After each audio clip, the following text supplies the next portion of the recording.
Take your seats. Allow us to announce a few reminders before we begin. Kindly ensure that your mobile phones are switched to silent or vibrate mode. There will also be two positions observed throughout the event. First, please stand during the singing of our national anthem, Indonesia Raya. Second, please remain seated for the following sessions. Ladies and gentlemen, the event will begin shortly. We kindly ask for your cooperation to follow the program in an orderly manner. Thank you.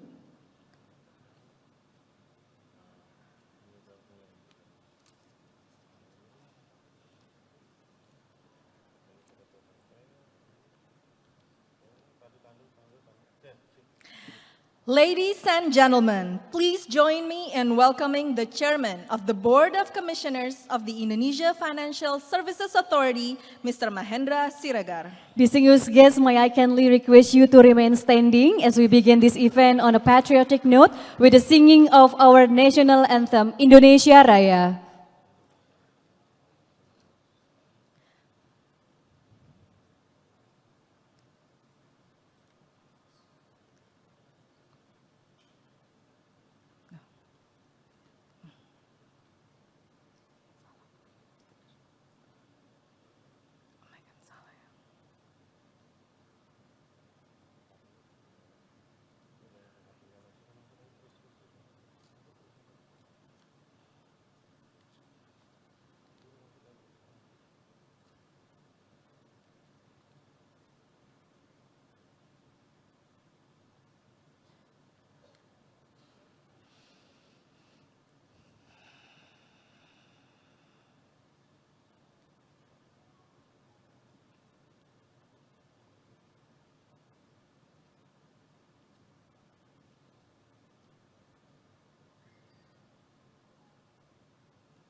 Thank you. Please be seated.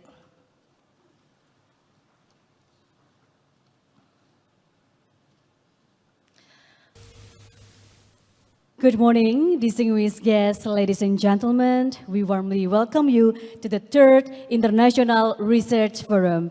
Let us give a big round of applause for this special gathering. It is truly an honor to serve you as your host at this beautiful morning. My name is Deva Kadarosi and my partner's name is Intan Rizky Amalia. First and foremost, please allow us to extend our heartfelt gratitude and a warm welcome to all of you. Assalamualaikum warahmatullahi wabarakatuh. Shalom, Om Swastiastu, Namo Buddhaya, Salam Kebajikan, and Salam Sejahtera to all of us. The Honorable Chairman of the Board of Commissioners of Indonesia Financial Services Authority, Mr. Mahendra Siregar. Our respected member of the OJK Supervisory Board, Insinyur Divi Johansyah, Dr. Agustinus Prasetyantoko, Mr. Edi Purnawan, Mr. Jufrin, Mr. Hernawan Bekti Sasongko, Mr. Chandra Fajri Ananda. Member of the Supervisory Board of Bank Indonesia, Mr. Muhammad Nawir Messi. Member of the Supervisory Board of Lembaga Penjamin Simpanan, Mr. Tauhid Ahmad. The Deputy Commissioner and Head of OJK Institute, Mr. Anung Herlianto. The Head of OJK Office of Semarang, Mr. Hidayat Prabowo. The Senior Advisors of OJK, Mr. Fakhri Hilmi and Mr. Anto Prabowo. The Head of OJK Office of Yogyakarta, Mr. Eko Yunianto. Deputy Commissioners and Head of Departments. Head of OJK Office from various regions. Board of Commissioners of Danantara. Our distinguished speakers for day one of the 3rd OJK International Research Forum, Mr. Tusar Agrawal, Dr. Sangchili, Profesor Muhammad Sultan, Fitra Faisal Hastiadi, Miss Radhika Rao, Dr. Dimitriar Angelov, Mr. Nyoman Gede Satria Wibawa. Heads of Government Agencies. Director of Financial Services Institutions. Professors, academia, and all esteemed guests, ladies and gentlemen. Good morning and welcome to the 3rd OJK International Research Forum with the theme, Advancing Financial Resilience in a Disrupted Global Landscape.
Ladies and gentlemen, we would like to inform across today's, we will engage in discussions, presentations, and knowledge sharing sessions addressing challenge of digital transformation, sustainability, and geopolitical uncertainty.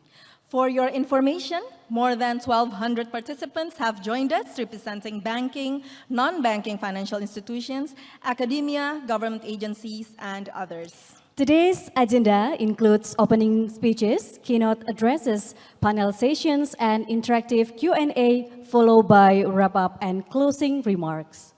Ladies and gentlemen, our next agenda is the committee report and welcoming remarks from the Deputy Commissioner and Head of OJK Institute, Mr. Anung Herlianto. Mr. Anung Herlianto, the floor is yours.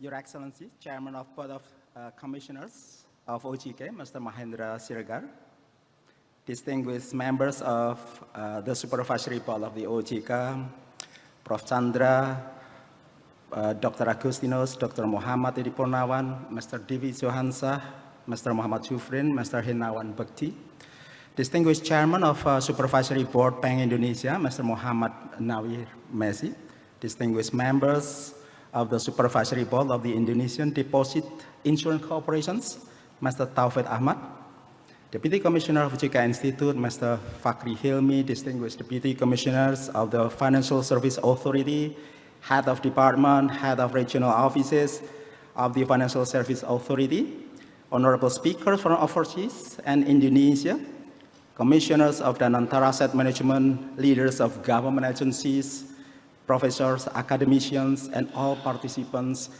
joining the IRF virtually throughout Indonesia from Aceh to Papua, as you can see already. Assalamualaikum warahmatullahi wabarakatuh. Shalom, Om Swastiastu, Namo Buddhaya, Salam Kebajikan.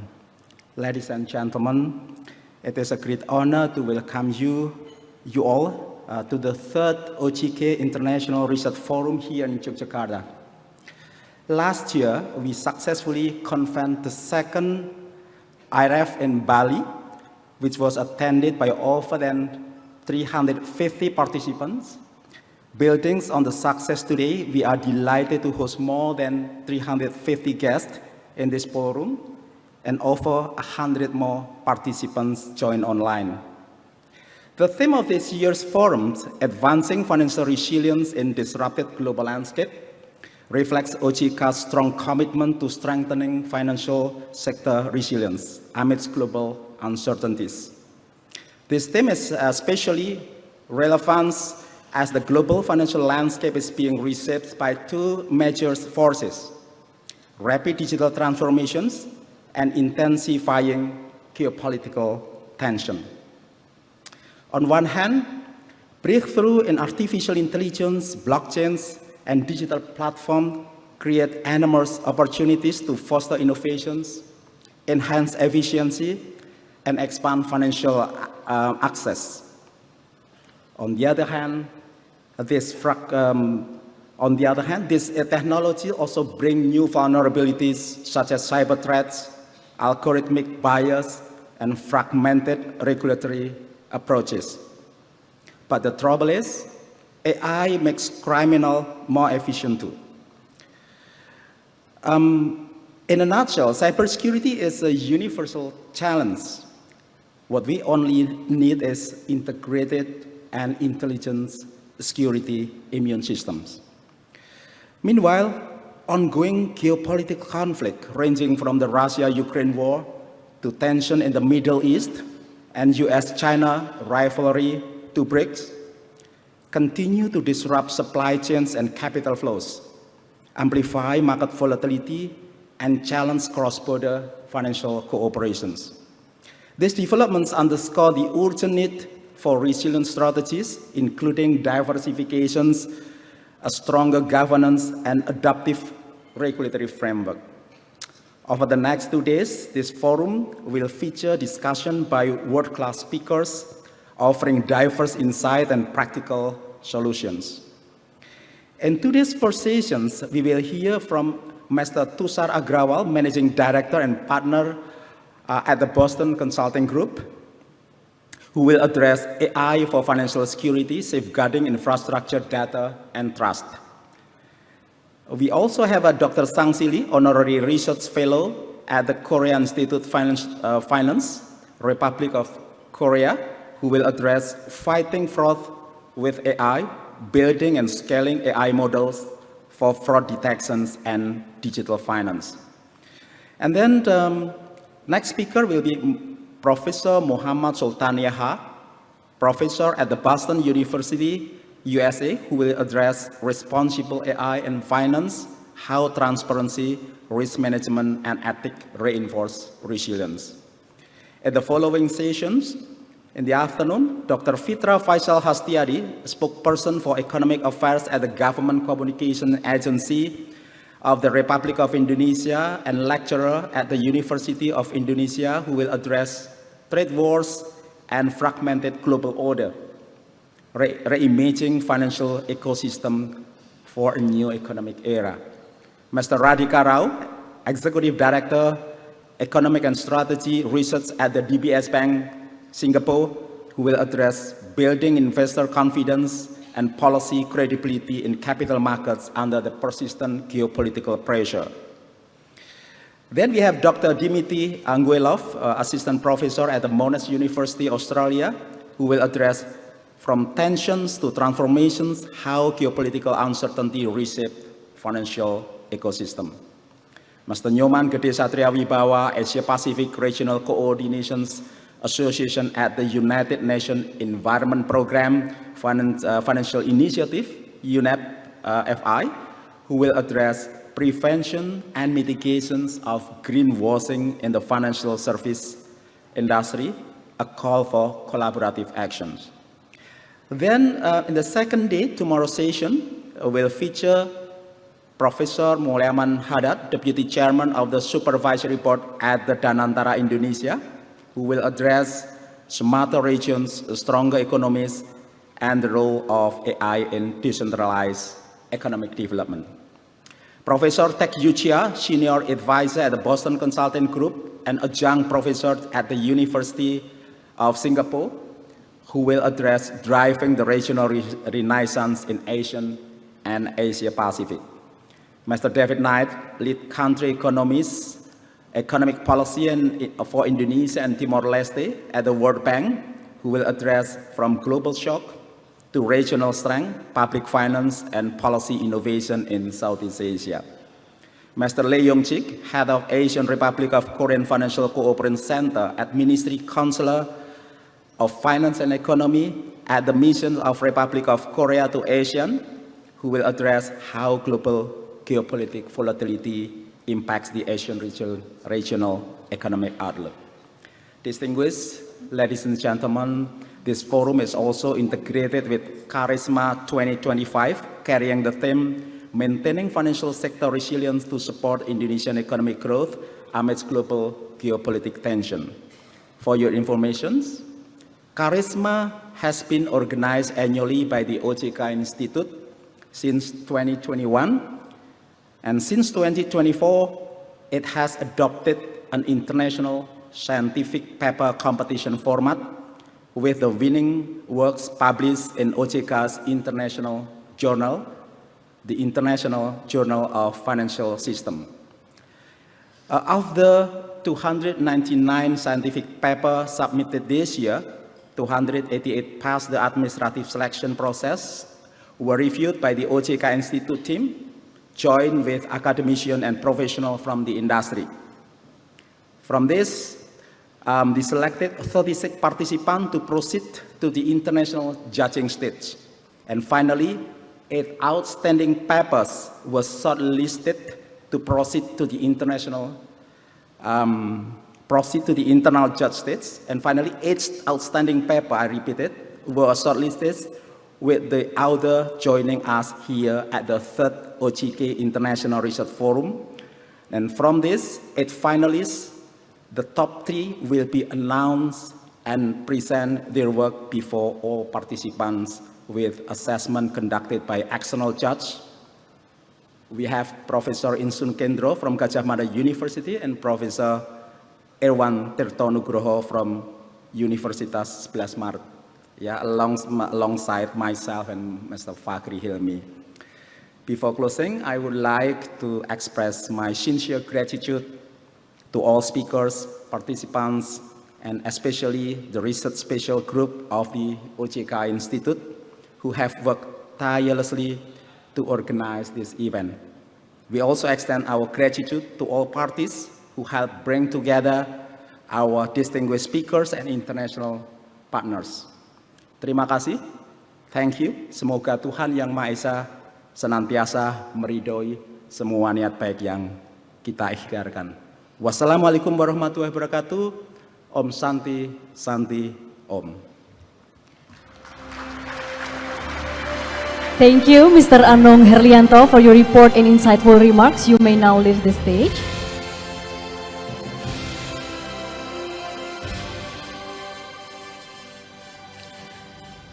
Ladies and gentlemen, it is now time for our keynote speech. Please welcome to the stage the Chairman of the Board of Commissioners, Mr. Mahendra Siregar. Mr. Mahendra Siregar, the stage is yours.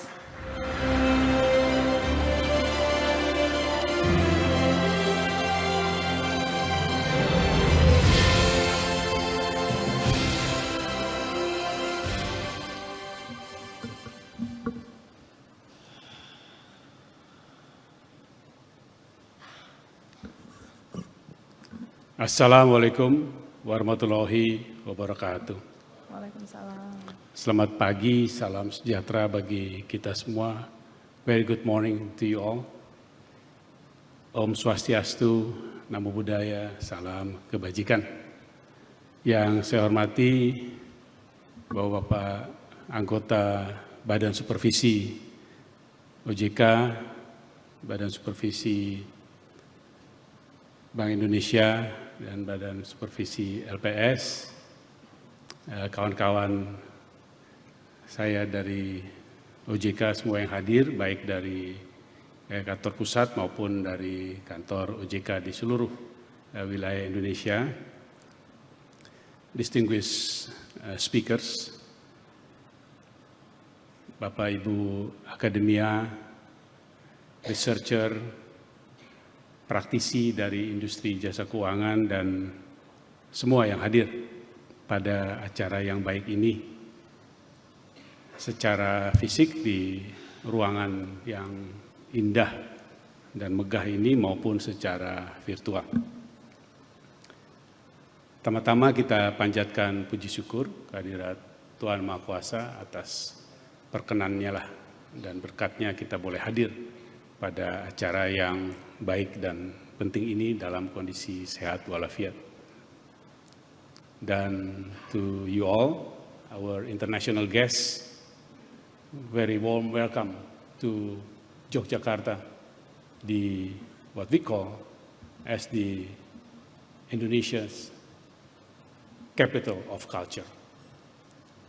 Because around 70% of the provincial GDP of Yogyakarta derives from cultural activities, education, and tourism, hospitality, and other sectors that support these industries. So 70% is directly involved with these activities and very closely related, but the rest of 30% supporting the 70%. So probably 100% of Yogyakarta regional domestic income derives from services related to culture. And I understand some of the speakers today, this is their first time in Yogyakarta, and they are very excited to be here. And certainly you would be able to witness whether the title of the cultural capital fits in very well with the expectation of Yogyakarta. And of course, don't forget to spend some of your money to multiply and to improve the economic development of Yogyakarta. Merupakan kehormatan bagi kami untuk bisa hadir dan membuka acara yang baik ini, yang adalah acara tahun ketiga dari OJK International Research Forum. Dan dengan topik yang sangat aktual, sangat relevan, advancing financial resilience in disrupted global landscape. Bapak Ibu yang saya hormati, dalam tema tadi itu sebenarnya kita membagi, dan sesuai juga dengan tema tadi akan ada sub-tema membagi dua isu yang dibahas, yaitu bagaimana disrupsi teknologi digital yang sebagian besarnya belakangan ini dan dalam beberapa waktu ke depan akan sangat dipacu cepat oleh perkembangan artificial intelligence di satu sisi, di sisi lain adalah perubahan peta geopolitik yang juga berlangsung dan terakselerasikan semakin cepat, yang menimbulkan berbagai perubahan dan bahkan ketidakpastian yang semakin tinggi.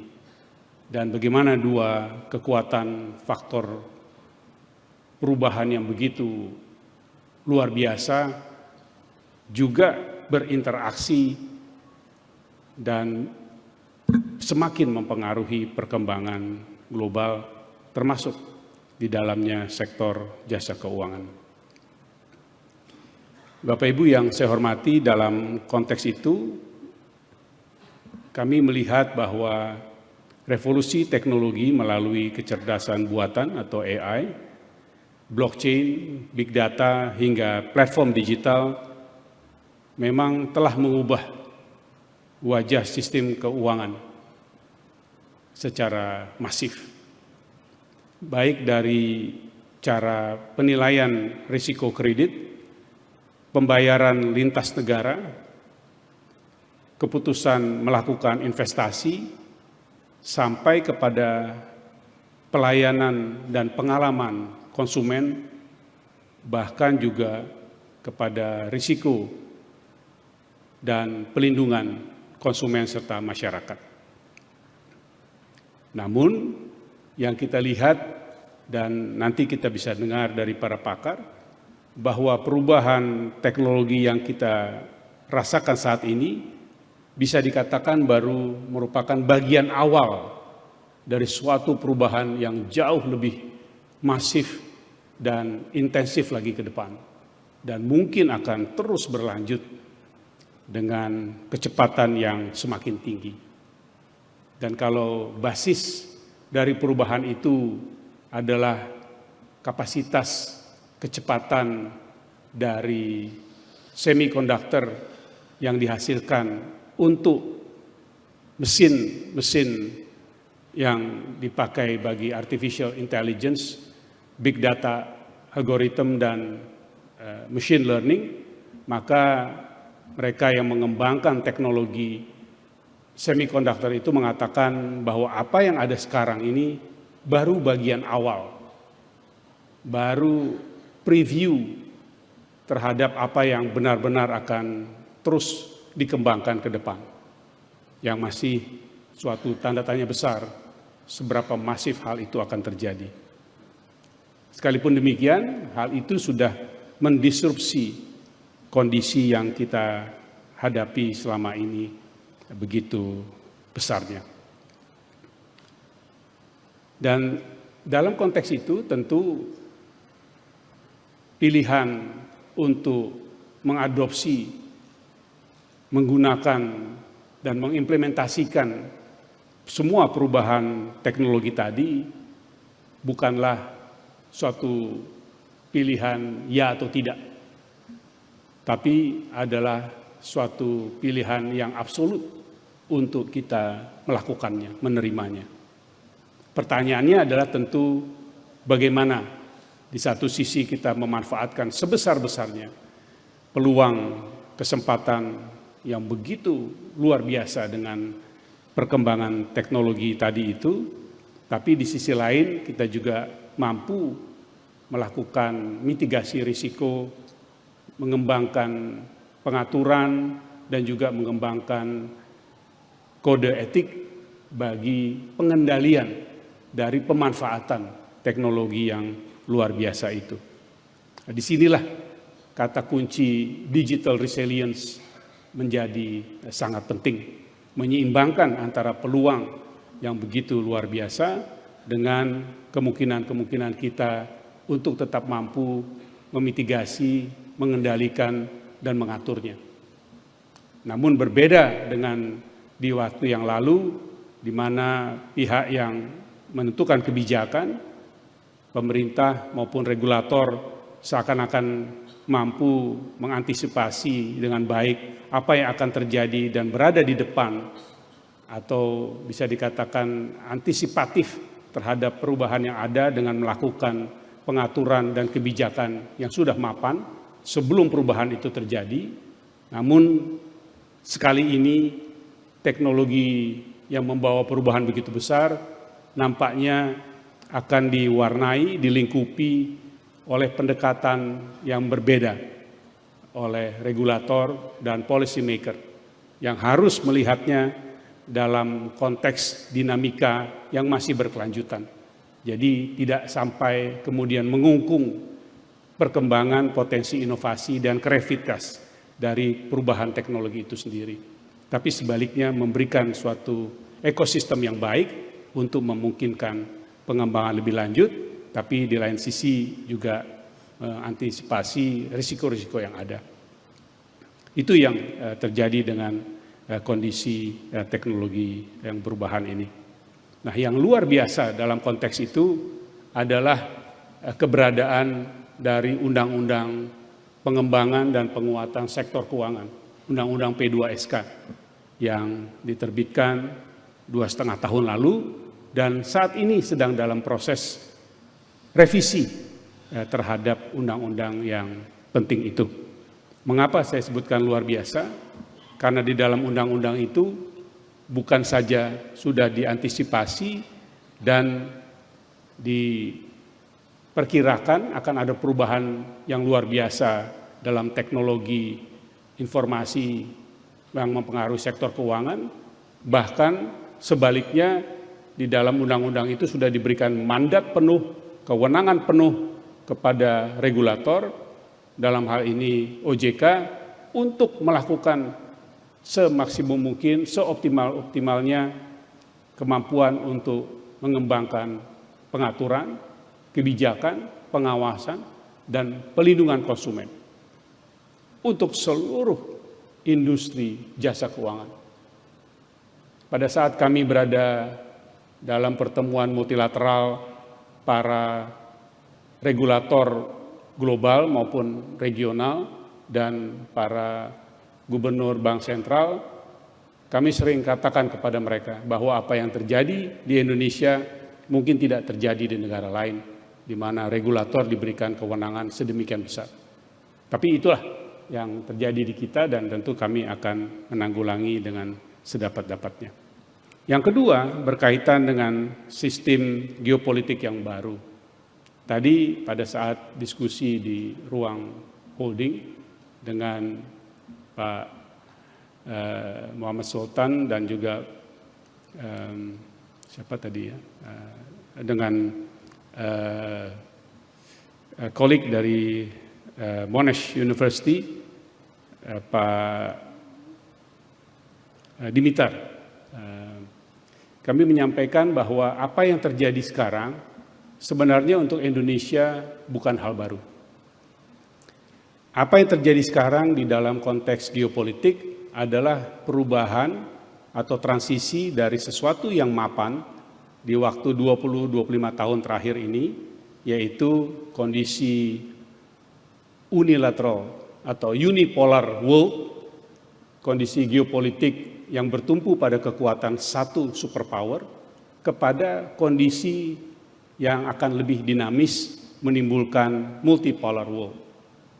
Bagi mereka yang lahir di 25 tahun terakhir ini, millennials, apalagi Gen Z, maka ini adalah suatu kebingungan dan ketidakpastian. Tapi bagi yang mereka lebih senior, apalagi bagi mereka baby boomers, bahwa ini adalah semacam kembalinya kondisi menuju perang dingin di waktu yang lalu. Jadi periode antara 1945 sampai 1955 kurang lebih sama dengan apa yang terjadi sekarang. Ketidakpastian dari sesuatu yang telah berlangsung secara permanen kepada kondisi baru sama sekali yang penuh tanda tanya besar. Jadi bisa dikatakan dunia adalah seperti ini. Tapi apakah munculnya nanti bipolar world seperti pertentangan dan kompetisi barat timur di waktu yang lalu, atau justru suatu model geopolitik baru sama sekali, itu yang masih tanda tanya besar. Tapi kita berada di sini. Dan untuk Indonesia sebenarnya hal ini tidak ada yang asing. Karena Indonesia di dalam undang-undang dasarnya malah dikatakan dari segi politik luar negeri Indonesia menganut politik luar negeri yang bebas dan aktif. Sehingga kondisi Indonesia melihat tatanan dunia yang berubah dari suatu yang permanen, unipolar kepada suatu yang lebih dinamis adalah hal yang biasa. Bahkan sudah menjadi DNA bagi bangsa Indonesia untuk melihat dinamika ini dan memposisikan diri dalam bagaimana kesempatan, peluang, dan kapasitas kita sendiri ikut aktif dalam mengarahkan perkembangan global. Jadi tidak ada yang perlu dikhawatirkan karena it's part of our DNA. Tapi betul, bagi yang lebih muda, tidak pernah mengalami konteks perang dingin, tidak pernah mengalami dinamika yang begitu tinggi di antara hubungan negara-negara, ini menimbulkan kebingungan, mungkin juga suatu kondisi yang sulit untuk dicerna, tapi sebagai bangsa dan negara ini adalah hal yang biasa.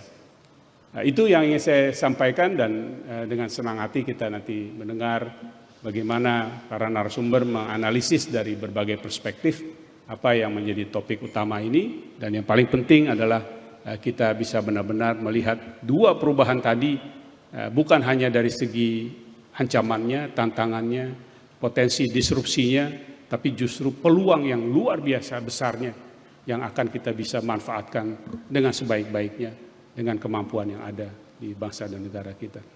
Demikian yang ingin saya sampaikan, dan dengan ini saya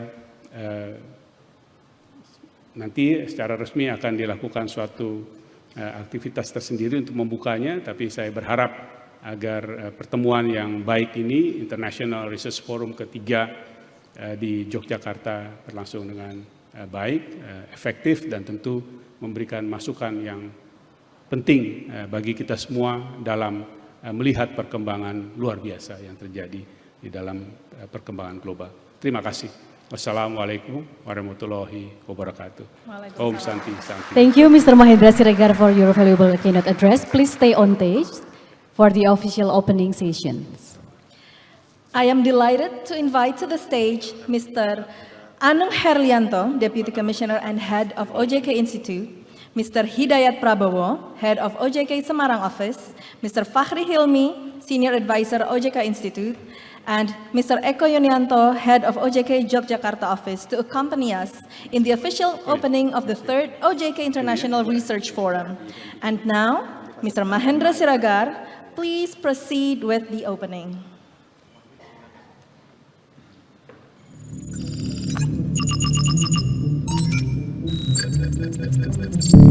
Please enter your voice command.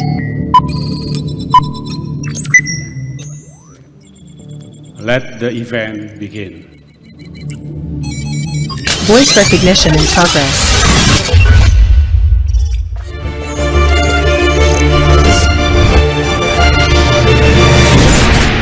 Voice recognition process successful.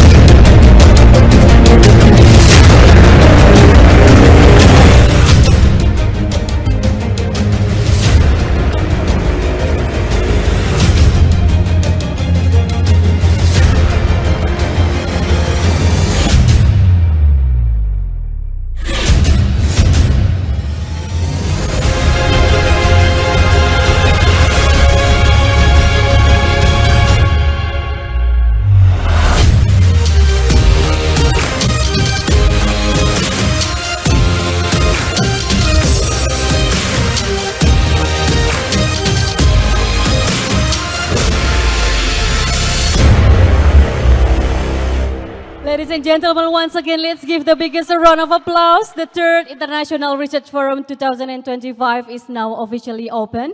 Thank you, Mr. Mahendra Siregar. Please remain on stage for a group photo session. Photographers, please stand by. Let's capture this special moment. On my count, 1, 2, 3.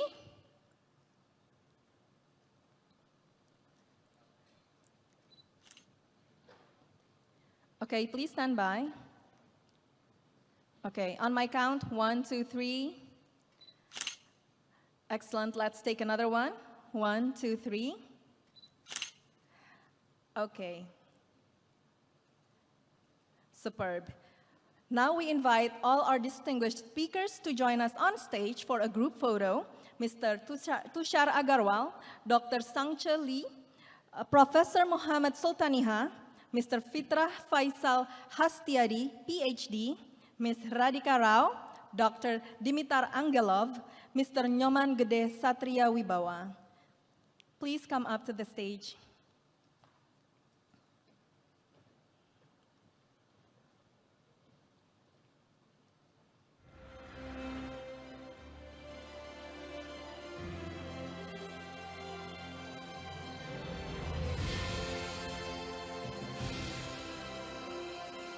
Okay, we are good? On my count, 1, 2, 3. Okay, let's take another one. 1, 2, 3. Okay, now for the second photo with all of the participants, everyone on stage, please come down to the front and adjust your positions.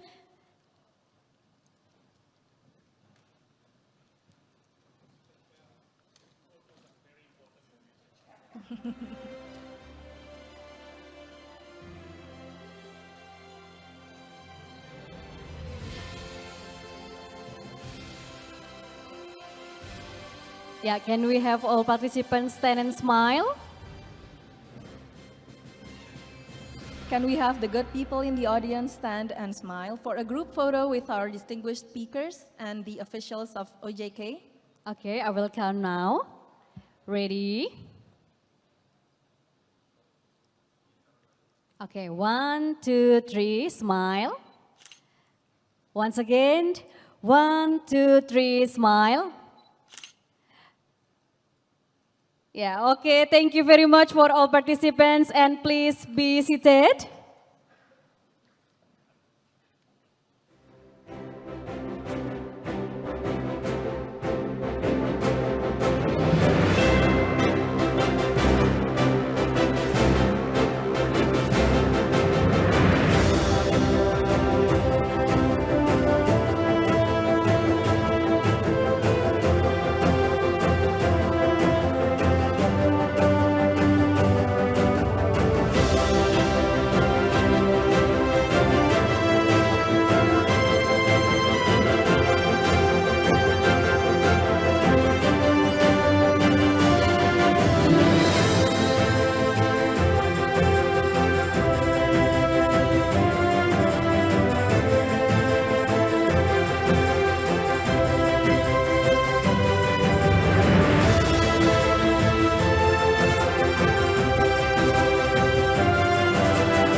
Our honorable audience, ladies and gentlemen, Session 1 of the OJK International Research Forum 2025 has now officially begun.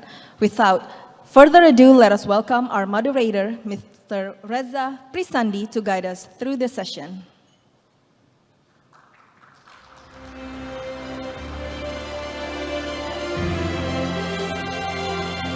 Yeah, he is currently serving as a Senior Assistant Director in the Insurance, Guarantee and Pension Fund Regulation Department at OJK. He holds a PhD in Business and Management from the University of Manchester, United Kingdom, and a Master of Economics from the University of Illinois Urbana-Champaign, United States of America.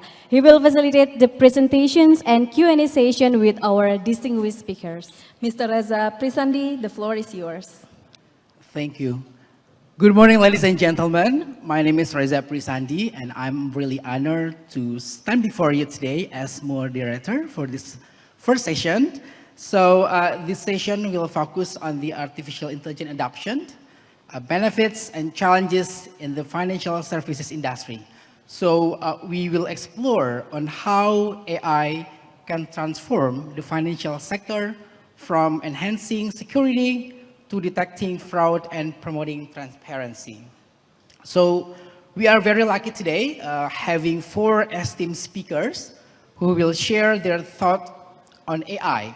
So without further ado, I would like to invite Mr. Tushar Agarwal, Dr. Sang Cheli, and also Professor Muhammad Soltaneha to proceed to the stage.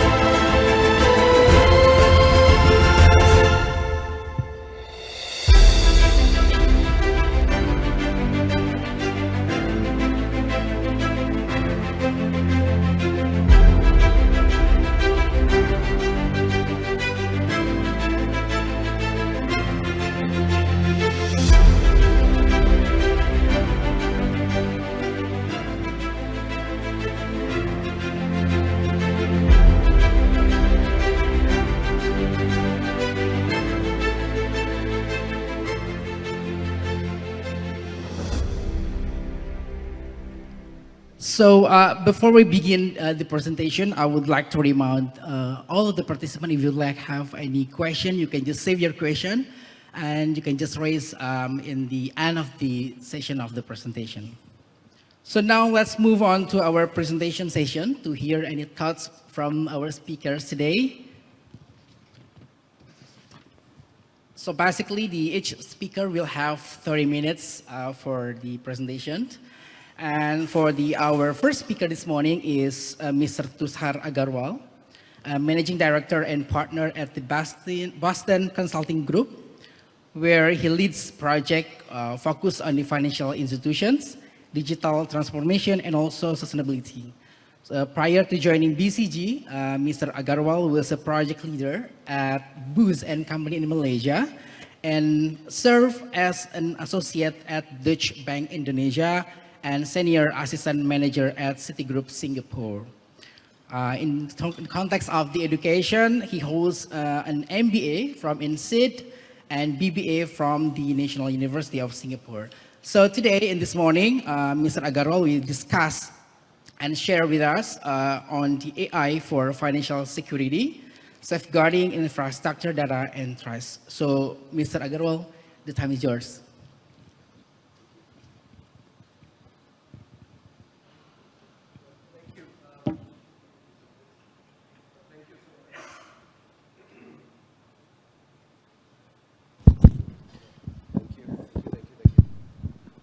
Thank you very much. Thank you very much for this, and it is truly an honor to be here and be able to present in this forum. Especially, I would like to thank distinguished leaders like Bapa Mahendra Siregar. Thank you so much for the hospitality. Bapa Mirza, Bapa Irma, Bapa Anung, and Pa Fahri. Bapa Fahri, thank you so much for taking the time and showing us the hospitality and showing me the hospitality. And this year's theme actually is very, very apt for what needs to happen. because as we see technology, regulations, and also industry players converge, we are in a place where it is quite critical for us to think about what is the right way to govern this so that we are resilient, transparent, and we create a system that is very stable. So with that, I also want to thank, I've been living in Indonesia, jadi selama 15 tahun saya sudah tinggal di sini. Jadi saya bisa bahasa Indonesia, tapi untuk insight dari research kita, saya akan pakai bahasa Inggris, just to be very, very clear. But Jogja holds a very special place in my heart because I used to come here with my now wife. As soon as we were married, we used to spend 1-2 years every time we would come here and visit different places. So coming to Jogja is also a great, great opportunity. So let me talk about the research from a perspective of my role that I'm supporting a lot of financial institutes. I'm working with regulators. I'm also working with a lot of fintechs who are now really thinking about AI and aggressively building it out. And really, truly, the big part is about AI adoption, okay? For this, I've got a little bit of slide deck that we will go through, and the outputs of this actually can be used to really understand, as AI gets adopted, how do we take this forward? So, maybe moving forward, just give me 1 second. Okay, moving forward, so mega trends. As we start to think about the mega trends around the world, right? So these are, as we think about the mega trends around the world, what we do as research are looking at all the big events that's happening. What we are in right now is AI, and not just AI, it's the place of agentic AI. Now, agentic AI is highly transformational and possibly arguably the most transformational thing that has happened in the industry for a long time. So imagine your role, because unlike traditional AI, which is calculative, agentic AI actually manipulates, agentic AI does its own research, agentic AI works like a bot and can actually process things like a human. So take an example of a typical RM, an RM in a bank, which would do, what agentic AI bot will be able to do is, the agentic AI bot is able to extract the information, is able to process this information, is able to conduct the research, and then connect with other systems to actually create new queries, to be able to extract that, and then process that in a very customized way for each of the clients. So it fundamentally changes the way an RM operates, not just the RM, but also the bank operates, okay? And that's what we're starting to see as we actually go forward in this economy, right? Now, what it enables is, it really turns the managers, the middle managers that we have, into a little bit more of an individual contributor. And that's a big change, because by having AI into the trends, what you now need to do is really upskill a lot of the middle management and higher management to be able to process the information that you get. So let me go through this this morning. What I want to spend some time is really around 3 things to understand this. Number 1, AI adoption. You mentioned AI adoption. How quickly is it being adopted, and do we think it's faster than not? Number 2 is going into the fact that what does it mean for Indonesia? Because we have goals as OJK and as the economy to actually go deeper. And lastly is that what is the role of the, what's the case for change, regulator? So let's start with number 1. And I want to just, I think the slide deck's not showing. Can we go back? I just want to show some outputs that are coming out of that research, which could be quite interesting for the audience here. And, all right. So looking at this. So when we look at the AI, right, AI is everywhere. Now this basically talks about the fact that our data shows that over 1.8 billion users are actually using AI, with more than 600 million users using it every day, which is crazy. Now, on Saturday, I was also at an event where I was talking about AI and children and how AI is impacting children and schools. And you can see the amount of proliferation that is happening there with my 8-year-old daughter. Whenever I ask her a question, the first thing she thinks is, let's go to ChatGPT and let's pull this out. So within a period of 10 years, both my daughters are going to be using AI more than they actually think about the traditional way of learning. And that's a big deal. And when we take that further into the banks are already starting to put this everywhere. A simple transaction, what you see here, a simple customer action that I'm looking for an apartment, can quickly turn into an immediate response around a mortgage offer, the offer being turned into graphics, our graphics being turned into the data that actually exists outside, and then significant amount of analytics that you see on the right-hand side around churn, around collections, around how will we do the client simulation. So this is already moving quite fast. The second point, sorry, let me move forward. The second point that I want to raise why I think the adoption is high is about value. We've already proven the value. What this chart shows on the left-hand side is the amount of mentions of AI that actually happens in investor discussions by different banks. Now, this is unprecedented. You see the growth of that chart going up, which basically means that every bank thinks about, within 1 year, that if I mention AI, my value will go up. Yeah? Every organization thinks that. So it's tied to value, which means the adoption will be high. The right-hand side shows examples about Goldman Sachs and various global banks, but which are in the news. But a lot of the local banks are also putting this up, right? Where AI, chatbots, AI, not just chatbots, but AI assistants are now being implemented everywhere. So this is going to be one of the biggest sources of revenue for tech, which again emphasizes the growth. Point number 3 is around the smaller enterprises. Now this chart, which earlier used to show a little bit about skepticism, people used to say, and we do this collections almost every few years, right? And last year it was like, oh, I'm testing AI. I want to do a little bit more. I want to test a POC. That has completely changed. In 2025, every bank I talk to across Asia Pacific is not about testing anymore. They say, let's build AI tools, let's implement, let's build MVPs, let's get it out. So that is a huge change from before, what is happening in the banks. And then what that means is, and this is something that I've actually created myself within a lot of the chart, and let me explain this chart, right? What I want to really show, the point number 4 is around that implementation will be exponential, not an increment. The rows that you see are typical use cases. When we talk about AI, when we talk about to the various banks, they talk about, oh, which use case do you want? Do you want the use case in marketing? Do you want in product development? Do you want in else place?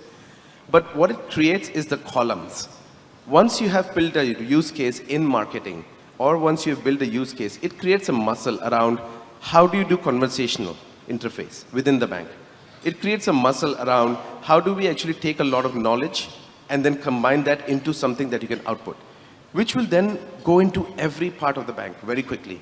So once the governance are in set, once the use cases have been live, the implementation growth within the next 2 years, we predict is going to be quite exponential.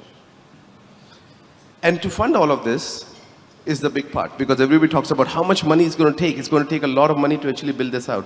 And we're starting to see the change as well. We're able to see productivity gains. So this chart shows a lot of user journey, prototyping, shows about development, where there are 20 to 40% more productivity that you can get by implementing an AI tool, which essentially funds the journey for the growth. Now, in the Western world, it is about cost savings. But in Asia, especially countries like us and Indonesia, it's really about the growth in transactions that we expect. And then we don't need to actually invest that much going forward. So the productivity also comes from a cost avoidance. And that is a big fundamental to push, right? But when I think about all of this, right, there is also an area around, or maybe another point around the building is also raising the floor. Because what happens in Indonesia, if I go back to the same slide here, right, is that we have a difficulty to build our talent, to grow the talent, to make the talent a lot stronger. It takes time. However, with AI, you essentially raise the floor. You raise the median of the employees. So the top 20% would still be better than AI. However, the bottom 80% will actually take a long time to even come to the 50th percentile. So in our research, is the main output, main driver of the productivity is moving the bottom 80% to come to the median, and those people, even if they churn, it doesn't matter. Yeah, and that's very normal for Indonesia. So with all of this, right, I think I just want to briefly touch on the flip side. I'm sure my other speakers and colleagues are going to go much, much deeper on these areas. But what we see is three major risks, if I combine all of them, to build that, right? It cannot be, because if you have AI, the risk also multiplies. Number one is on hallucination, which essentially means that AI will always give you an answer, and that answer may or may not be correct. And if people are acting on that answer, how do we think about the audit trail? And that is not happening. So that critical thinking, that just because we have a calculator doesn't mean we don't learn how to do math, right? We still need to learn how to do math. The second is around guardrails on data. The biggest worry that at least I get from my client is, what if AI accidentally tells the account balance of another client to another client? That's a big one. Like, how do I control what data will it pull and what data it will project if I don't put that down? So a lot of the major firms like Amazon and others had to put down some very, very strong rules that where can AI be used and where AI cannot be. And lastly, we've got the fraud. That is immensely, immensely big. And I will actually address that in a little bit, that during video calls, you can have deep fakes, you can have voice bots, which can then mimic the customer and do a lot of different things. So the importance for cybersecurity in the banks actually grows a lot. I want to also touch the risk, one more, on a little bit of a personal side, right? So, because even in the economies, you start to feel a little bit of this. Now, these are two videos. Excuse me if it causes any distress. It's not meant to be that way, but the expected always is around job losses. The second is about data privacy. So let's say if you can watch this, if it's working. The first one, please.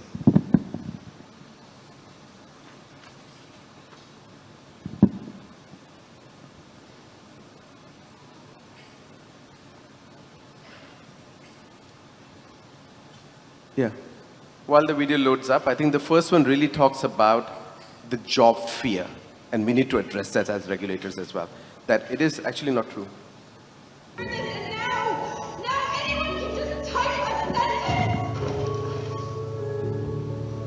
I'm sorry, Chloe, it's just more efficient this way. The robot makes a perfect cup every time. But I love working here. They don't need me anymore. AI can create stunning visuals now, cheaper too. It's over. Well, he always remembers our anniversary, and he never complains about my cooking. After 3 human husbands, that's a refreshing change. Now my camera just gathers dust. A single prompt and the AI creates what took me a lifetime to learn. I used to design logos, websites, you know? Now some program does it in seconds. Funny how the future works, isn't it? That's the one about the jobs, right? And how we think about it, even though these things are a little bit accentuated, but I do believe that there are, with guardrails around it, these jobs will continue to exist. It's actually quite important. The second one, if you play the video, is a little bit darker, but let's look at digital identity.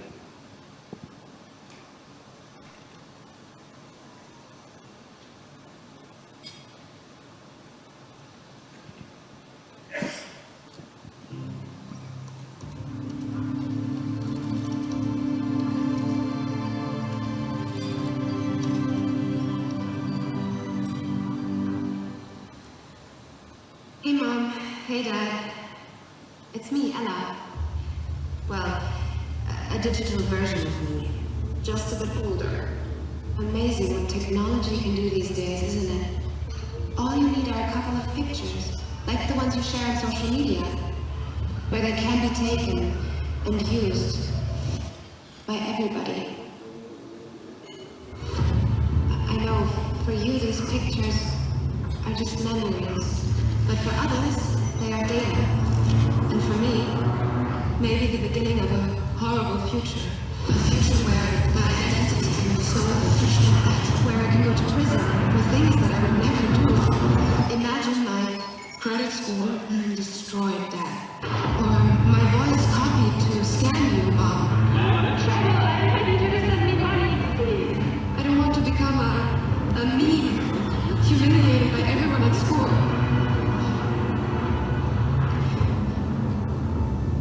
And I certainly don't want this.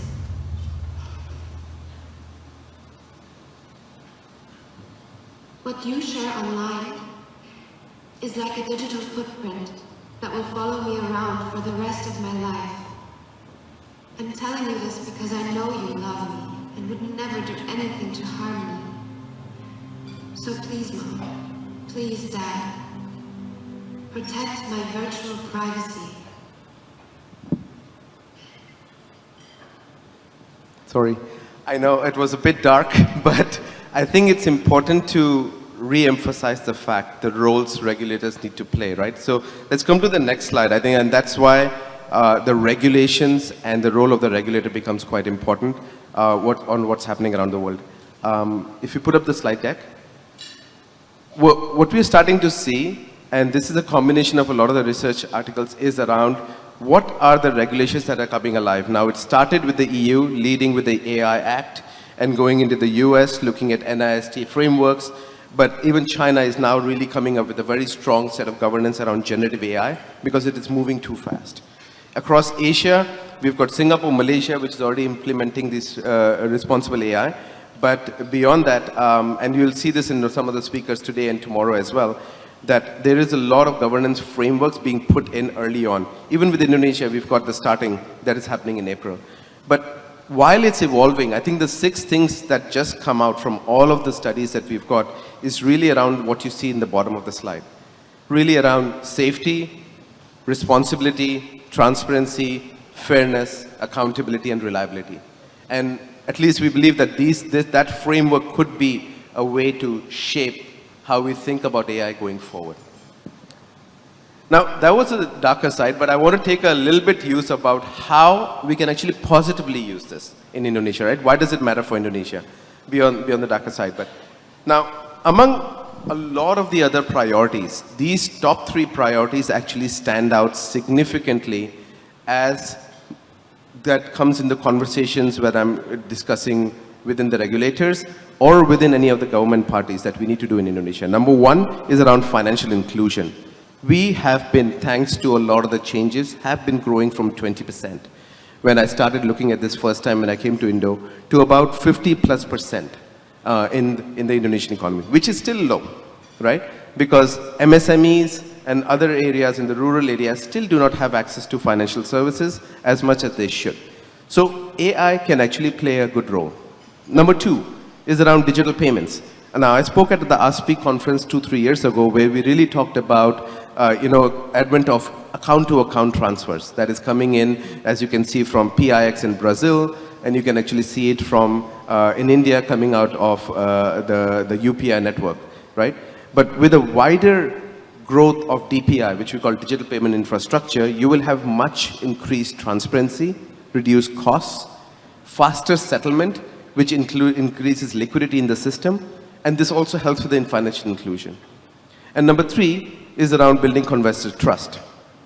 Low trust means low usage. So without stability, I think we will need to, the actors who are the bad actors will always find loopholes. So these 3 are quite critical, and AI has actually proven to be a useful tool in all of these places, right? So I want to show you some examples where AI can actually positively help us achieve these goals. Point number 1 is around financial inclusion. Now, this is an example that I take from Colombia. Now, Colombia is also facing similar issues. It's a small country, yes. However, it is very like Indonesia, in which you have a significant amount of rural population, you have multiple languages, there are literacy gaps that exist, and you need to actually start to grow that. And so the way they work to actually improve financial inclusion is working with a foundation together with a tech company to actually bring around a program called AI for Inclusion. And it is really an AI-enabled tool which operates on WhatsApp and allows for better finance matching. Let me show you an example of this, if we can play the clip.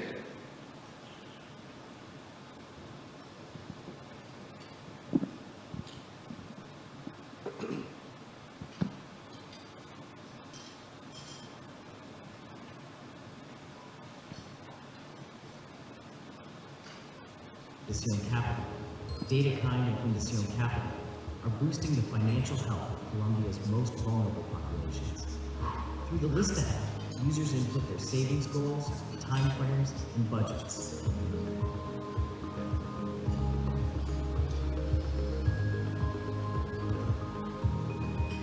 Our project connects Lista to Connect, where we harness the power of large language models for users to receive targeted messages that align with their savings goals.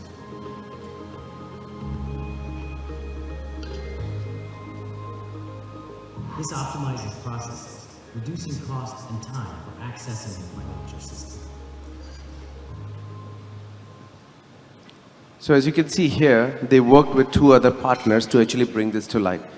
India actually takes it to the next level. Let's go back to the slide. Let me explain that a little bit around digital payments, right? If you go to the slide, right? Next slide, yep. All right, so in India is by far, I would assume, leading the field in actually building the digital payment infrastructure. You've got the demonetization that happened. As UPI significantly changes, now they are using, if you can stick to the slide, please, and I want to show some things. But as they start using AI, what they have started to do, which you can see in the top part of the slide, just give me a second, let that slide come up. I know there's a lot of heavy content, so I just want to make sure that you're following my conversation, right?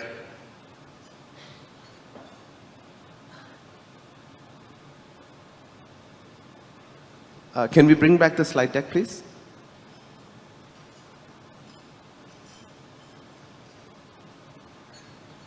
Yeah, all right. So what is important here is what you see, the triangle on the top, where what they've started to do, they've actually built the entire AI as almost a full ecosystem, which is entirely multilingual, because India is a country where you have almost 22 to 23 languages, which are spoken by more than 100 million people every day. You know, so it's a huge country with a huge number of languages, right? And based on that ecosystem, they've also started to build tools, which are all government-owned and led by the government, but with the collaboration of the private partners. And one of these tools is around Bhashini, which actually you can see, and that becomes almost like, let me call it a chatbot, right? That actually influences a lot of the interactions that the government has with the farmers, right? And they're able to access credit, and they're able to do that within the AI infrastructure. So maybe let's pull up that video. It's a 1-minute video, but it really shows how exactly AI is able to integrate into this.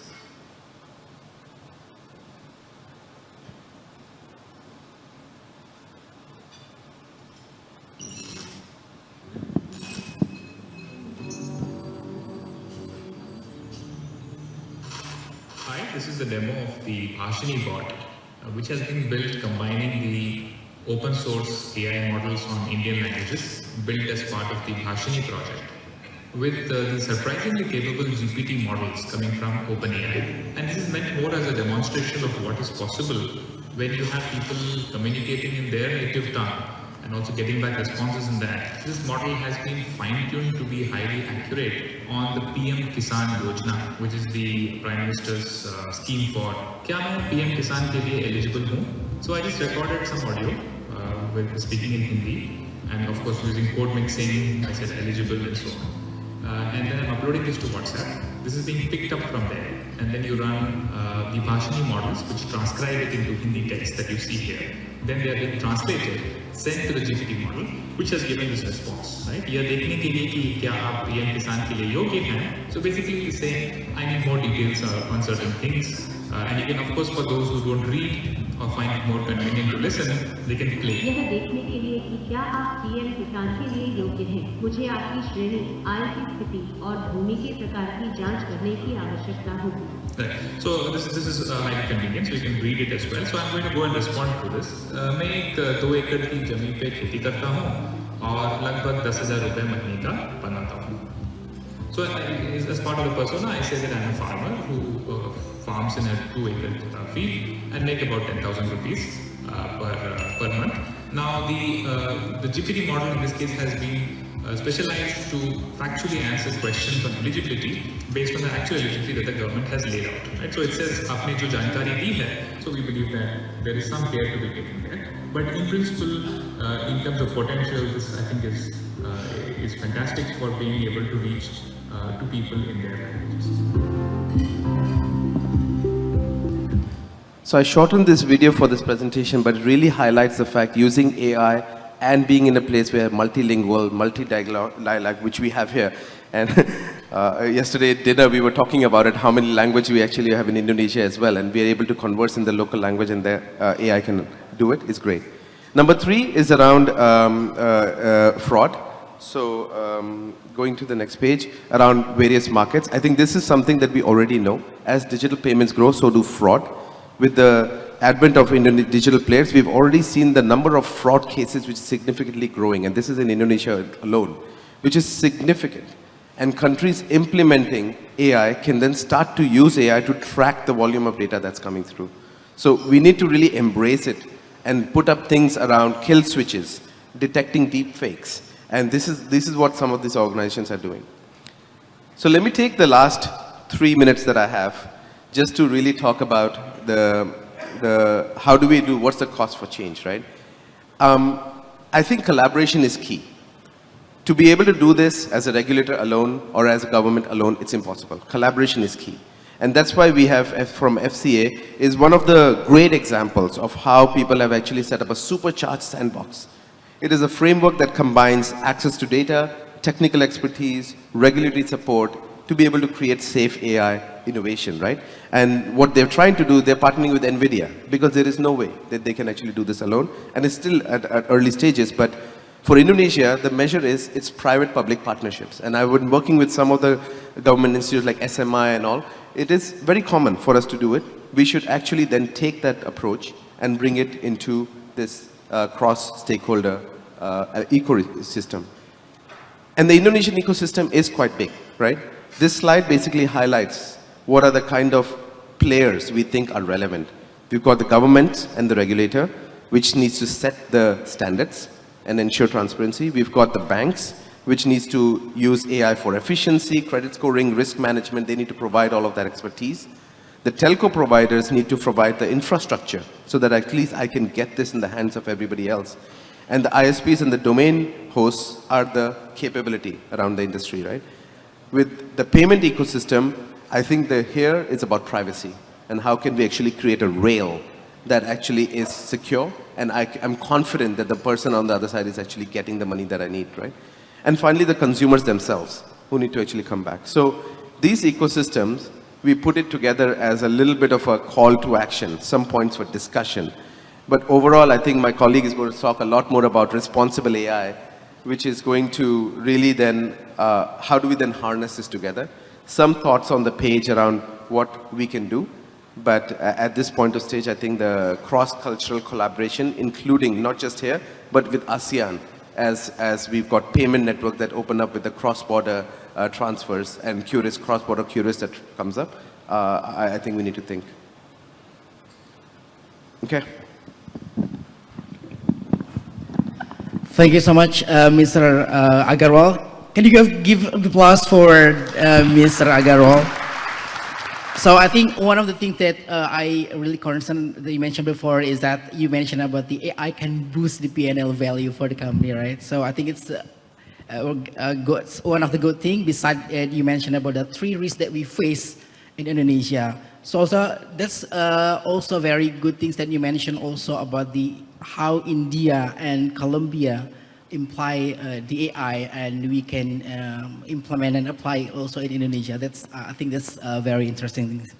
So for our next speaker is Dr. Sang-Che Lee, honorary fellow at the Korea Institute of Finance.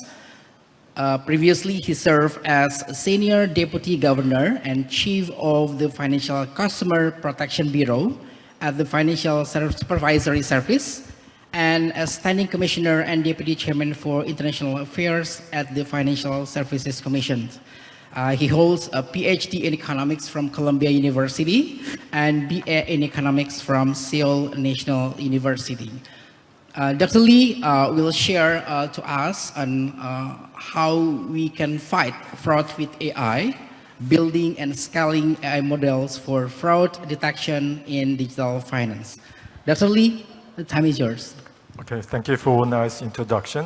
First of all, I would like to thank, I'm really honored and it's a really privilege to attend this third OJK International Research Forum. And I would like to thank OJK for inviting me to talk about this AI in preventing financial fraud. In fact, the Korea Finance Institution, Korea Institute of Finance held this kind of conference 2 times. First, under the auspices of Financial Services Commission, the government branch.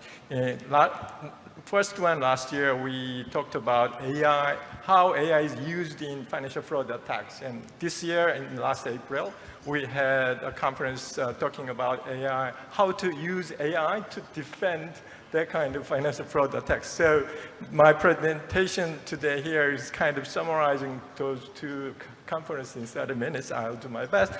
But if you want, it's 2 conferences, whole videos of 2 conferences are available on YouTube. You see the link to the video conference. So if you really want to know the whole details in Korean financial sector, how to use AI to prevent financial fraud, you can refer to those YouTubers. And today, next slide. Down. Okay, sorry. My plan to talk about this subject is I'll first look at the recent fraud trend statistics in South Korea, and then I'll briefly talk about how the commercial banks in Korea are using AI to combat this financial fraud. And the last 3 subjects are the government policies, how to build AI platform to prevent this financial fraud.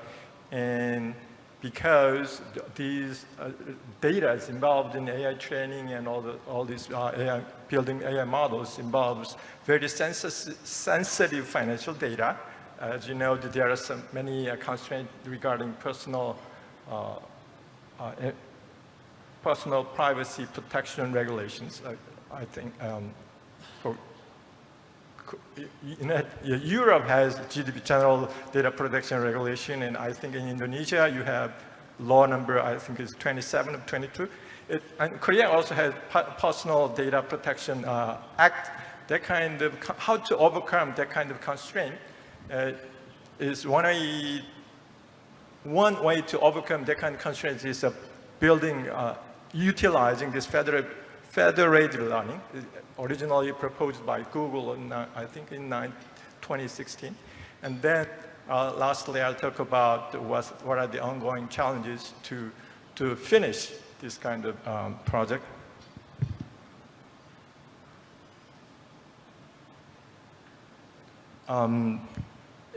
When we talk about this financial fraud, there are lots of different words. Some fraud targeting individuals and some targeting businesses. And also there are very general financial fraud attacks. And on the right-hand side is very detailed techniques regarding all those types of financial fraud.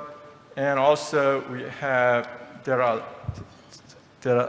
lots of techniques used by fraudsters in social engineering attacks, identity and account attacks, and technological attacks and malware, and payment process and invoice fraud, and money laundering and money movement transferring, and laundering and emerging and advanced. As you know, the scam using emails and video voices and short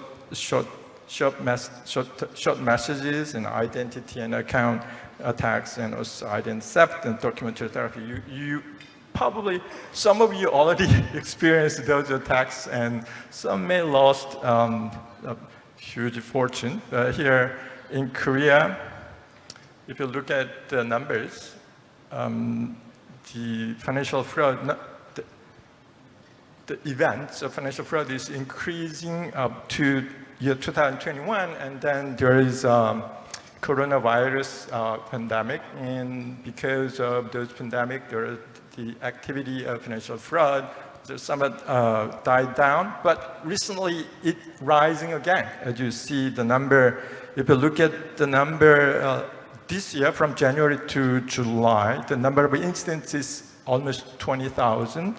It's increased more than 14% compared to last year, and also the damage is almost reaching the a little bit less than $1 billion US.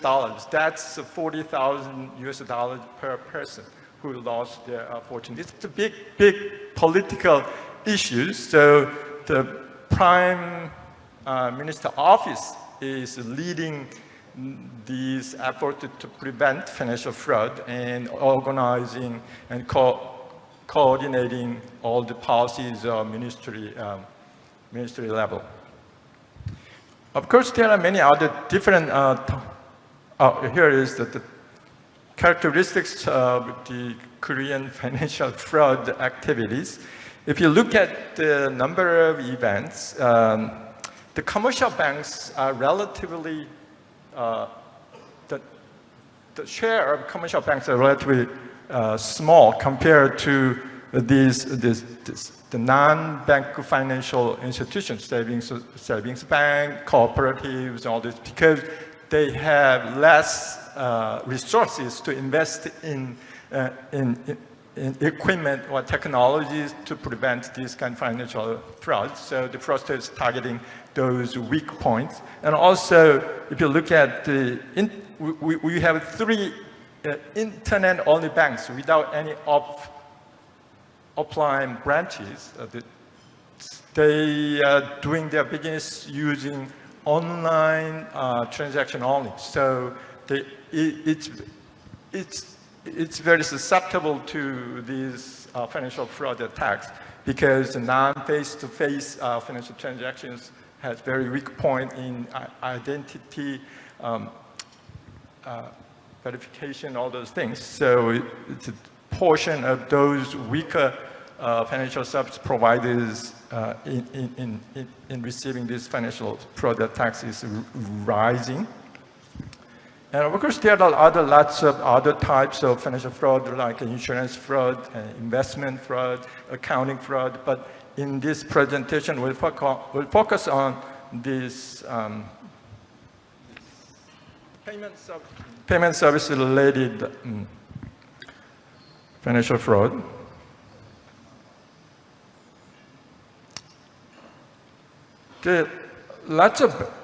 Almost all banks and financial service providers are doing their best to prevent financial fraud, but this individual approach has a limit. This traditional individual approach has a limit because it's usually based on static rules to monitor whether these transactions are suspicious or abnormal compared to the consumer behaviors and the past transaction history. Also, many of those processes are manually done rather than automatically done. Also, many social engineering fraud is not involving these bank transactions. Bank transactions involving bank account. So it's the traditional approach is limited ability to detect that kind of fraud, and also the siloed systems of each individual financial providers miss cross-channel fraud. Nowadays, the fraudsters are using very advanced techniques involving these cross-channel fraud, and also the traditional approach has inability to handle advanced technology threats, and also it's rather reactive rather than proactive, and also the fraudsters nowadays exploit regulatory and legal lag, which lead to generate false positives, the statistical inaccuracy, and also those approaches miss new fraud patterns and lead to wasted resources, which frustrates customers and increase regulatory risk. Okay? So to combat these kind of fraud, financial fraud, we need the real-time data integration and analysis technology, and also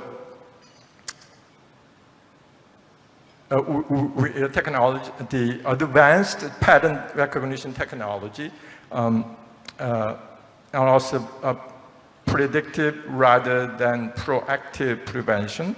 And we need some automation of routine tasks. And finally, we need more enhanced collaboration and decision making. AI systems, in the previous presentation, introduced the detail of what AI systems can do. But if you look at all these requirements, AI systems can do very well in all these, matching all these requirements. For example, AI systems can unify and analyze vast, diverse data sets from multiple sources, customer profiles, transactions, device data, external watch list, and more in real time. This holistic view enables a deeper understanding of normal versus suspicious behavior patterns. And also, the AI technology can recognize the pattern in more advanced way. For example, machine learning models excel at recognizing subtle, complex patterns indicative of fraud. By analyzing historical and real-time data, they can detect anomalies such as unusual transaction amounts and rapid movement of funds or behavior inconsistent with the customer's profile. Also, AI doesn't just detect fraud after it happens. It can predict and prevent future accidents using the predictive analytics, like based on risk factors and behavioral indicators. So that allows firms to prioritize investigations and allocate resources effectively. Automation, as you know, AI automates many manual processes in fraud detection, from data collection, cleansing, to generating alerts and compiling regulatory reports. This accelerates investigations, improves accuracy, and frees up resources to focus on high-value activities such as case review and strategic risk mitigation. And the AI-powered platform, I would like to talk more detail later, can enable secure sharing of insights across stakeholders, like fraud teams, compliance officers, IT, and operations, fostering collaboration. So, or the natural language, the generative AI, or something like that. The natural language processing tools allow analysts to carry data using conversational language, speeding up insight discovery and decision making. But here, in the financial fraud fighting ecosystem, there are lots of stakeholders. For example, the financial authorities, government regulation can do something, and also financial service providers, financial banks and other financial institutions, and also financial consumers, and medias, telecom companies, legislative, judicial authorities, and self-regulatory bodies. So who should do what and how, and also what will be the appropriate regulatory framework or institutional foundation and sanctions, and how to resolve these complaints and disputes after financial fraud attacks. Those kind of things we can talk in detail if we have many times, but I'll skip that. I'll start with financial consumers. To prevent this financial fraud, you always warn that you should be vigilant before you engage and protect your account and device if you're a victim, or do this according to this press, all these things. But AI can help the financial consumers stay vigilant against the fraud As we see here, AI can be used in personalized real-time alert, warning consumers when something unusual happens. And also, AI can support the verification of the sources of message, all these links, and or the AI can be used in proactive risk scoring your behavior in financial transactions. Here, let me skip that. Also, the financial fraud from financial consumers, the finance fraudsters using technologies and tech providers and target consumers and victimize them. So in the middle, these telecom companies can do many things to prevent financial fraud. For example, they can use AI-powered call and message screening, fraudulent number and pattern detection, AI chatbot for consumer verification education, voice biometrics and authentication, AI scam simulation and training tools, and cross-sector fraud intelligence platforms. Indeed, here we have 3 major telecom carriers in Korea, the KT, SK, and LG Uplus. They are using those kind of AI tools to fight financial fraud. And also banks, the major defense, major defense for financial fraud. Here this is what the KB Kookmin Banks is doing for financial fraud, to prevent financial fraud, FDS financial fraud system. Actually, KB Kookmin Bank is running AI center, which main business is combating money laundering and regular audits of their staffs, and the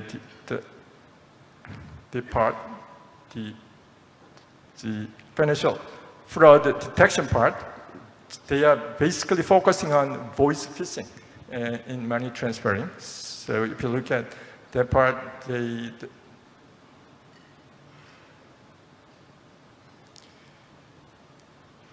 they are basically using cluster analysis and explainable AI, because when AI system spits out some result, you have to explain to the customer, to the upper levels, why it is suspicious and what should we do, what kind of activities. So XAI is used, and also machine learning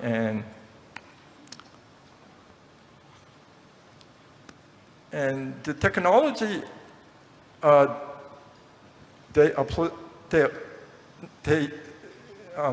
KB applied for the patent for this kind of technology. They developed this system and they applied for the Korean patent. As you see, artificial intelligence hybrid fake deposit bank account detection system. It's a long name, but then they applied for it, and I think they got granted this technology. In detail, basically in upper part, you have the traditional rule-based system, and they monitor the profiles and rules and real-time status and make a decision whether it is suspicious or not. If it's not, it ends the monitoring. If it's suspicious, it moves to the next steps. And under the part is AI system, AI monitoring system. The result from AI analysis, the transaction is suspicious. It moves up to the report to the human staff who are monitoring the screen, and then he make a decision whether if it's okay, then it ends there. But if it's suspicious, it report to the higher levels and the relevant authorities.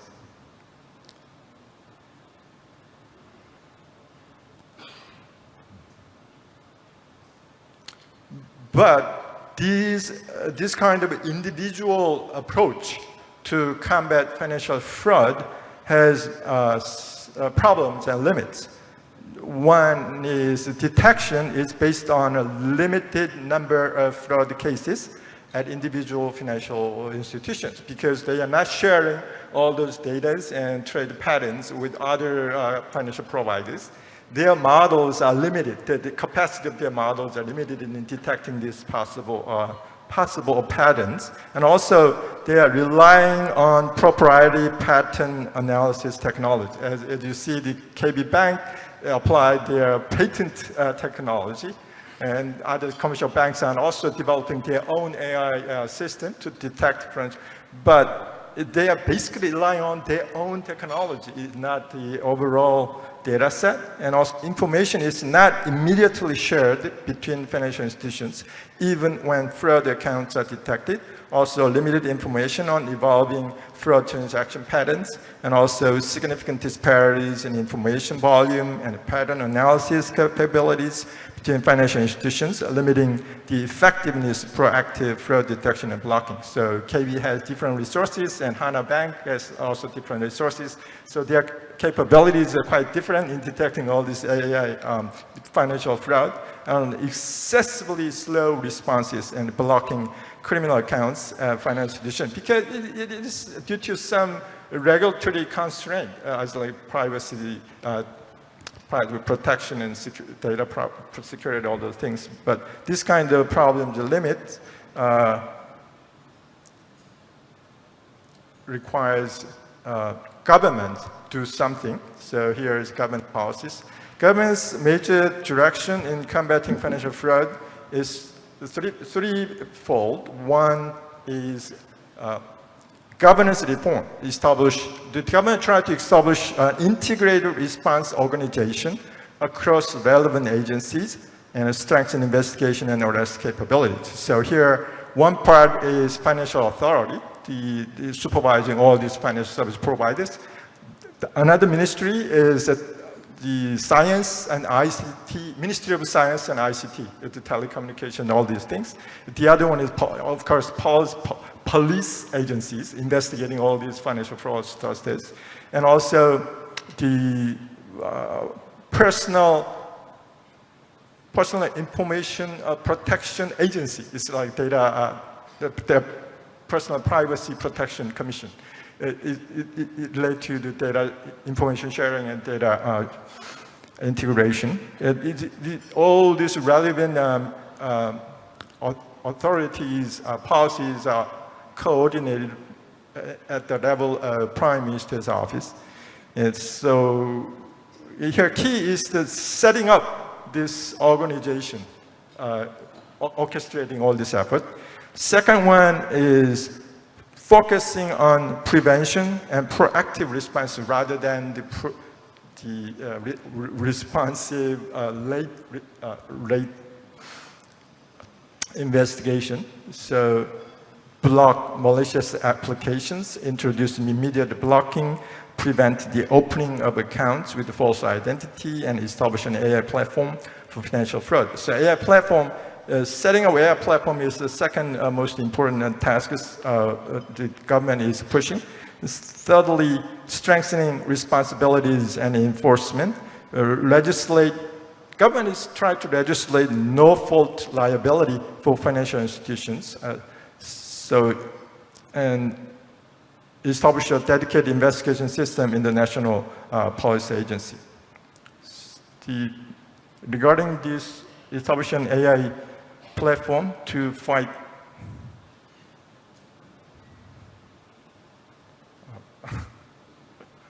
next slide, please.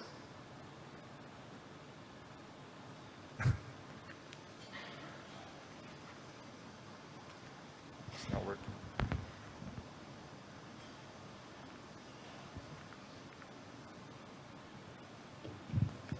Next slide, please.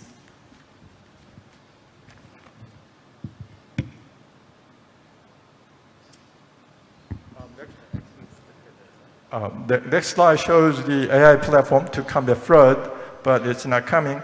But the platform is basically sharing all the relevant information, and then analyze the overall AI model, and then we apply those models. I'm sorry. Oh, okay. Okay, good.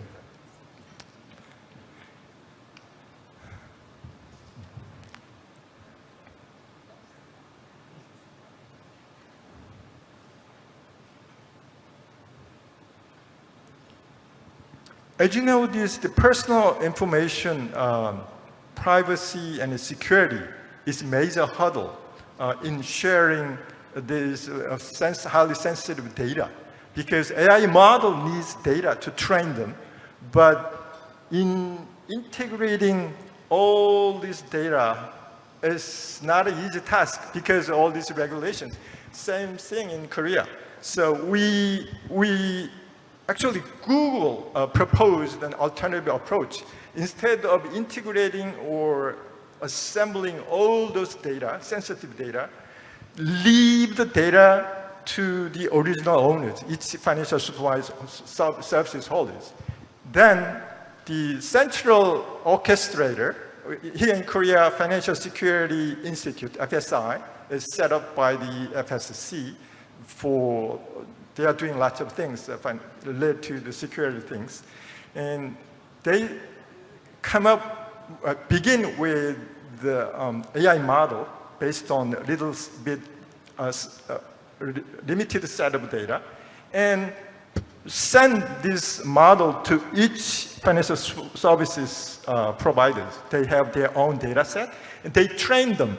To train them, they come up with weights on parameters, right?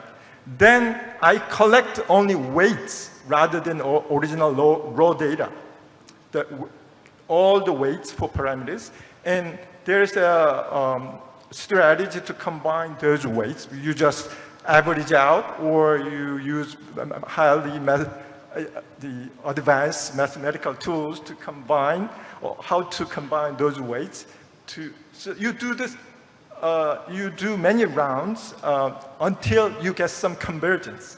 That's called federated learning model. You leave all the data to the original owner, and so you did not touch those highly sensitive data.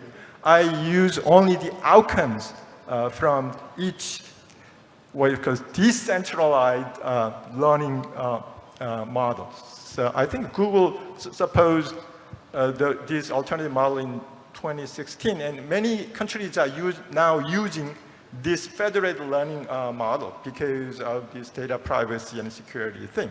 The United Kingdom, England are using those models, and also Japan is doing that, and also Google and Swift is using this federated learning model. Korea is also, I think you can see, if you see the second conference of this year, you will see the details of this federated learning. There's lots of techniques involved in averaging. Federated learning average is the most common thing. You just add up and divide out this. But there are a lot of other techniques, and it also has risks because there is some. Let me see. If there is some bad participants in this federated learning, they can attack these federated learning using malicious data set or malicious model weights, all this. Then you need some detective model to single out those unusual outliers, that kind of things. So there are lots of researches going on regarding this federated learning to come up with a model to combat financial fraud. So Korea is using that. And the last part of my presentation is about how to push these financial providers to invest more on this AI technology. It's raising penalties, not complying with regulation. For example, Korean government is now thinking of no fault compensation. Whatever consumers do, whether highly reckless behavior or they do not follow or they authorize the transfer of money, whatever happens, financial service providers are responsible for the loss of the money. Then it will give incentives to the financial providers to invest more,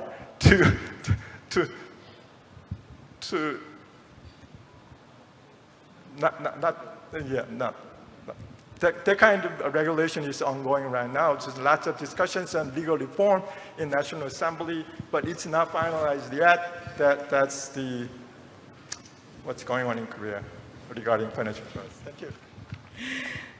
Give applause for Dr. Lee, ladies and gentlemen. So I point out some of the notes here. The first one you mentioned about the typology of fraud and also fraudster techniques. You also mentioned about the increase of number of accounts exposed to scam in Korea. I think it doesn't happen also in Korea, but also in Indonesia, the increase of scam. You have a message about the regulation, that regulation needs to be agile because the static rule-based regulation cannot handle the AI development. And also, of course, the fraud prevention needs to be done by all the elements, not only in the context of the regulation. So I think before we go through to the next session, while waiting for the technical difficulties here, so I think I have a question for you, Dr. Lee. You mentioned about the increase of the number of accounts exposed to scam in Korea.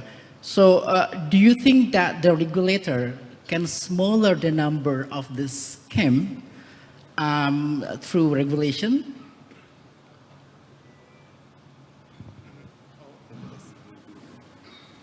Yeah, I hope so. If you look at,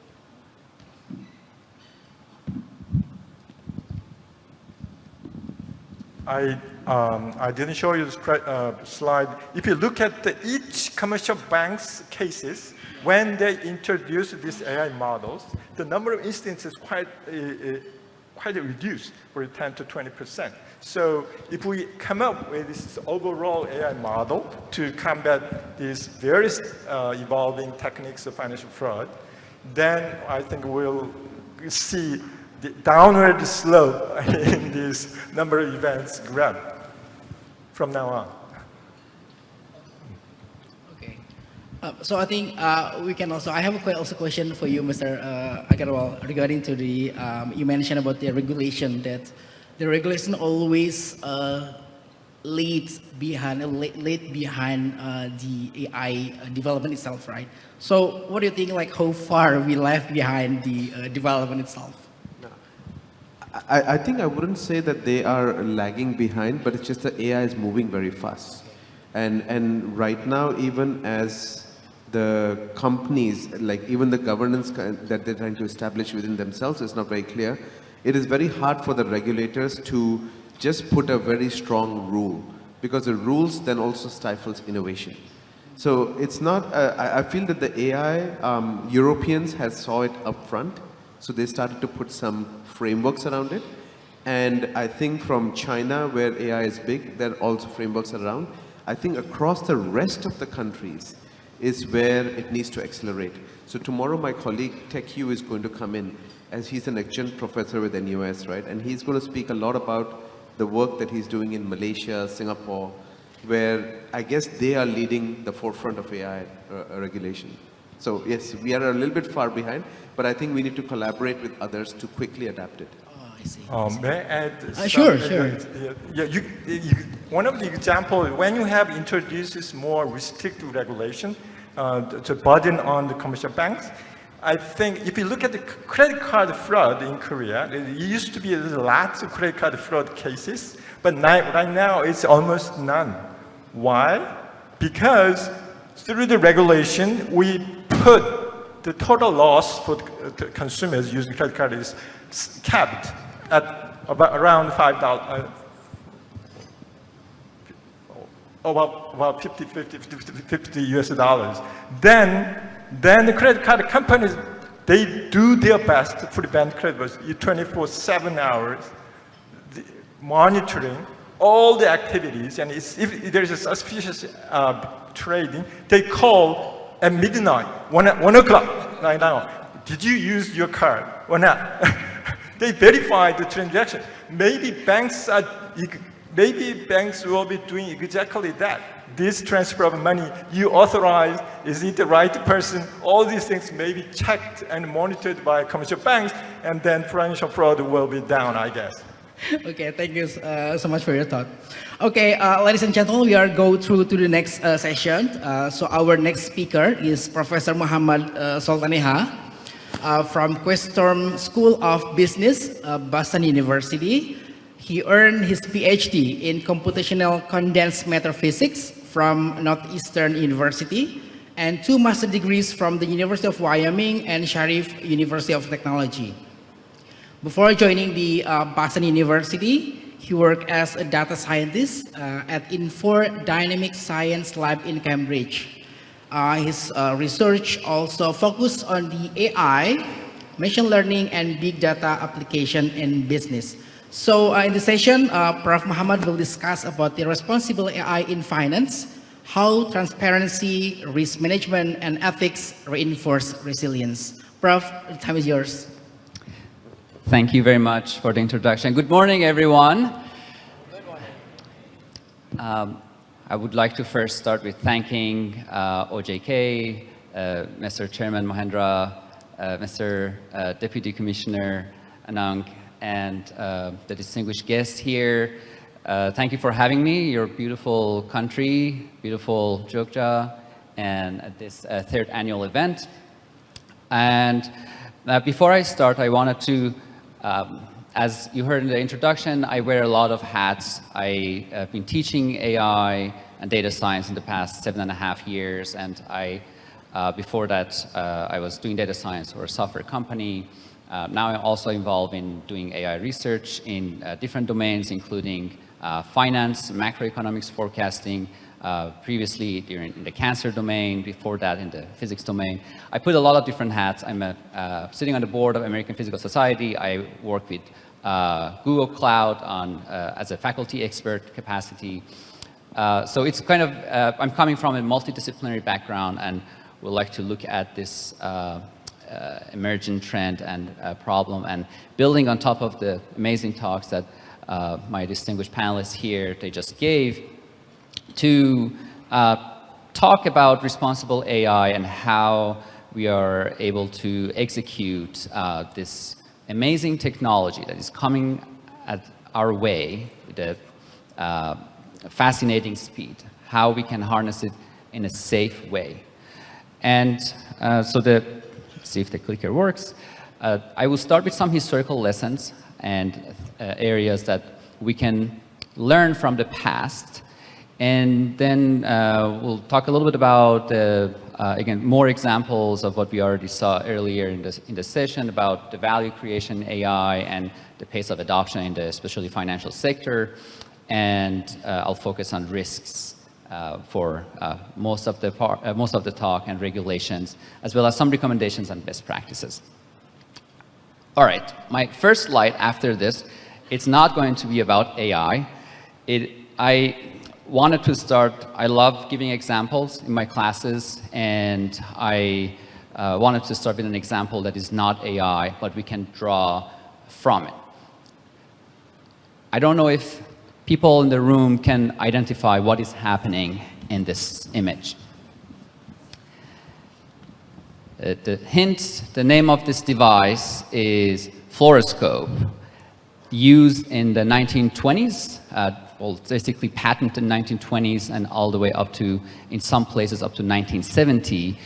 It was used for shoe fitting in the shoe stores, and this is built on top of X-ray machines. So I'm using X-ray as an example because I think the history of X-ray is kind of fascinating, that this was used in a reckless way in some cases. And I'm not going to focus on the parts that X-ray has been saving perhaps millions, if not more, lives in the past century. Of course, you know, we all agree on that. I want to focus on the parts that it was used in a reckless way, and what we can learn from here when we are looking at another amazing technology that looks like magic. In fact, X-ray is called X-ray because it was accidentally discovered in 1895, and the physicist, who by the way won the first physics Nobel Prize, he called it X because he didn't know what it was. So it's, and AI is kind of the same kind of magic right now, that the way we've been looking at it in the past 6 or 7 decades, and we are in a turning point, and what can we learn from. So I'm going to spend this slide on X-ray. I promise this is the only slide on X-ray left, and we're going to switch to AI. By the way, the image here, it's from the same physicist's, his wife's left hand. This is one of the, perhaps, the first X-ray image ever taken. And so the history is very interesting, complete accidental discovery. And within weeks, it was adopted at the hospitals, and hospitals were using X-ray. The doctors were amazed and fascinated by it.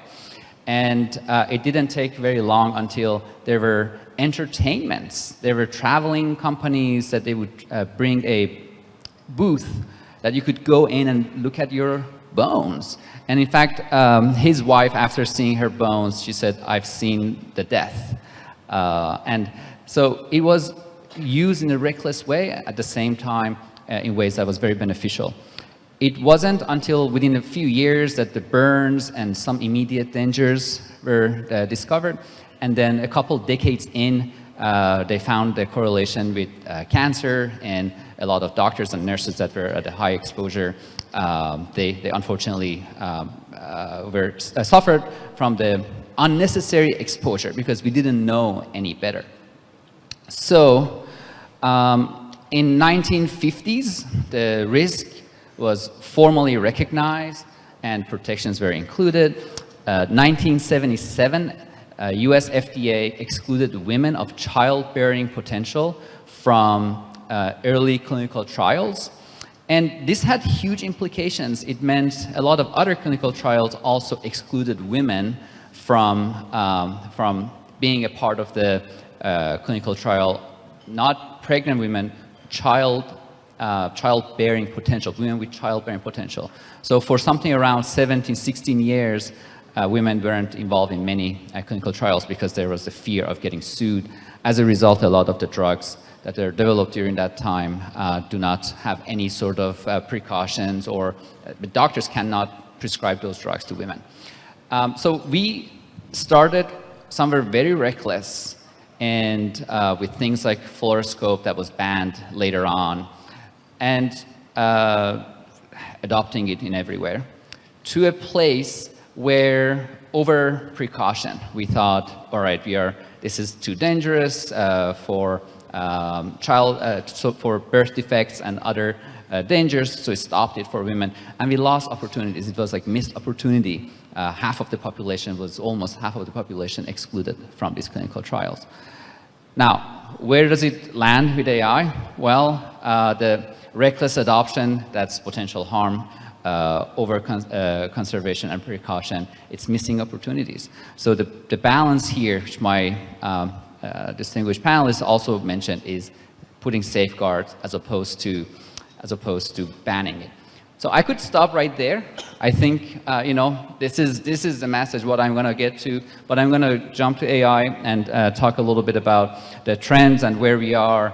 This McKinsey report from this year showing, so on the left-hand side, you can see the percentage of companies that they surveyed. That's the last data point, 78% is that number of percentage of companies that are adopting using AI in at least 1 out of 11 functions that they surveyed. This is end of 2024, up from 72%, which was beginning of 2024. So the trend is up, and you can see for 2 or more functions, 3 or more functions, and so on. I don't think I need to convince anyone in this room. Some more numbers, 91% of financial services firms. Previous slide was for all sectors. 91% of financial services firms are assessing or using AI already, according to an NVIDIA survey from last year. Innovation, operational efficiency, customer experience. 73% of banks cited fraud prevention as a key agenda item that we just heard the talk about, and citing up to 50% cost reduction and up to 95% speed. And huge amount of money is being invested in this area in the financial sector, the AI space and Gen AI space. There is a lot of potential here. Okay, so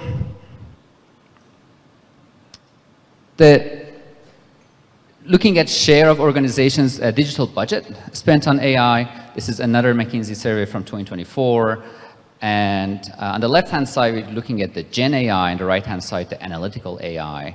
In the analytical AI, the financial sector has 12% of its companies in this survey. They're spending more than 20% of their digital budget. But on the Gen AI, for good reasons that we are familiar with all of the risks that come with Gen AI, is 0%, spending more than 20%, and you can compare with other industries. And then how financial sector is using AI, this is this survey by Bank of England, and this is of course focused on the UK companies and banks, actually, not companies, just banks. The operations and ITs, the highest. The turquoise color is looking at internal, the orange color is looking at external use. The darker the color, the more significant the use is. And followed by that is the retail banking and general insurance. So I think this probably makes sense for most folks. And some of the applications that we see in this space, they are from automated trading to countering threats and fraud and credit decisions, credit worthiness, the customer service, investment, and investment decisions and risk management. So these are the big areas that the financial sector is using AI more or less.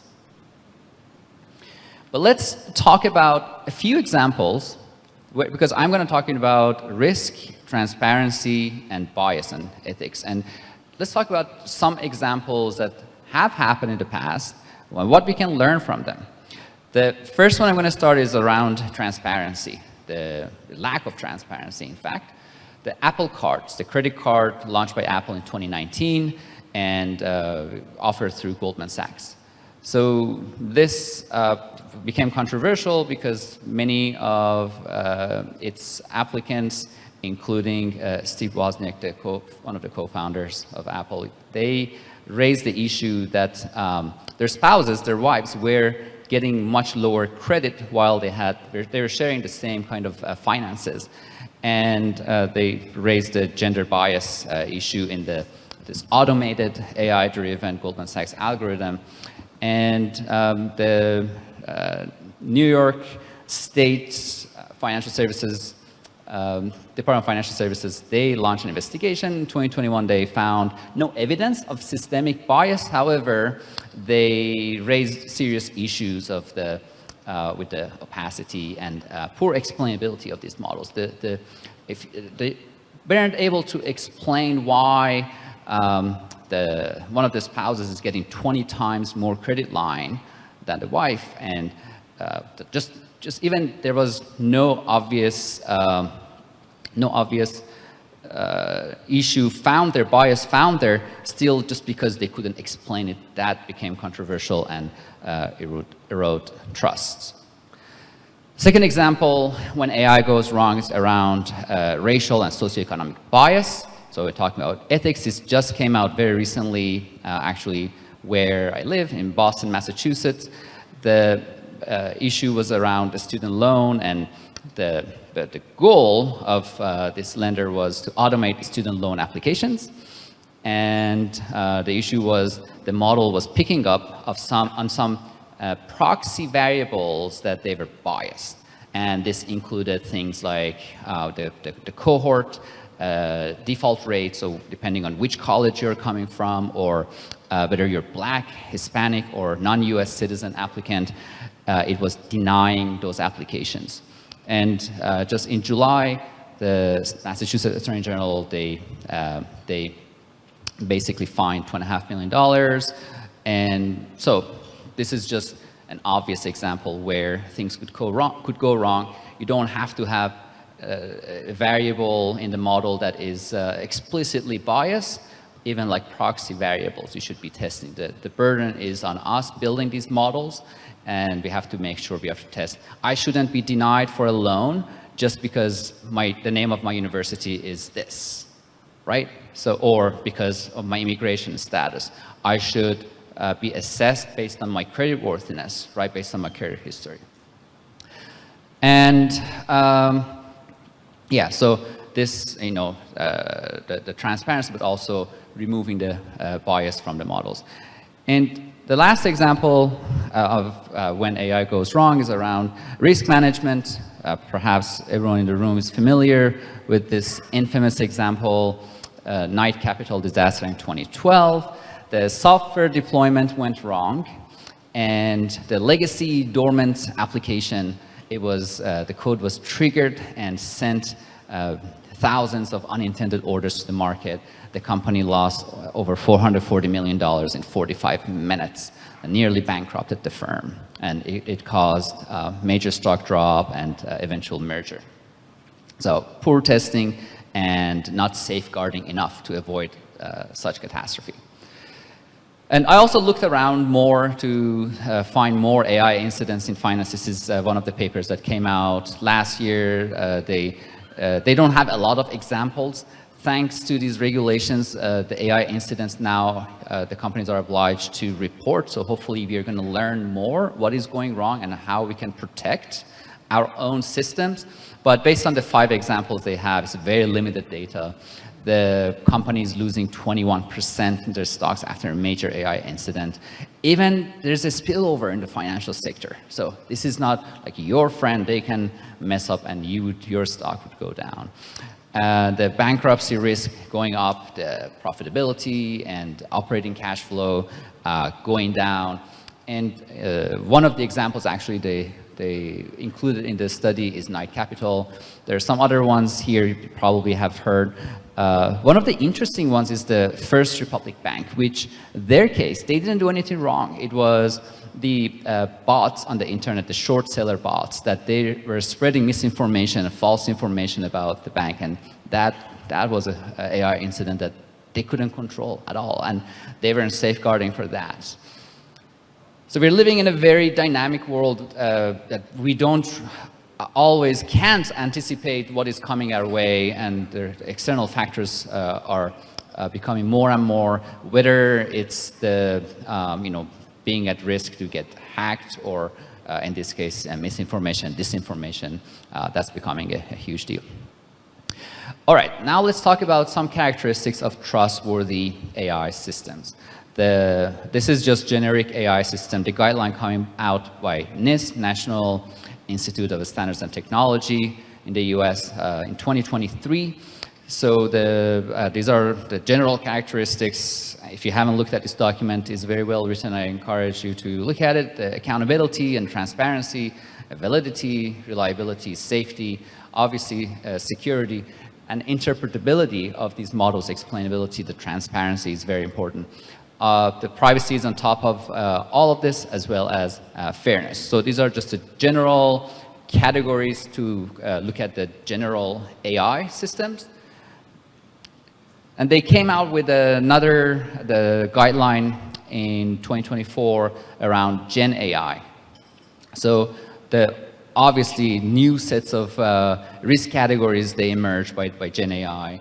And now we are talking about confabulation, like how can you minimize that? That's the hallucination. The models are giving you false information. Are they giving you safe and respectful content if your model is talking to your customer on your behalf? The data privacy is becoming even more sensitive and more important. Are you able to isolate your private data, the client's data? A new kind of risk, or actually responsibility, I should say, is the environmental responsibility.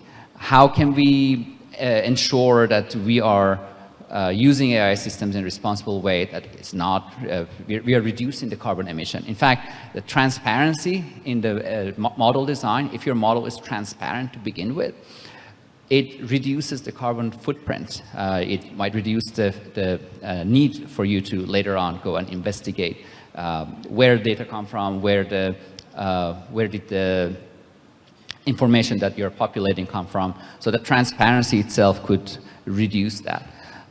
Fairness and representation.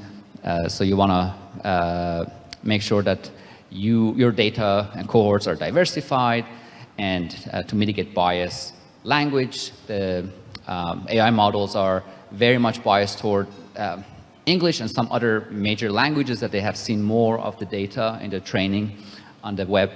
And also they're biased toward certain communities and regions. So we should be very thoughtful of all of these biases existing in the model. And to continue on that, the information integrity, the provenance tracking, right? Can we keep track of where the data is coming from, where the content is being generated? And content watermarking, which is basically digital footprint that you leave behind to later find out that this was, to battle misinformation, that this model generated this image, or even text. We are able to watermark the text. We are perhaps on earlier stages on that, but we want to combat deep fakes and misinformation. The security is a huge deal. We have prompt injection and data poisoning. These are ways that hackers can penetrate to your LLM systems with something that you might feel that this is a very innocent prompt you're putting in, but in fact the model is executing something else embedded in the system. The IP is obviously a big, and we are in the next few years, we should be learning about how these companies are going to battle the issue of intellectual property and want to respect the copyright and likeness and consent boundaries. And then finally, I think I put this at the end because I think it's perhaps the most important guideline here, which is on human oversight and accountability. The human in the loop, that's where a lot of the regulations are going to. Any important, significant decision that is being made by these AI models, that they cannot be fully automated. You should have the human in the loop. Human checking on the AI, AI checking on the human. It's a two-way direction. And also, just having human in the loop is not enough, because the humans can get biased, emotionally get attached to the AI answers. And they are maybe approving the AI answer that is giving, and they're getting biased through that. So we have to think about these systems, and we are still in the earliest stages. But there are frameworks. The first document on NIST I brought up, they put this like governance in the center of this framework, that we are setting the culture at the organization level, and we are how do we execute the governance throughout the AI life cycle. We are mapping, defining the context and potential risks, impacts, and stakeholders before developing, before deploying the solution. We are able to measure, we are able to evaluate, we are able to monitor the AI systems. We are able to define KPIs and quantitative, qualitative metrics to understand how these models are evolving. And we want to be able to manage and act on the measured results. So only putting all of these things together, we can continuously monitor the system, and that's the key, because the system is evolving and changing over time. Let's talk about regulatory landscape. My colleagues mentioned the EU AI Act. It's perhaps the most significant, the first and most significant AI regulation that we have, and it's very significant for everyone because the setting the tone, similar how to the GDPR set the tone on data privacy. The EU AI Act is setting the tone for AI regulation. And I'm also going to touch on US a little bit. both US and Asia, they are going more on the less global level on setting the regulations. It's more the sector level and the guidelines, but things are changing a little bit, at least in the US, in California. There's some developments in the past couple of months. And so I'm going to start with the EU AI Act. It's being rolled out, phased out in different stages, some of it already in place, some of it coming into place in the upcoming years. It categorizes the AI solution into 4 levels. Starting from level 4, I'm going to start from the bottom. This is where it's restricted, it's not allowed. Examples of this are social scoring, for instance, or certain biometrics, not allowed. Level 3, this is the highest risk of AI solutions, and you have the medium risk or limited risk and low risk. Low risk would be like a spam filter, or identifying fraudulent activities, for instance, would be on that category. So this is very helpful because then they're going to impose different rules for these different levels. And I think having regulations, even though maybe some areas, some industries would not be a big fan because it slows progress, but slow progress and sturdy building the foundation is more important than just building something really fast that will also fail fast. And we've seen this in the past.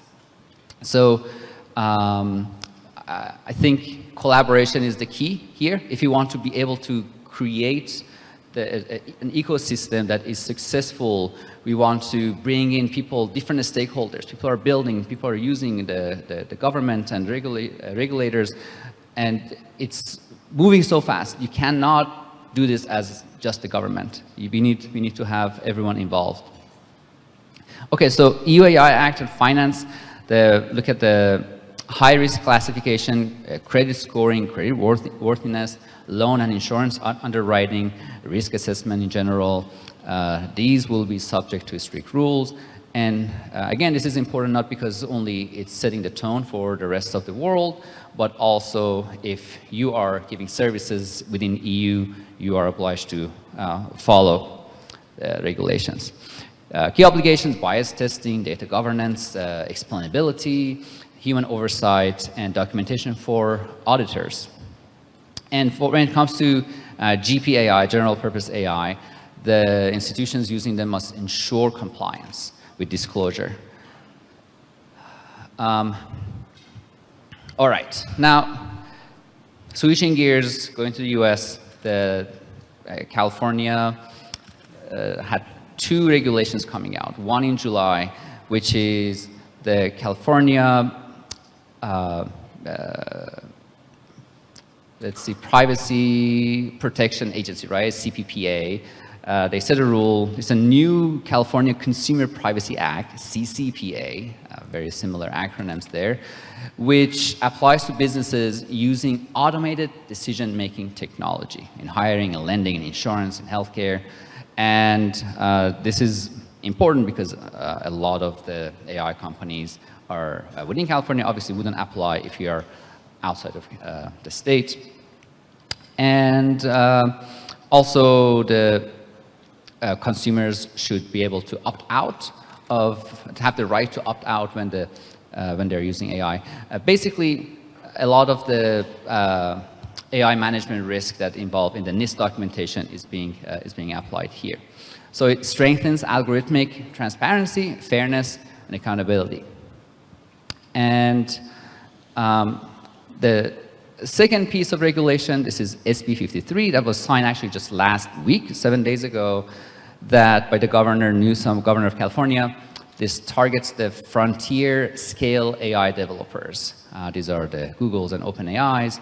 And it also aligns nicely with NIST 600, which is the Gen AI NIST document.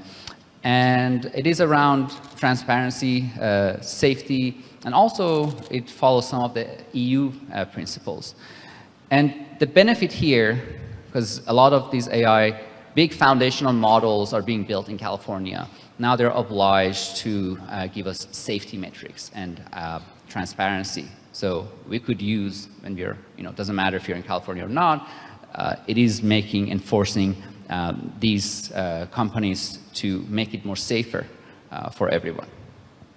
And it also helps to manage systemic and catastrophic AI risk. Okay, so again, just indirect financial sector relevance in this. And some recommendations and best practices: build cross-functional responsible AI committees at your institution, at your organization, and appoint dedicated responsible AI leaders. Very important, but you want to make sure that the cross-functionality is there. People with diverse backgrounds are coming into one place. And you want to provide structured training and awareness of both AI benefits as well as risks. And then when it comes to processes and policies, map AI use cases and assess risk throughout the life cycle of the application of the use case, prioritize fairness, transparency, and then embed human oversight and document. And for tools and assurance, invest in explainability tools and use AI assurance platforms for diagnosis, continuous diagnosis, and reduce third-party dependencies, because it gets more and more difficult to manage the risk when you have too many applications. And it's hard in today's ecosystem because there are a lot of solutions out there, but we want to make sure that we are able to manage these risks. I think with that, I would just like to say that responsible AI is critical to financial resilience built on transparency, ethical practice, and sound governance. Thank you very much for your patience and your attention, and I would love to be connected with you, and if you wanted to chat on any of these topics either online or in the break. Thank you. Thank you so much. So some take notes that I would like to share is that you mentioned before about the use of AI in all elements in the company, including the IT, operational, things like that. And then you also mentioned about some cases that AI goes wrong, like including Apple Card into the 2019, and then also the student loan in 2025. And you also mentioned about how the AI incident affect banks and also financial system. Okay, now I would like to invite the question from all of the participants. Yes, so I will invite one from my right side, one from the center, and one from the left side. Okay. Any question? Okay. Bapak di belakang. And then, okay, Pak Agus Sugiarto and Bapak, that's fine. And then one more, Ibu di depan. Okay. Mike, please, di sebelah sana.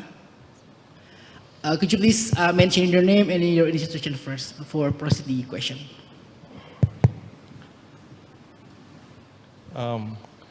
Good morning. My name is Dito. I'm from Indonesia Financial Services Authority, or OJK. Thank you for this opportunity. I would like to ask about the how to implement the AI in institutions.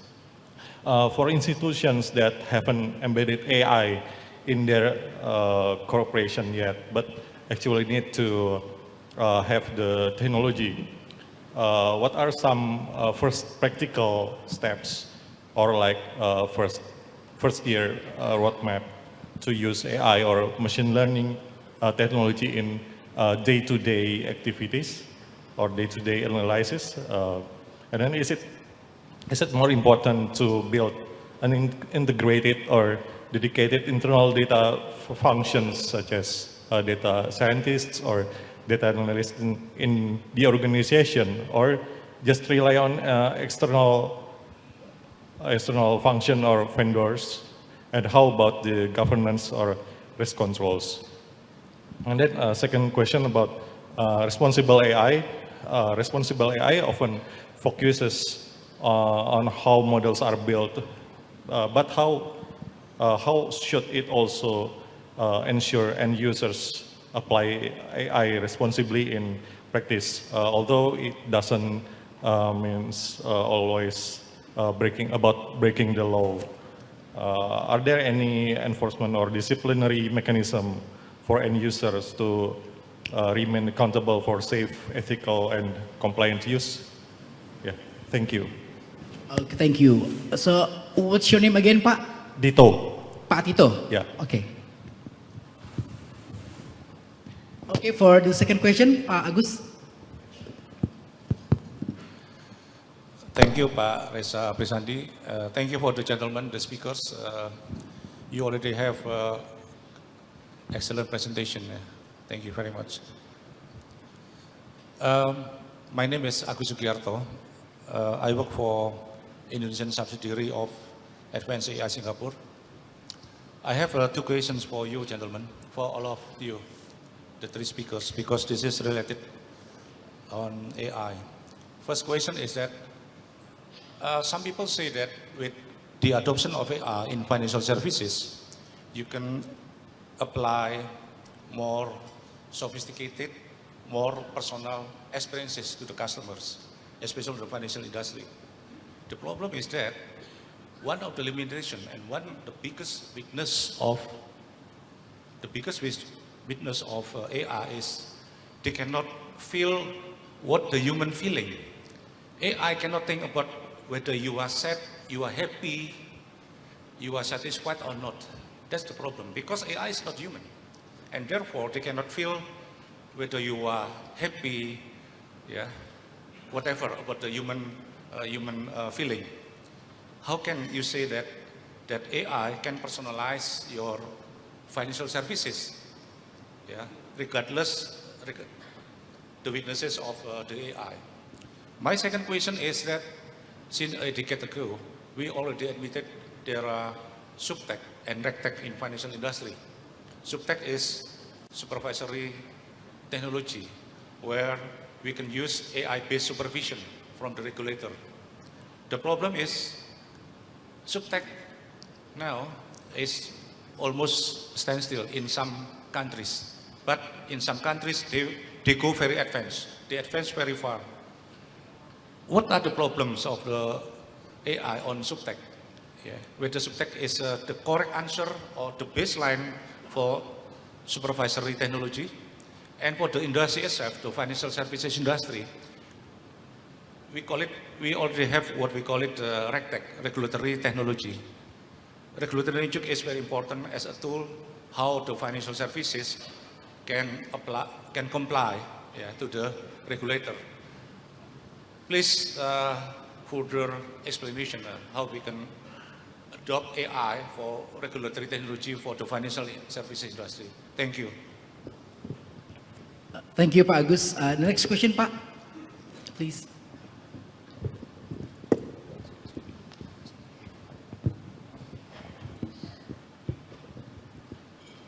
Assalamualaikum warahmatullahi wabarakatuh. Thank you very much for. I would like to ask all of you about something related to education. My name is Edi Purnawan. I'm from Badan Supervisi OJK, but little bit representing a question from the education side. It is about the the AI for the future generation, for the human resources in maybe the next centuries or 5, 10 years later.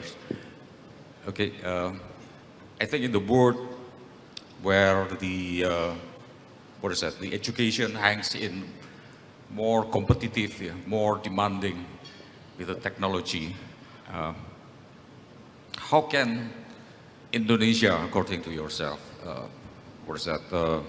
to ignite a transformative revolution in the level of AI, the vision of the 21st century? whether now we recognize that there is a disconnection while our students strive as a digital native, but our school, our school remains a segment to the outdated mindset of the, the 20th century, or even the layout of the classroom is something about 19th century there, mimicking about what is done in the 19th century. Then my question is for all of you, how can we dismantle this archaic framework that highlighted during your very interesting, powerful presentation to craft the forward thinking of the educational or financial, to embody the ecosystem in education for the futures, work for the economy, for the finance, and especially the education, because those who is not suitable for the working environment will be left behind and will be incompetent. That's why I think it's very powerful, and it is now will be part of the we call it Sisdiknas Act, Undang-Undang Sistem Pendidikan Nasional, which are now we are preparing for that, for the revision for the act, and I think it will be very beneficial for us to absorb the most implementable AI for the future education, for finance, for economy. Thank you very much. Thank you, Bapak. And last question, please.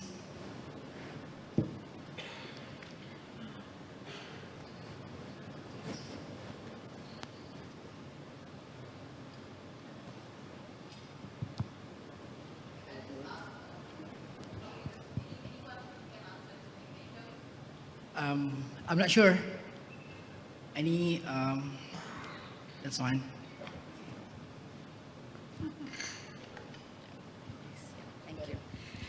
Thank you so much, Park.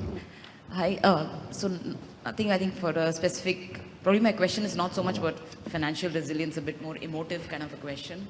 Now we know this development in AI, especially what touches the man on the ground, is led by few companies to begin with, right?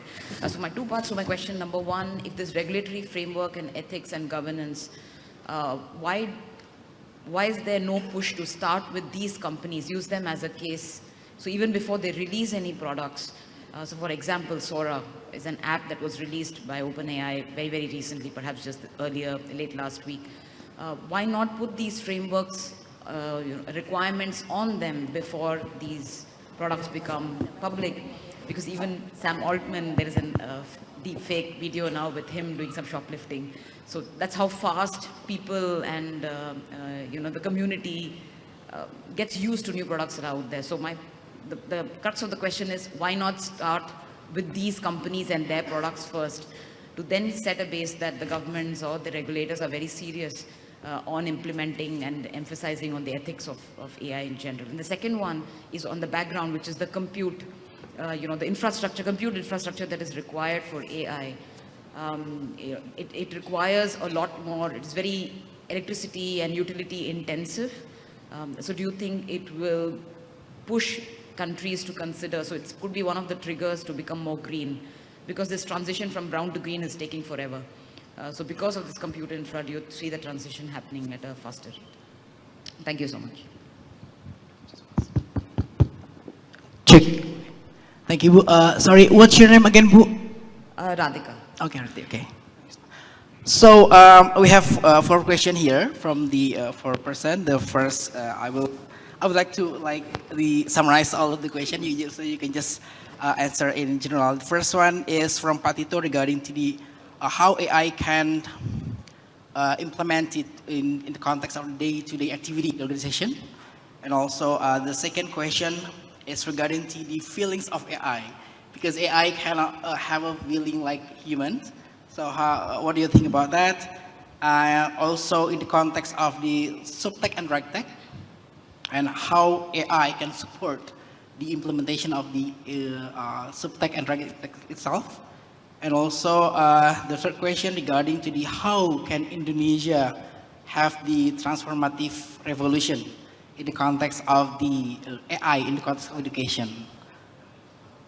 And the last question, Bapak also mentioned about the SISDIKNAS ya Pak ya. Like SISDIKNAS is like the national education system, and how the framework, how AI can boost the framework in the context of the system. And the last question regarding to the ethical in the requirement for the AI framework. Time is yours. You can just start with Mr. Sangchili or Mr. Agarwal. That's fine. let me take some of these answers. Okay, so let's start with maybe the ones which I'm very passionate about is these two questions, right? I think the one on emotions. I think like we are now working with companies where you are now implementing emotional engagement through chatbots, and it is already possible. So for example, think about collections. You can have a collection agent, and the collection agent has a voice to text translator which is already attached to them, and that voice to text then is able to then deduce what emotion people are expressing based on the way they actually approach the language.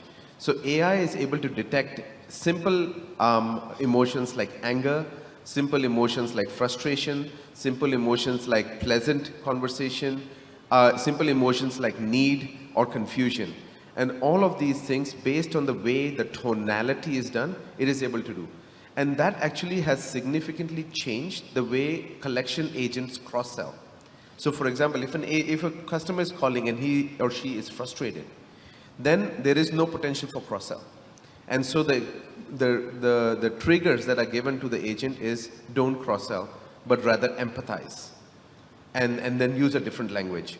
So to your point, Pa, I think in emotions will be a very quick movement for AI to do.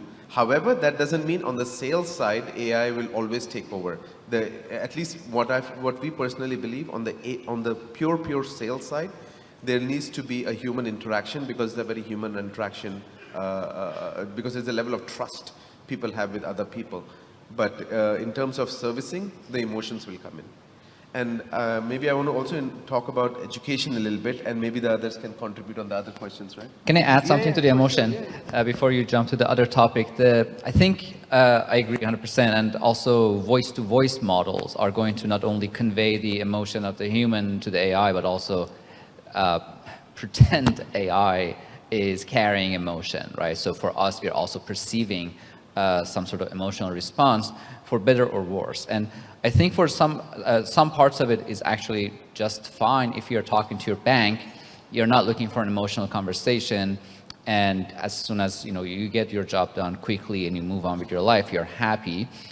But one area that I think kind of like a fluoroscope example of the X-ray that years down the road we might look back is related to the emotion, where I think my worry is 12-year-olds, 15-year-olds, 18-year-olds are talking to ChatGPT on a daily basis and using ChatGPT as their emotional support, as their therapist, and they are pouring in all of their emotions there.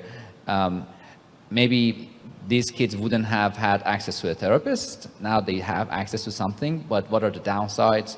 Everything they're saying there is going to live there forever, right? Cannot be deleted easily unless we change the laws, and can potentially be used against them. But also what kind of response they're getting back from these AI systems. How is it shaping the society? Like we are having the next generation being kind of raised by AI to a certain point. It's not that parents are full driver's seat. The kids are talking to AI. And just I wanted to add that on the emotion side. Yeah, I think makes sense, and actually that moves really well to the education. Now on Saturday, I was actually mentioning in my talk, I was also another talk about AI and children on Saturday, and we were just discussing as parents of what is the role of AI in schools. And essentially people have started to see is there's a converging view that AIs will be implemented in schools, right? Especially at the senior level and also at the high school level, where you are using AI as a tool to augment the way you learn. Because today you learn very differently. We used to go back and look at encyclopedias, and now the kids actually, then it evolved to Google, now it's evolving to AI. And so keeping AI out of schools is going to be very difficult, okay? However, there are school of thoughts around what should happen at the primary school level. Because at a primary school level, AI can be detrimental, right? Because it then teaches students to be a little bit more intellectually lazy, right? These are schools of thought. Some people think it needs to be there because it augments. Some people still think it might make people intellectually lazy. So that's basically, given that output, there is a huge implication to the education system. And the way I think about it is that international schools, bigger schools can adapt quickly because they are used to this. However, what about Sekolah Negeri? What about sekolah-sekolah and the other desa-desa, kampung-kampung? They will never be able to upskill the teachers to be able to teach in an environment like this.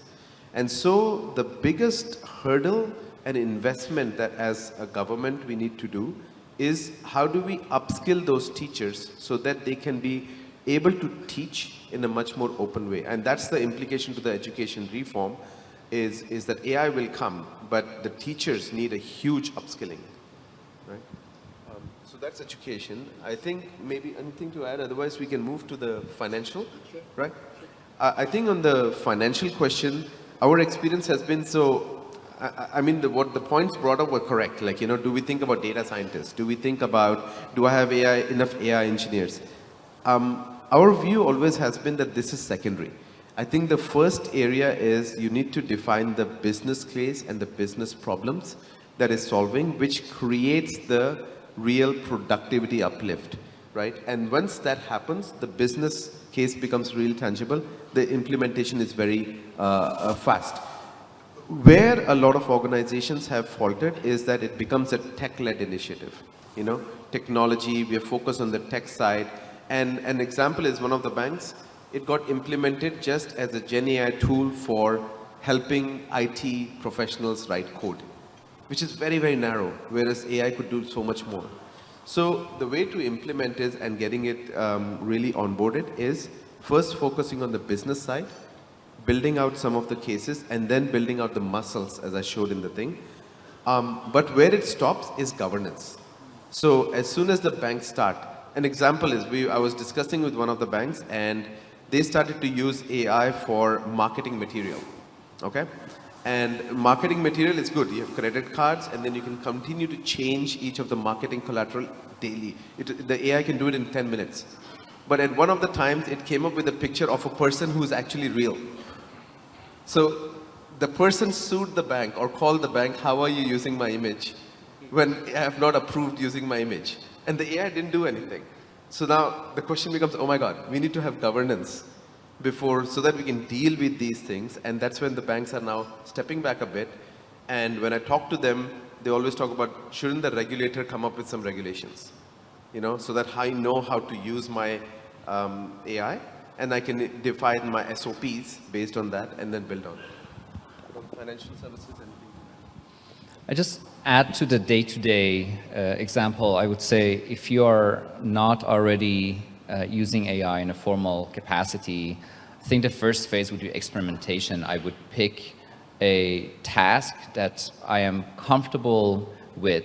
Let's say if you're using an Excel sheet all the time, and I would go to AI and ask it to write this formula for me instead of me spending 3 minutes, 5 minutes. I'll go there. And I think being able to verify, and what is very important is to understand what are the limitations of these systems, and the hallucination, but also going out of what you ask them to do and bringing this picture of someone real to there are a lot of examples like that.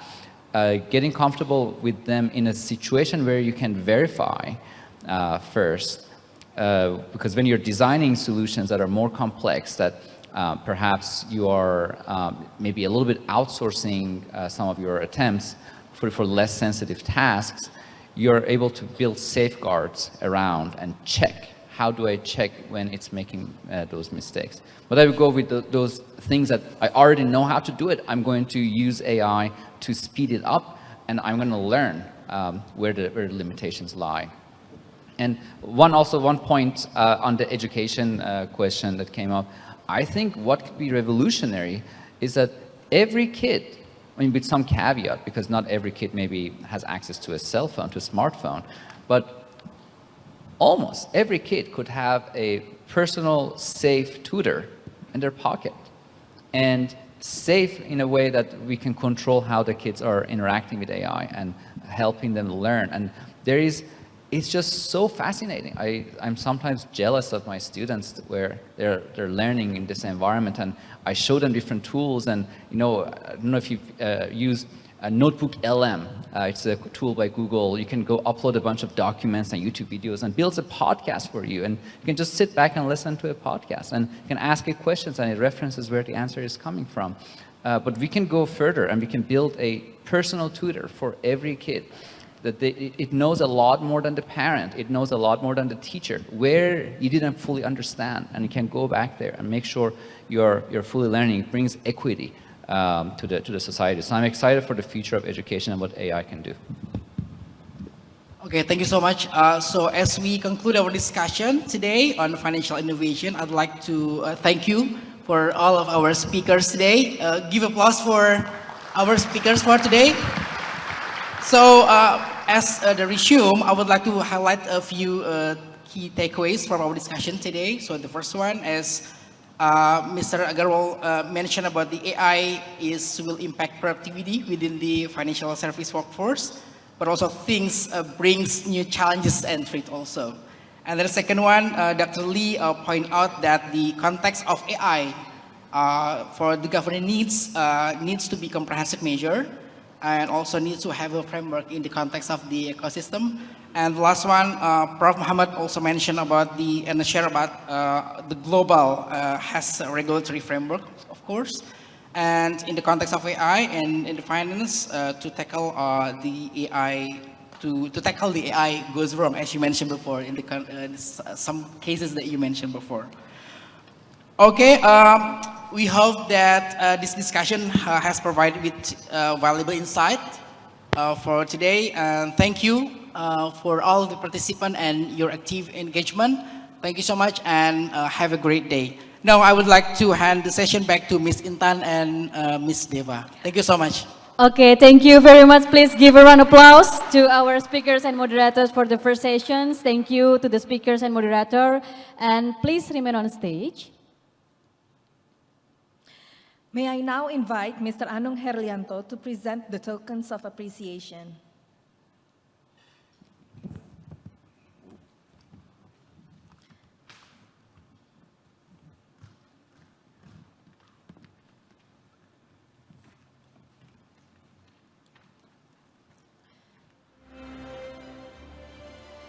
To begin, the placard will be awarded to Dr. Sang-Che Lee. Following that, the placard will be presented to Mr. Tushar Agarwal, and to conclude, the placard will be awarded to Professor Muhammad Sultaniha.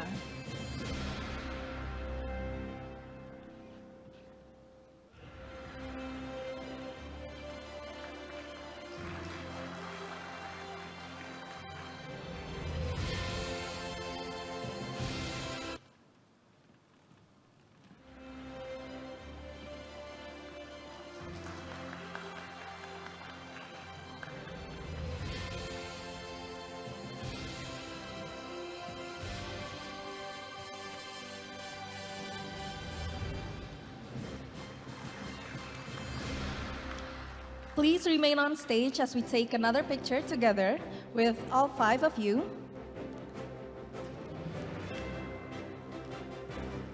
On my count, 1, 2, 3, smile. Let's take another one. 1, 2, 3, smile. Thank you very much. Please step down from the stage.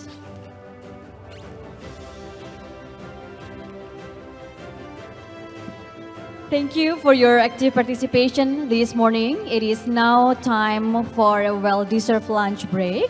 Please enjoy your buffet lunch in the front of the ballroom and take this opportunity to network with fellow participants. A gentle reminder that the seminar kit vouchers will be distributed tomorrow on day 2. Kindly note that e-certificates will only be awarded to participants who attend both day 1 and day 2 of this event. Both participants who are attending online and offline, we remind you that we will reconvene here at 1:30 p.m. for the afternoon sessions. Now, please go to the foyer to enjoy your lunch. Bon appetit!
Ladies and gentlemen, the program will start shortly. We kindly request all attendees to please return to the ballroom and be seated so that we may begin the next session shortly. Thank you.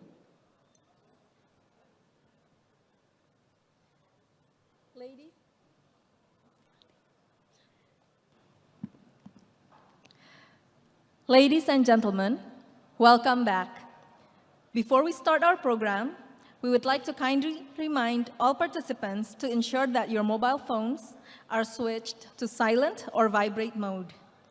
We also kindly invite you to please come forward and occupy the vacant seats. Please make yourselves comfortable by filling in the empty seats in front of you. Thank you.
Good afternoon, distinguished guests, ladies and gentlemen. Welcome back to the third OJK International Research Forum.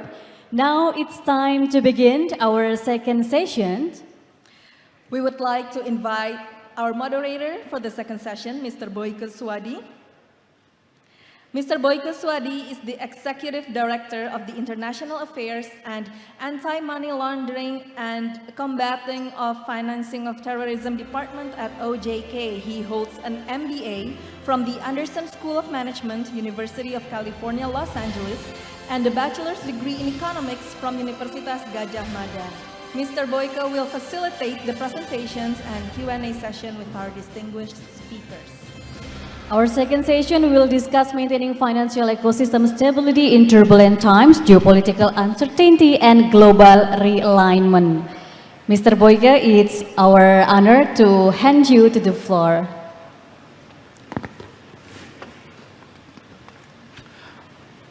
Thank you, Ms. Intan and Ms. Deva. Good afternoon. I'd like to welcome you to the most challenging endeavor known to mankind. Yes, the after lunch session. But fear not, actually many others have gone through this event, this session, and they have survived. But what makes us stand out is that not others will be discussing maintaining financial ecosystems, stability in turbulent times, geopolitical uncertainty, and global realignments. That's certainly something significant to unpack after lunch. Okay. Now, I am honored to be here. By the way, my name is Boyke Swadi. I'm honored to be here to learn and moderate this very important discussion for this this afternoon. Now, I would like to invite our esteemed speakers for today. We have Mr. Fitra Faisal Hastiadi, PhD. Could you please come up to the stage, please, sir? Okay. We also have Ms. Radhika Rao.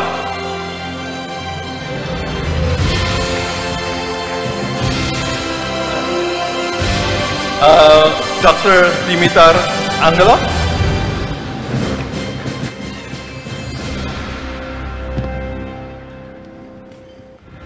And Mr. Nyoman Gede Satria Wibawa.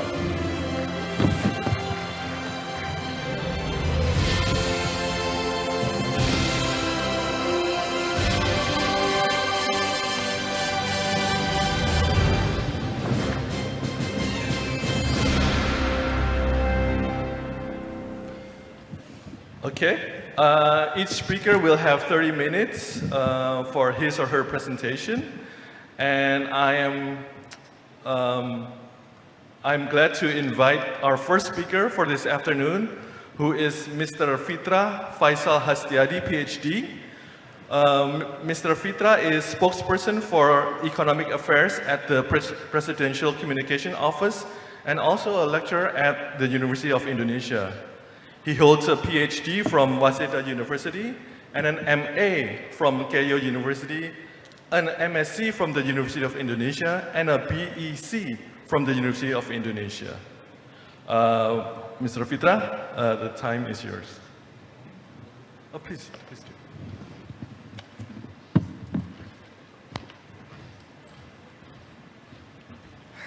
do.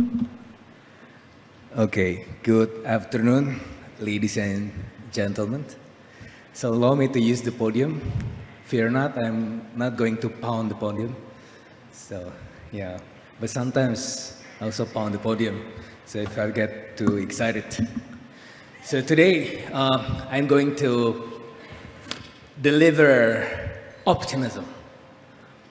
Because, yeah, judging from my affiliation, my first affiliation, of course, I'm an economist, as well as the spokesperson for the Government Communication Agency.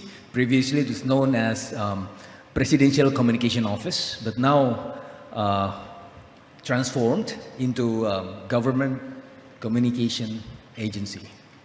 And then my second affiliation, I'm also an advisor for Samuel Securitas from the sell side.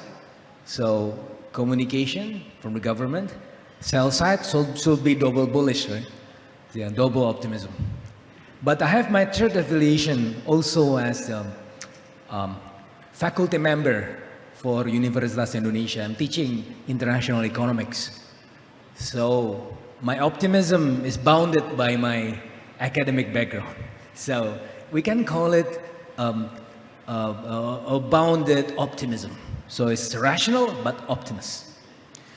Okay, if we can move to the next slide, I'm going to show you the map of the world. Next slide, please. So if you see the map of the world, so this is the one that I like the most for my slide because, yeah, next slide. Okay. So this is the map of the world because I'm as a trade economist by background. So this is what I do. I have my books also covering these areas of trade and especially Asian and also ASEAN. So when we look at the map, the dynamism, the trade and investment dynamism is coming from the West. So if you can see what happened with the tariff, the dynamism that we are facing right now is coming from this so-called tariff. I have my PhD in international trade. I've never seen this before, the reciprocal tariff. I consulted with my sensei. Jokingly, I asked him which literature that I missed because I never seen this in my life, in my PhD life. So it's not in the book, but this is the one that we should face. This is creating a geopolitical and also geoeconomical dynamism. Previously in 2022, we already had the one that is called friendshoring. So countries, they're siding to each other from the west to the east, friendshoring. And now it's becoming more obvious. So now we don't have friendshoring anymore, but now we are having the US against the rest of the world. So we, in a sense that we are having a convergency, the one that Richard Baldwin mentioned in his book, The Great Convergence, blessing in disguise. So, of course, the Trump tariff is creating a massive constraint to the economy. But if you ask me how to define Trump, Trump is not a random guy, not a random person. He's actually, we can actually, see Trump as the one that is to be expected. The Fed in December 19 cut 25% of the tariff in 2024. But what happened with the USD 10-year yield, the yield went up. This is an anomaly. But this is not really an anomaly because the Fed also showed the, meeting documentation that is actually expecting that 2025, the inflationary tension coming from the tariff will become imminent. So even the Fed already figured out that Trump will increase the tariff. And then what is actually the motivation to increase the tariff? In 2016, I was invited to a discussion in CNN, discussing with Desi Anwar. At that time, 2 months prior the election, I was actually having a fait accompli that the US economy with Clinton will do this and that. But voila, what happened? Trump won in 2016. Since that time, I dedicated some of my time to learn what happened with the US, especially with Trump.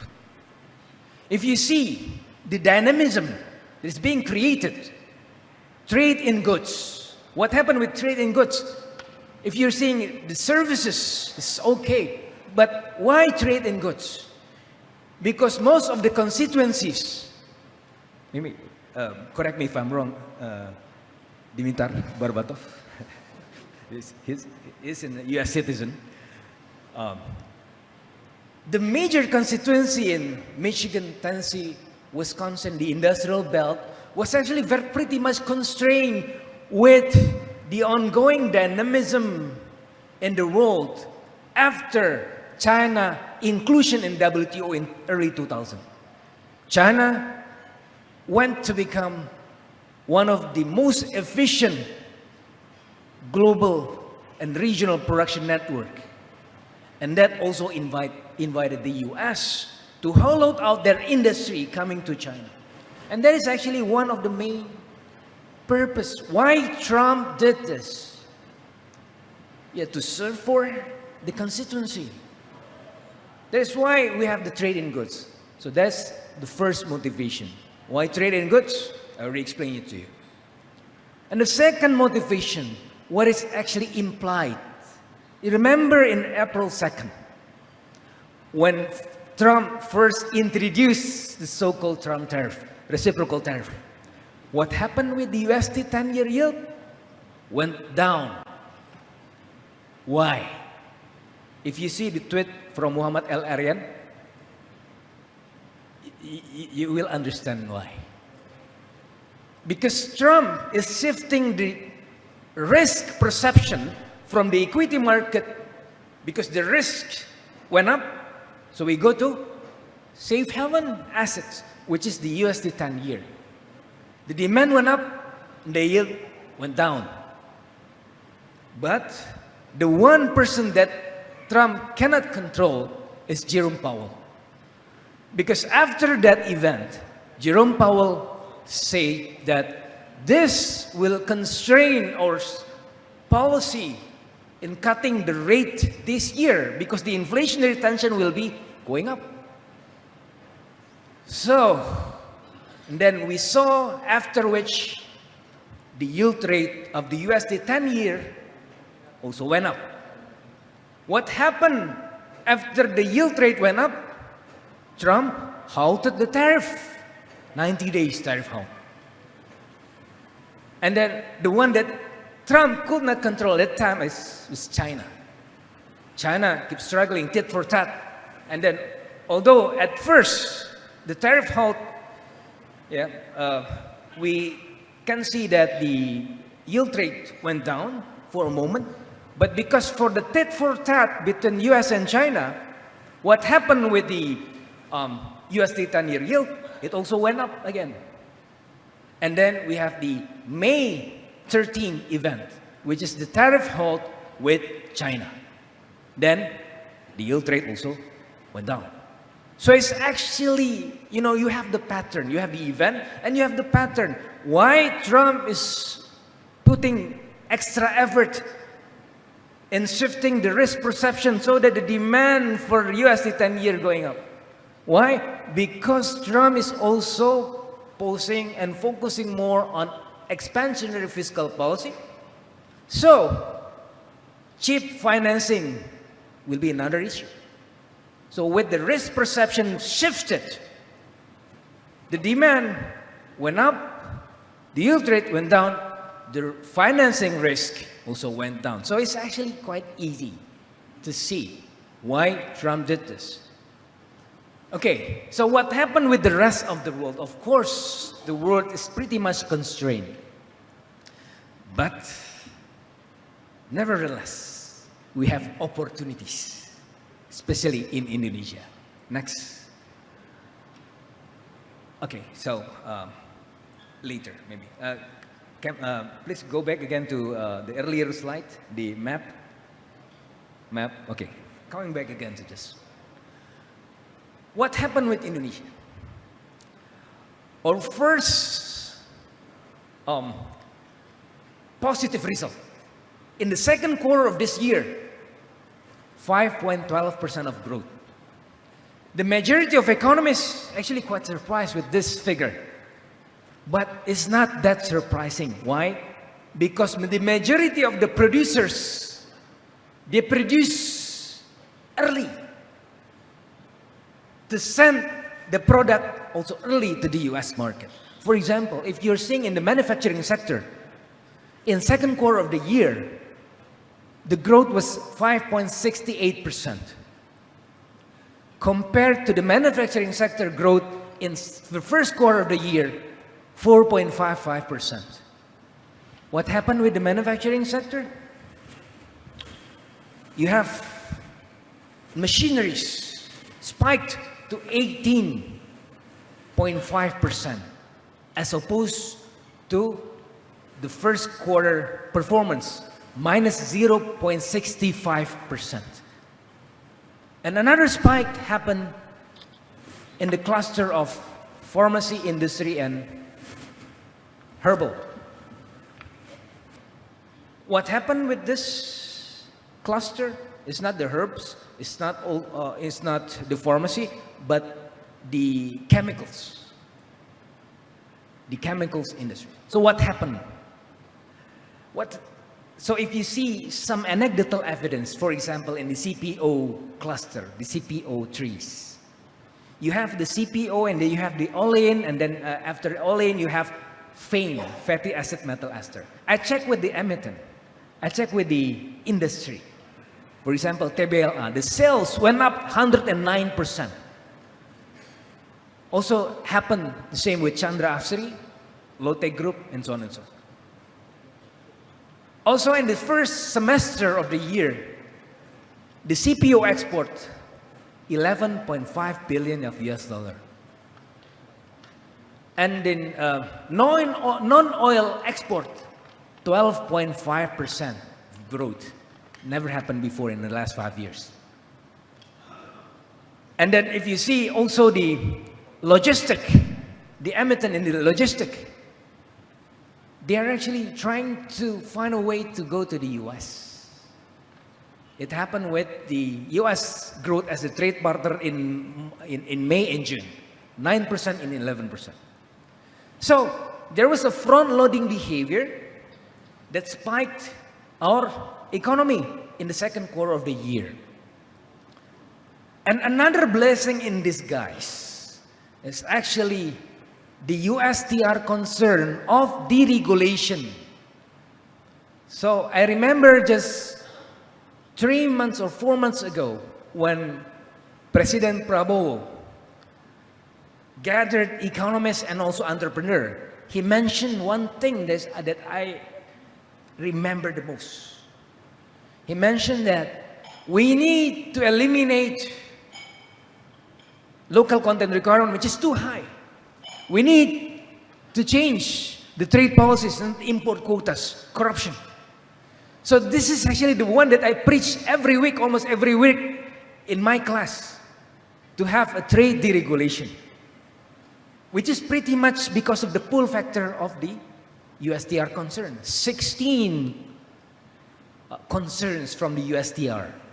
And then we have this deregulation in place. Another blessing in disguise, if you see the latest figure of the trade balance, more than 5 billion of US dollar.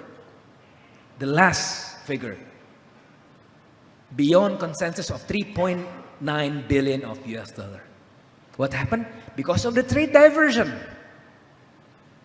You know, you see, we have the variation of rates, tariff rates across the world.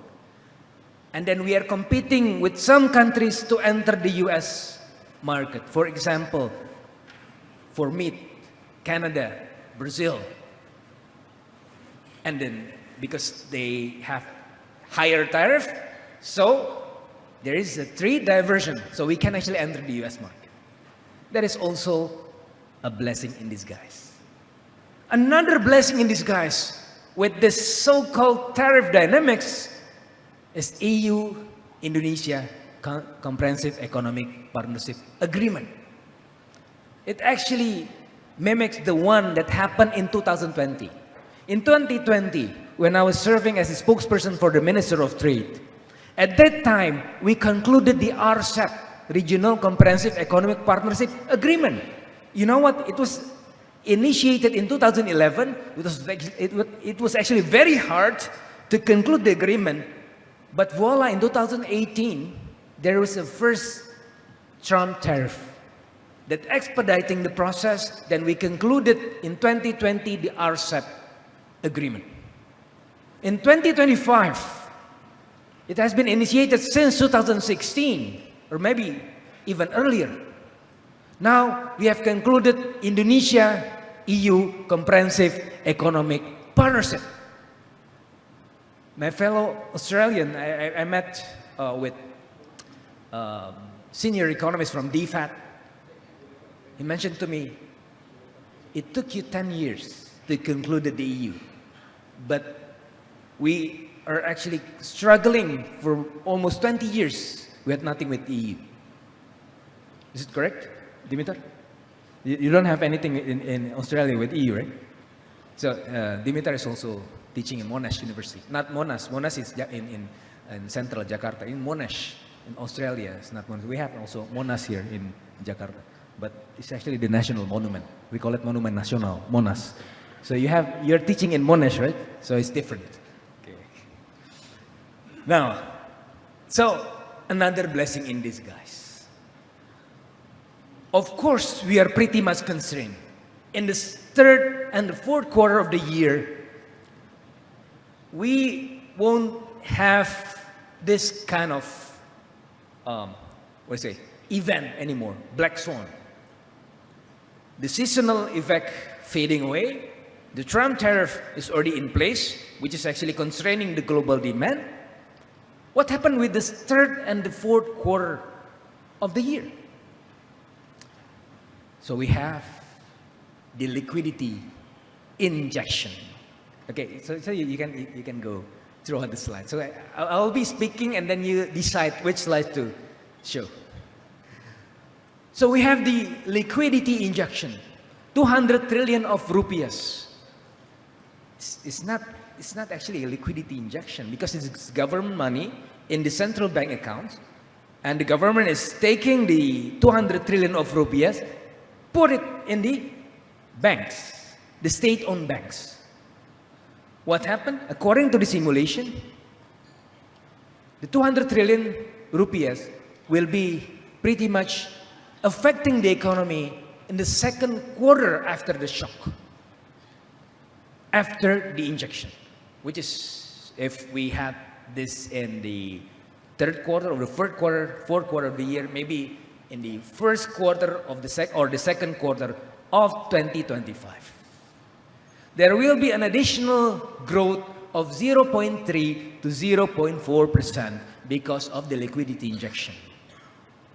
Of course, most of the economists also have some concerns about the demand side.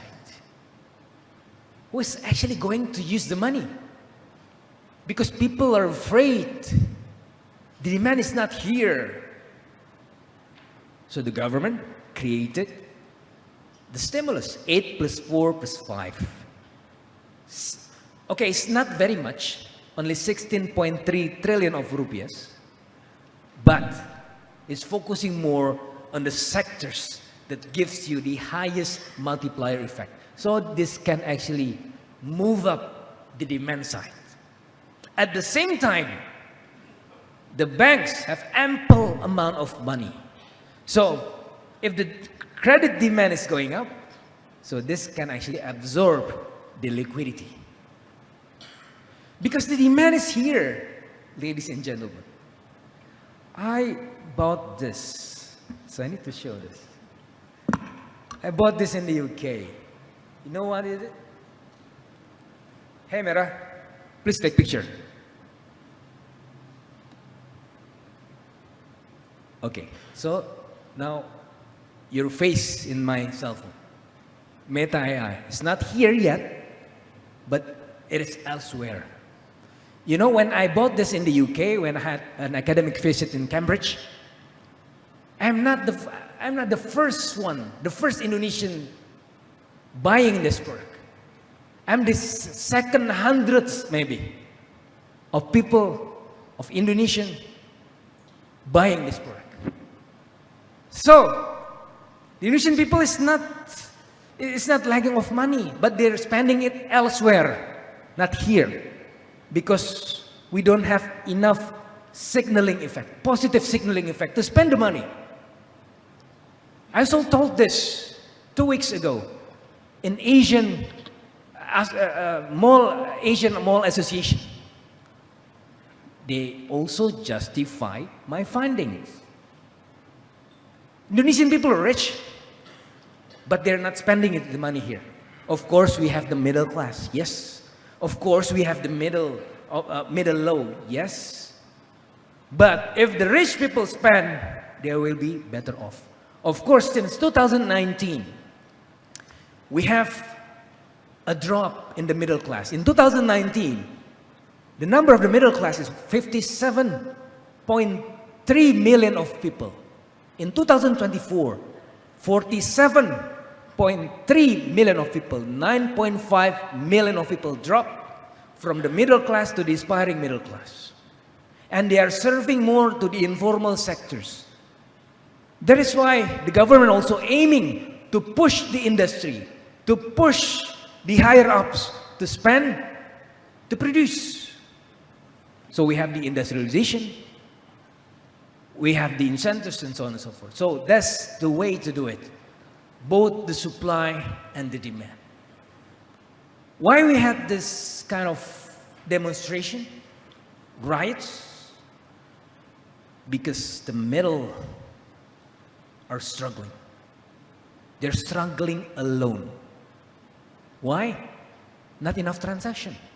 So that is why the government injects the money to increase the base money in order to create the multiplier effects. So that's actually the mechanism. Both monetary and fiscal conditions are met. Necessary and sufficient condition are met. So we can proceed. So we need to see the future a bit more optimistic. Of course, we are bounded by rationality, but you know what? So if you see the world more positive, this will become a self-fulfilling prophecy. Just like Barrow and Gordon in 2002 in their paper speaking about the self-fulfilling prophecy. If you're expecting the inflation went up or going up, the growth going down, the supply side going down, so this will soon become the self-fulfilling prophecy.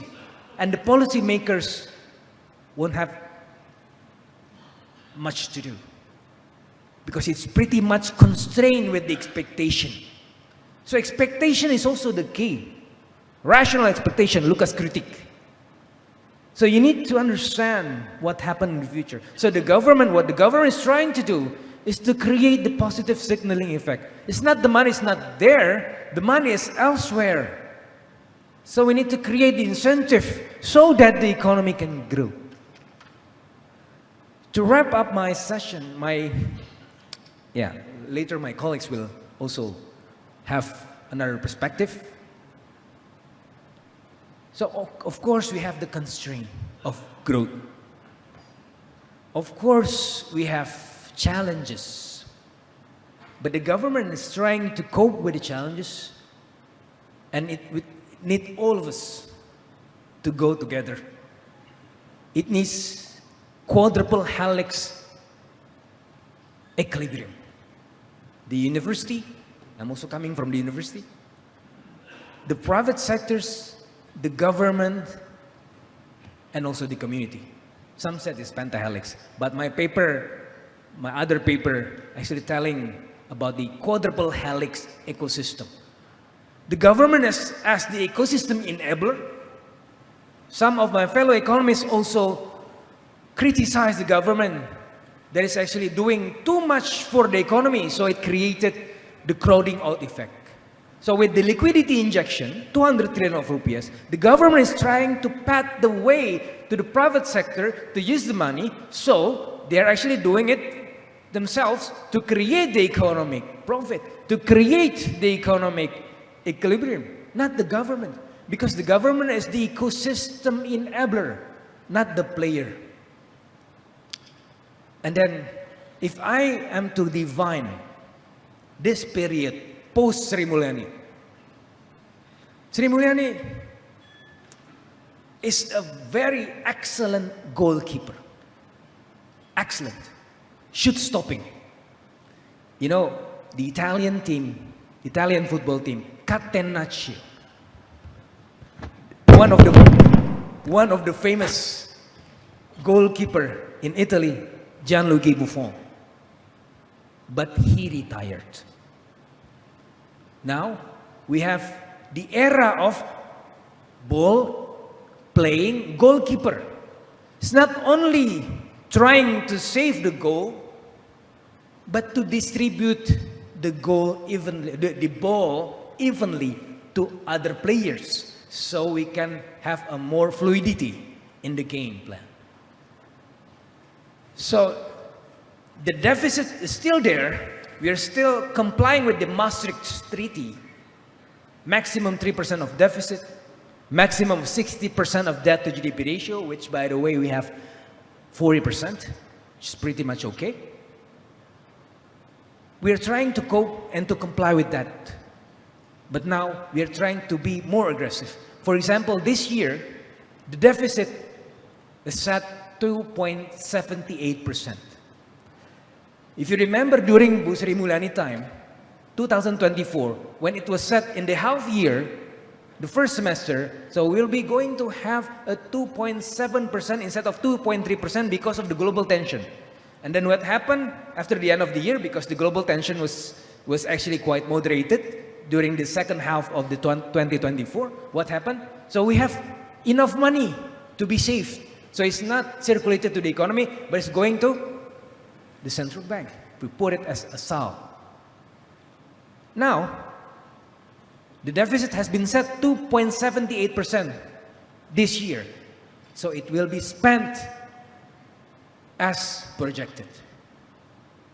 So, within the borderline, but more aggressive, because we don't have enough time. Our time is quite limited to escape from the middle income trap. It's not 2045, by the way.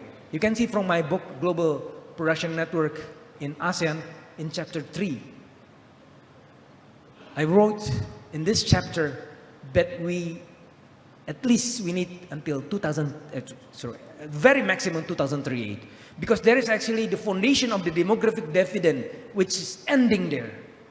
So we need to utilize our limited window to grow more, or else we're getting old, without getting rich. So within this limited window, we need to be more aggressive, but rational. We need to be optimists, but of course, rational. So then we can achieve it. We can achieve our target. We can escape from the middle income trap. And what is the most important thing, as the President always repeatedly saying, the people need to be the utmost priority. We need to dismantle the extractive economic institution when the oligarchs, the one that dominates the economy. We need to eliminate that kind of model. We need to push an inclusive economic institution so that the people can have the most benefit. Not the oligarchs, but the people. Thank you very much.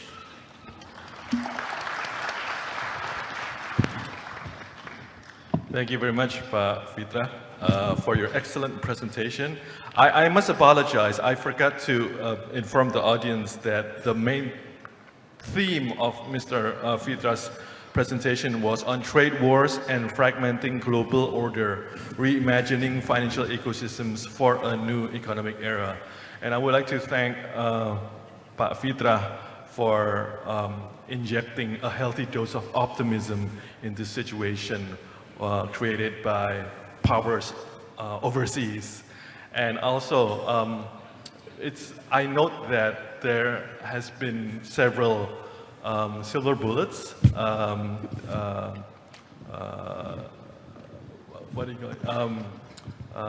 positive things from the situation as you inform us regarding to the concerns of the USTR and the front loading and others. So thank you very much for your very excellent and animated presentation, Pak Fitra.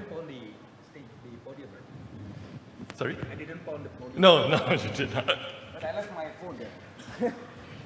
Okay, thank you again, Pak Fitra. Moving along to our next presentation, we will have Ms. Radhika Rao, who will be speaking under the theme of building investor confidence and policy credibility in capital markets under persistent geopolitical pressure.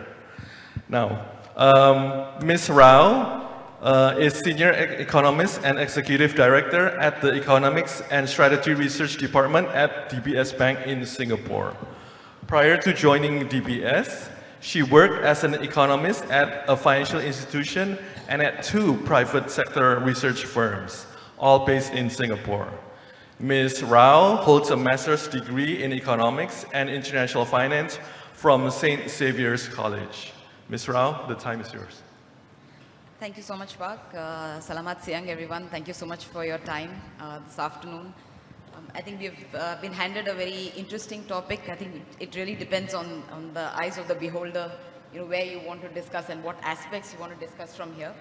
But we are really very happy, and I think I join my panelists in thanking Pak Mahindra as well as Pak Anung for having us here.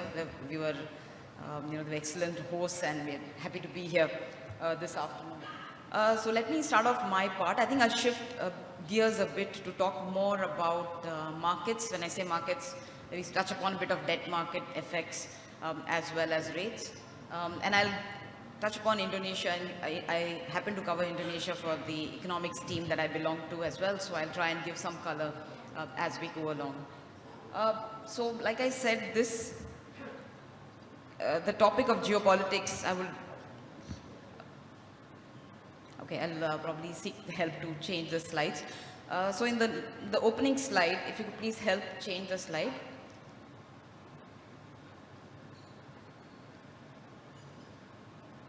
Yeah, okay, so this is, again, geopolitics is but one. I think the definition of geopolitics and the coverage of geopolitics is really widened out. That's why I've put the various aspects of it. I think this is not only impacting trade, it's also impacting financial flows, what the currencies are doing, what the central banks are doing, what the governments are doing across the world. And that's why I call it multiple crosswinds. So it's not one thing that we can point out to and say that's what is affecting our financial sector stability, for instance, or what is happening to trade relations.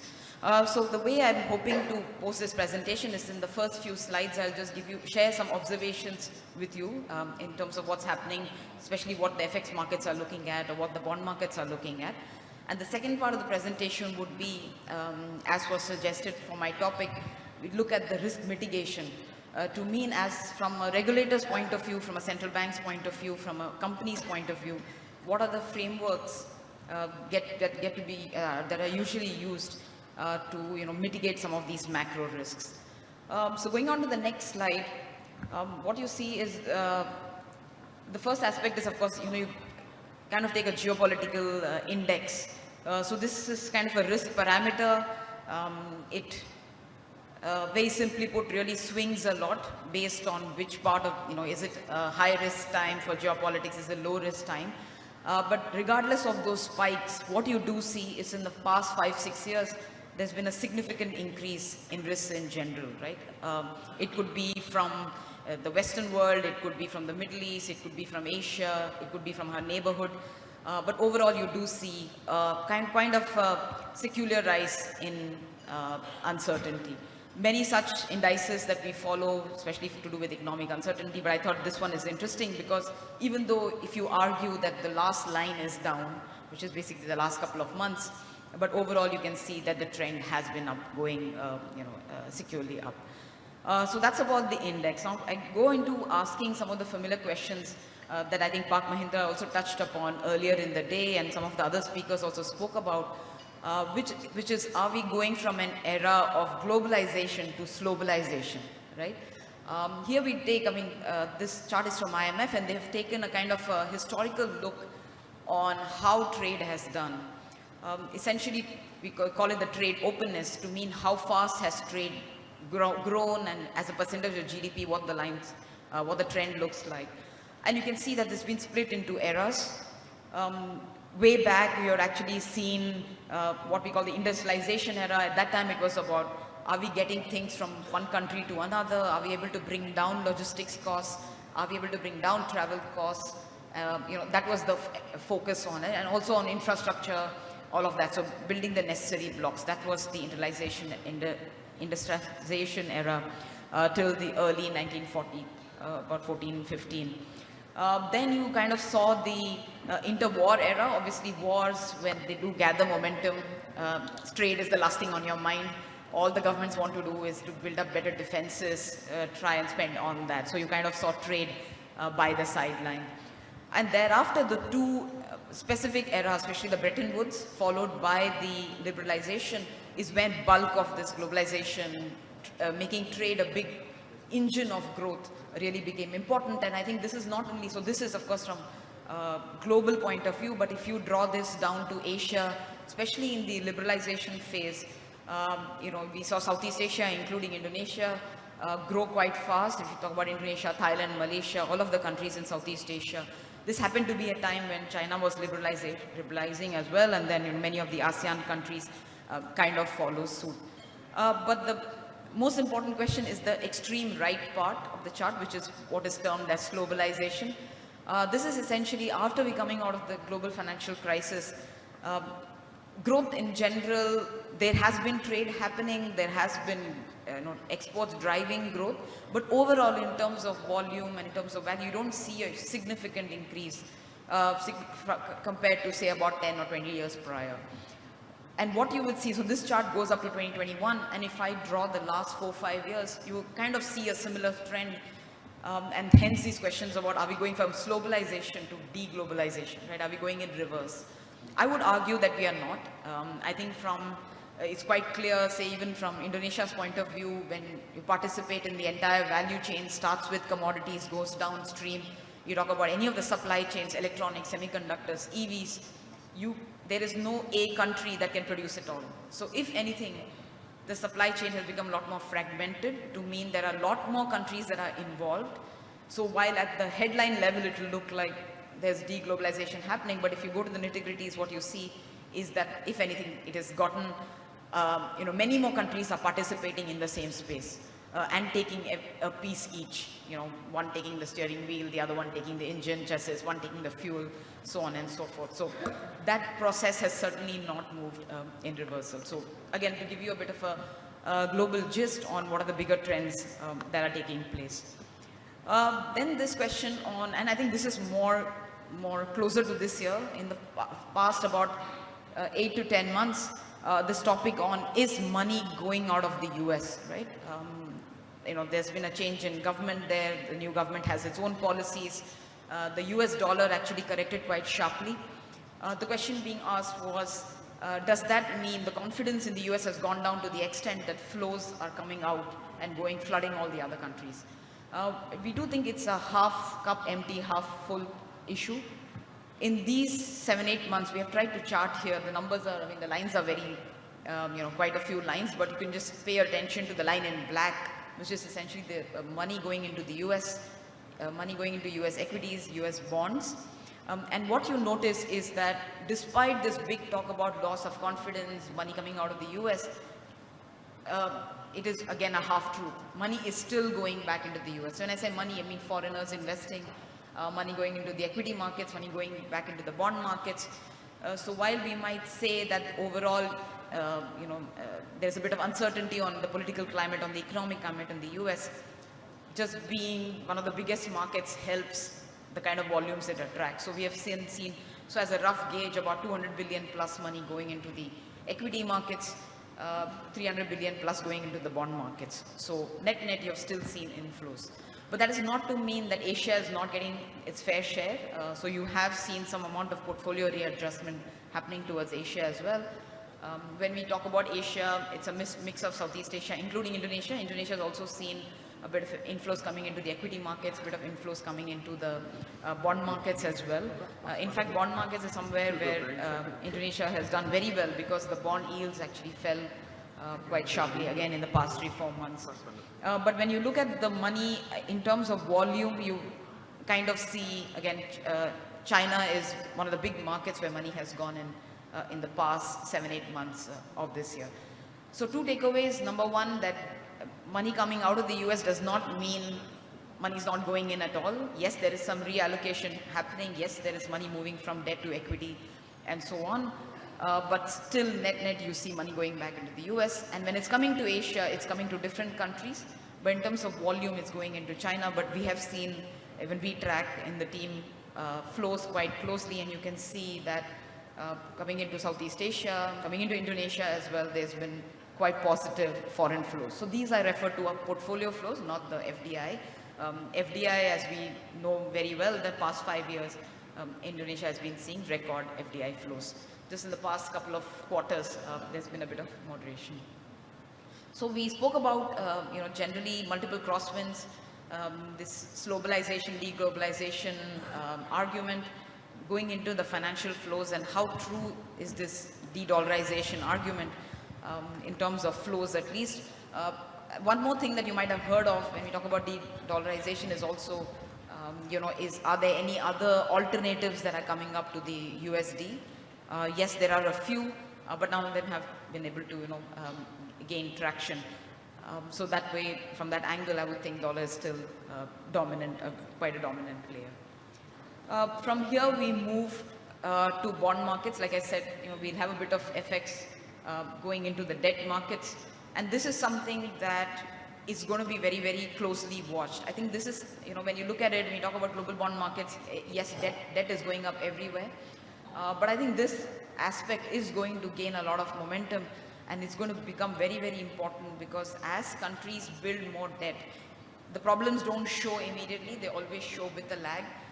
You basically need some crises to bring it up into force, but you can see that in the past 25 years or so, for example, or past 20 years, it's been secular as well, right? Most of the developed markets have built up a fair amount of debt.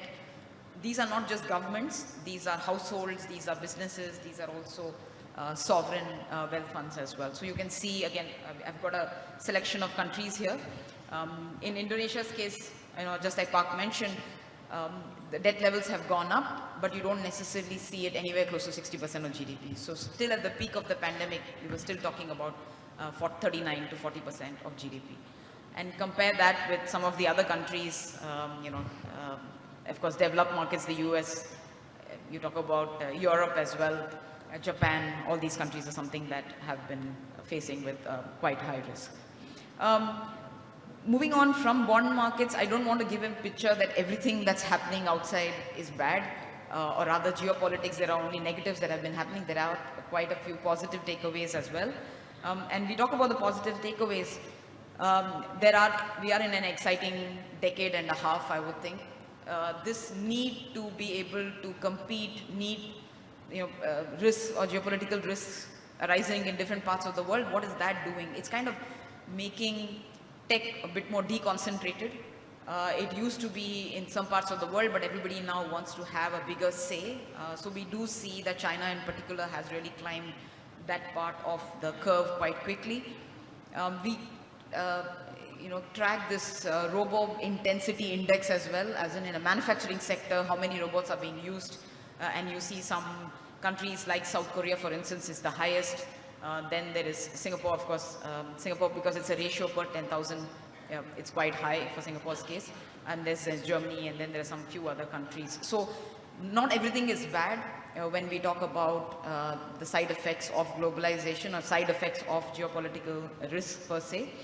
And coming to Indonesia, again, like I said, I'll keep talking about Indonesia, and because this was mentioned just now about political transition, policy transition, the way we look at it, and I've been covering Indonesia for a while, and I have some colleagues who look at the financial markets as well.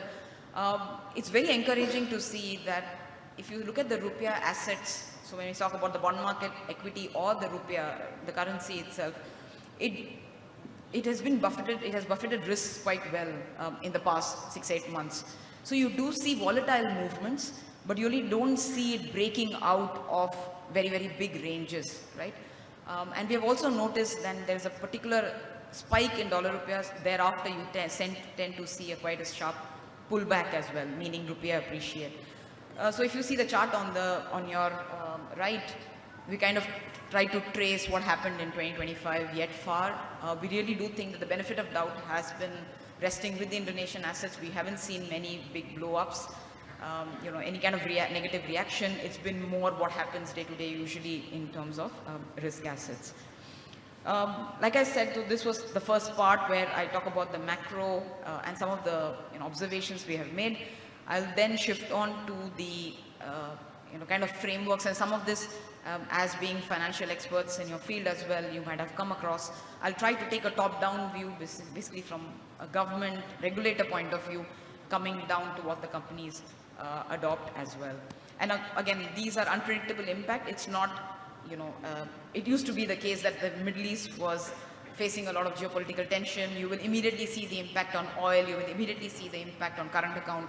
That kind of relationship or linear relationship is kind of broken down.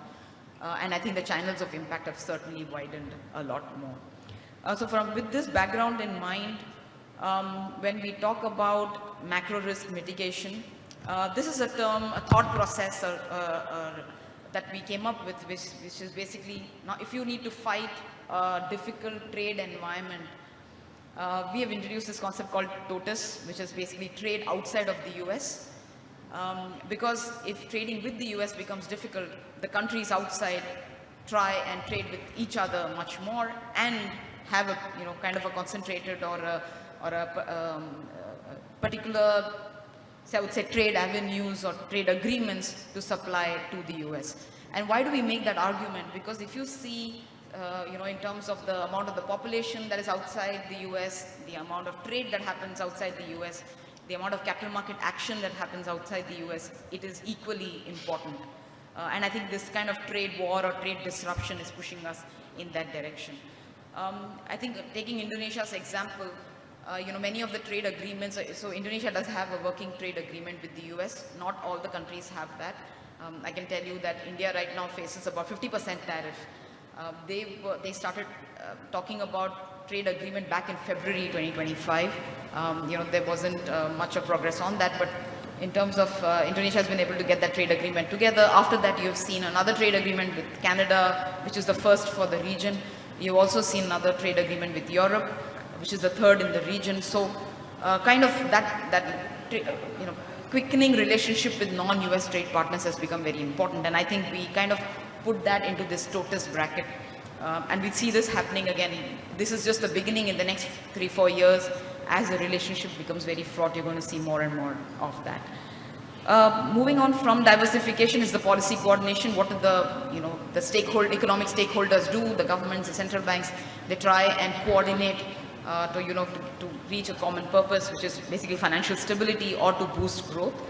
But we should remember that this is happening against a backdrop, and I spoke about this earlier, when debt levels are going up, right? So when debt levels are going up, at the same time you also have cost of debt that is going up. So meaning debt is high, and you've also got the cost of that debt, which is becoming bigger and bigger. So this being the backdrop, the kind of coordination that should happen between a central bank and the government, there are some limitations to it. And we can see that famously in, for example, Bank of Japan's case, right? So Bank of Japan holds about half of the outstanding debt in Japan. So whenever they start talking about pulling back on that debt, they want to sell the bonds that they have, the bond markets tend to react negatively.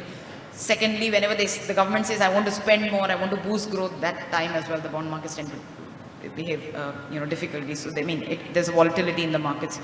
So the kind of coordination we have seen, I think this is going to be the way forward. Quite a few of the economic agents are going to come together to boost growth because trade is becoming difficult. But we should remember the backdrop. Debt is high and the cost of debt is going to become higher because yields are going up. So this coordination will certainly have some limitations in terms of how far this can go. Clarity of guidance, I think this would be much more for the central bank. Obviously, in Bank Indonesia's case, we hear very, very clear, before they cut, usually you kind of find the guidance shifting accordingly, that, going to be pro-growth, and probably because inflation is low, if rupiah is stable, we'll be able to cut rates. So clarity of guidance becomes very important. There are some studies to prove that further, but I think this is no surprise. All of us who work in this domain kind of know that the clearer the instruction, the clearer the action from the government or the central bank, it becomes easier on the financial markets to kind of price in that risk. Going on to we spoke about the government and the central bank kind of having a framework to mitigate these risks. An external party that becomes quite important for most of the countries is the sovereign credit rating agency. And in the credit rating agency, I've picked one. We could talk about any of those international credit rating agencies. I've picked Fitch here. And what's interesting is that it's not purely math to mean that there is a qualitative layer and there is a quantitative layer. So if you see the top two blue boxes, debt could be down, inflation could be down, growth could be high, but it could still not translate into a rating action. And that's why you have a qualitative, because what is this? What is the economic backdrop against which all of these changes have been happening? There are, of course, rating agencies have in the past acted a bit slowly on certain countries, certain geographies, but more and more they are coming under the scrutiny as well. So if they have seen, if they see that the country is able to mitigate the risks that are happening outside, they're able to, especially in terms of what's happening with trade, if they're very trade dependent, how are the current account going, balance of payments going, they're able to see those risks quite clearly. So accordingly, you would find the framework as well. So these are good points to just generally keep in mind when we talk about risks coming out, especially from the country level or from the financial markets level. And the final one is on the company level. I think, again, many of you who work with corporates would know this, which is, I think most of us, and I think we do that as a financial institution as well, we do a deep dive in terms of how the institution is doing on the liquidity front, on its stakeholders, how are the businesses doing, how are the various sectors doing, do we see. So the moment US and the tariffs were announced, for example, as a financial institution, I'm sure as a regulator you had to do that too. You kind of see which sectors are most exposed, try and do a deep dive on that in terms of companies, in terms of sizes, and that's why you would see governments actually announce financing help, or they announce some kind of special credit dispensation to make sure the MSMEs in a particular sector are taken care of. Again, this is not in isolation. We do see as the macro risk backdrop changes, you kind of see a top-down approach being taken in right from the central bank government level, from the credit agencies level, going down to the company level. And even for the company level, you can see here from market to operational, all of that needs to be taken care of. And I know in our own company, in my own bank, I've been involved in the ICAP exercise. It is really a very time-consuming yet very, very important exercise. Because again, if you see risks from a certain geography, you try and take some kind of precautionary measures, build better buffers for it. With this, I conclude. Just some few takeaways in terms of the summary. I think geopolitics, again, we should not see that in isolation. We shouldn't see it only when wars happen or where some oil, refinery gets broken down. It is a much, much larger piece, which impacts financial markets, which impacts company level, country level, as well as say MSME, firm level as well. And qualitative, just if the numbers are matching, it's not enough. You need to have a qualitative overlay as well, equally very important. And if you see, institutional specific mechanisms, you have to see upstream to downstream, right? So the entire chain to see if there are any weak links along the way. With this, I conclude. Thank you so much for your time, and we'll be happy to take any questions thereafter. Thank you. Thank you very much, Ms. Rao, for your excellent presentation. Very interesting stuff. She talked about slow globalization and regarding the de-dollarization, whereas the US is still an important economy to contend with. She mentioned about an exciting decade we have ahead of us with technological advancements from the US and the growing advancements from China. As for the domestic market, I think that the market is still at a wait and see phase, giving the Indonesian government the benefit of the doubt. Thank you again, Ms. Rao. And next, I would like to introduce Dr. Dimitar Angelov. Okay, he will be speaking under the topic of From Tensions to Transformation, How Geopolitical Uncertainty Reshapes Financial Ecosystems. Now, Dr. Angelov is a lecturer in human geography at Monash University. Dr. Angelov earned his PhD from the University of California, Los Angeles, UCLA. Go Bruins. His research examines geopolitical economies of development and global capitalism with regional focus on East and Southeast Asia. Dr. Angelov, the stage is yours.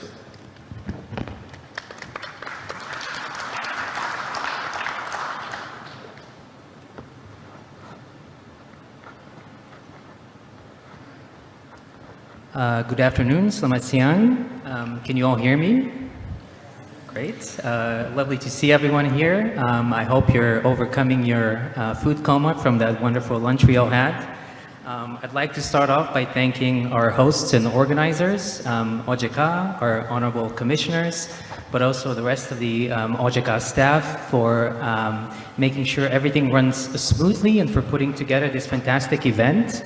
I'm privileged to be sharing the stage with my esteemed colleagues, and of course I'm also grateful for all of you for being here today. I'd like to think that you are the real experts out in the audience, so I'm very keen to learn from all of you, but at the same time I hope I can offer you a little bit of a broader perspective from an outside observer.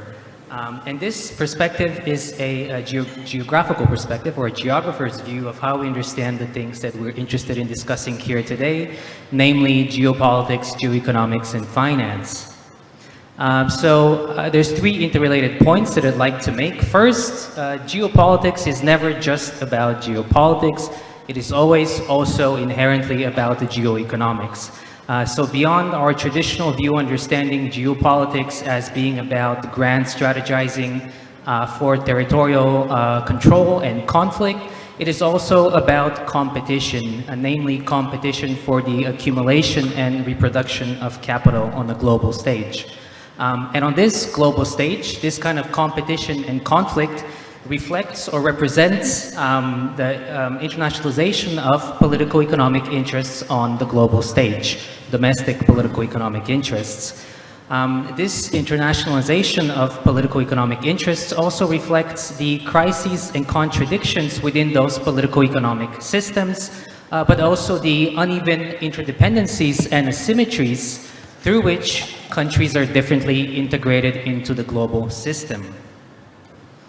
So Nixon's visit to China in 1972 was classic Cold War geopolitics, seeking to hasten the Sino-Soviet split to drive a wedge between Russia and China. As we saw a few years later, when Deng Xiaoping visited Carter in the US, this was also about geoeconomics, about forging a new international division of labor through the internationalization of production, which was again all about solving the US's own internal problems within its economy, which were many at the time, but namely had to do with stiff competition they were facing from Germany and Japan at the time. This was a geographic story, not only at this national and global geopolitical level, it also came down to the very local and urban level, enabled by China's famous special economic zones on its eastern coast. Here pictured Shenzhen and its transformation over 40 years, leading the way, liberalizing selectively the Chinese economy, and making it the global manufacturing powerhouse, the global manufacturing base of the world, and a high-tech superpower in its own right today. At the same time, this process deindustrialized the US economy and also financialized it. One thing I should have mentioned before, showing the picture of Nixon's visit to China and Mao in 1972, perhaps a more momentous event and decision happened a year earlier when he decided to take the dollar off of the gold standard and effectively put in place the fiat global economy, which led to the financialization of the global economy. This is exactly the transformation which has brought us to this room today to talk about the geopolitical realities of today. We have come in some sense full circle. It is now China which is driving and forging a new global economy, a new global order.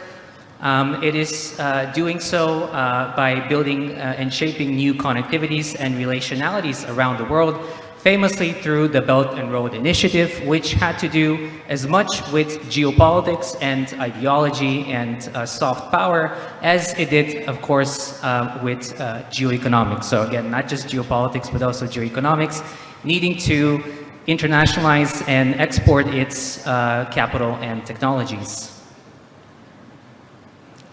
My second point is that this geopolitical economy is ever present. So we're gathered in this room today because we're witnessing the unraveling of the prevailing order of Pax Americana, American hegemony. But this is something that we're literally sort of witnessing the shifting geopolitical tectonics every day. It's in front of us in the media. It's breaking news all the time. But this doesn't mean that the prevailing order, which in some sense, it's still the prevailing order, is not or was never geopolitical. Of course, it was always deeply geopolitical. This was a prevailing order, again, of dollar hegemony and its exorbitant privilege on the global stage as an international reserve currency. On the one hand, and on the other hand, what economist Barry Eichengreen has called the original sin, the inability to borrow abroad in your own currency, which unfortunately afflicts developing economies more so than advanced economies. And this goes hand in hand with and is associated with restrictions on your fiscal and monetary policy, which again, you're all very familiar with. And this, of course, has to do with the way that countries like Indonesia have been, again, unevenly integrated into the global financial and trade system since the post-colonial times. Particularly under the guise of neoclassical trade theory, and then more recently under the Washington Consensus and the post-Washington Consensus, which I'll get to in a second. But this prevailing order was never a pre-given. It was always and has always been contested. In fact, an episode which often gets forgotten is the Japanese challenge to this American hegemony in the 1980s, which came in the form not just of Japanese manufacturers in terms of auto manufacturing and semiconductors, but also in challenging American ideology in the halls of the World Bank, as famously described by political economist Robert Wade. So this was about the ways in which the Japanese saw that the role of the state, the role that the state should play in driving economic development. This had to do with its own history and experience with industrial policy and the miracle which it achieved So when it came to ODA loans in particular, it had a very different vision of what that should look like abroad from the more neoclassical view which the World Bank was advancing at the time. So as Robert Wade puts it here, this was a Japanese challenge to the World Bank and its core ideas about the role of the state in the strategy for economic development.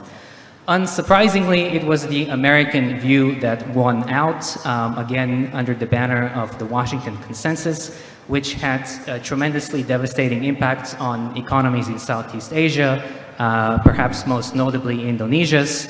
This was a turning point in its economy, and having had to liberalize its capital accounts and deregulate its banking and financial sectors, this contributed to the Asian financial crisis, which again was not just an Indonesian story. It afflicted the rest of Southeast Asia, and there was a quick contagion thereafter to Turkey, Russia, Argentina, and you could also argue that actually the 1994 Mexican peso crisis was a precursor to this unraveling that came a few years later as well. So there was obviously a lot of discontent with this form of globalization, again, not just in Indonesia and not just by the Indonesian government and its people, but across the world, and also importantly within its own ranks at the World Bank, coming into forceful critiques by economists like Joseph Stiglitz. This forced the World Bank to rethink a lot of its policies and approaches, turning to good governance, which effectively focused on institutional reforms. So in some ways, this liberalization continued under the post-Washington Consensus and good governance policies, which sought to reform the way that government works according to more market-based principles. Sort of a poster child for this approach was the public-private partnership, which has become a global model for infrastructure financing and development, which the World Bank and other multilateral development banks have sought to institutionalize in Indonesia for the last 2 decades. It has taken some time, again, for various reasons. It has been successful to an extent, and this model has been taken up by the Indonesian government. But at the same time, the Indonesian government has realized the limitations of this model. It has sought to reshape, to augment, to resist, and modify this model in order to fit its own national political economy and domestic interests. A notable case of this was SMI, who I'm sure most of you are familiar with. What was originally intended as a pass-through entity for multilateral loans to be channeled into Indonesia infrastructure finance, intended to increase private sector participation in infrastructure development and financing, ended up being transformed into a national development bank in its own right, again, to meet the demands and the interests of the Indonesian political economy and the national development agenda. So institutions like SMI, yes, they have facilitated the public-private partnership very successfly. At the same time, they have also been quite instrumental in enabling what Indonesians call the public-public partnership, allowing state-owned enterprises to be involved in these kinds of partnerships as not only as financiers, but as developers, contractors, insurers, and various other kinds of intermediaries, again enabling Sinergi BUMN to meet the national development interests and strategies. Sovereign wealth funds have been another example of this general impetus or impulse to use state capital for development, but also reflects a growing global realization and interest in the use of states in order to shape economic development, effectively what we call state capitalism. So we've seen a global rise in industrial policy as well, not just in Indonesia, but elsewhere. Such instruments have also been quite useful and they became quite popular following various financial crises, including 1997 and 2008, in order to fight against currency speculations and sort of develop a war chest of reserves to fight against potential financial crises. Now, this is all well and good. This can be a very powerful instrument, and it has been successful in other places around the world. Of course, it remains to be seen how this will work out here in Indonesia. There are some serious questions being asked about the governance of such institutions and whether the funds are actually going towards supporting the public's interests. Right? Can you keep it clean, in other words? The third interrelated point I want to make is about finance in the real economy. That is to say that financial ecosystems are always ultimately linked or underlined by the real economy. We have mostly bankers here today. I'm sure you're all very familiar with this. What matters is not just that people are able to borrow loans, but that they're able to repay them, right? Their mortgages, their house, their sort of auto loans, their consumer loans, but also paying back for all of that infrastructure which was built for those user fees, right? When thinking about financial ecosystems, we should always be asking the question, financial ecosystems for whom and also at what scale? We've already seen sort of some worrying signs around the world.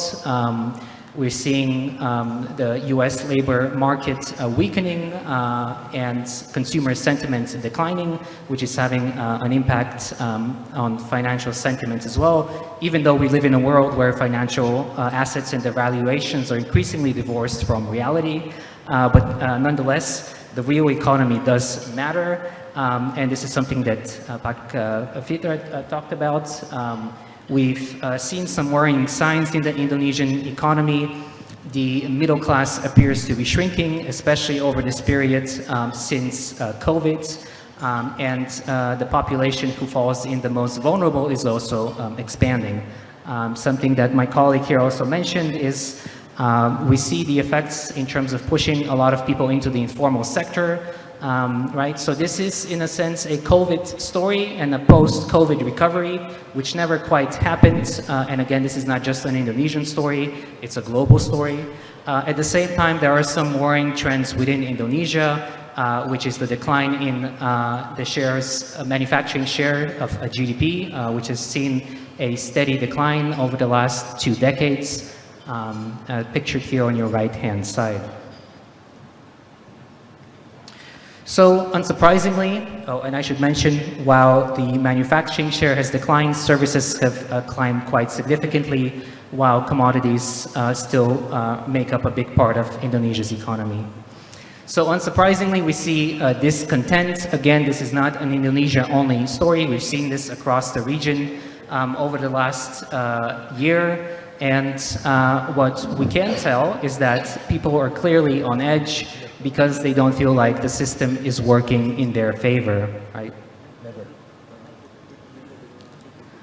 So in this, with these kinds of broad considerations in mind, where does Indonesia fit within this emerging global geopolitical economy?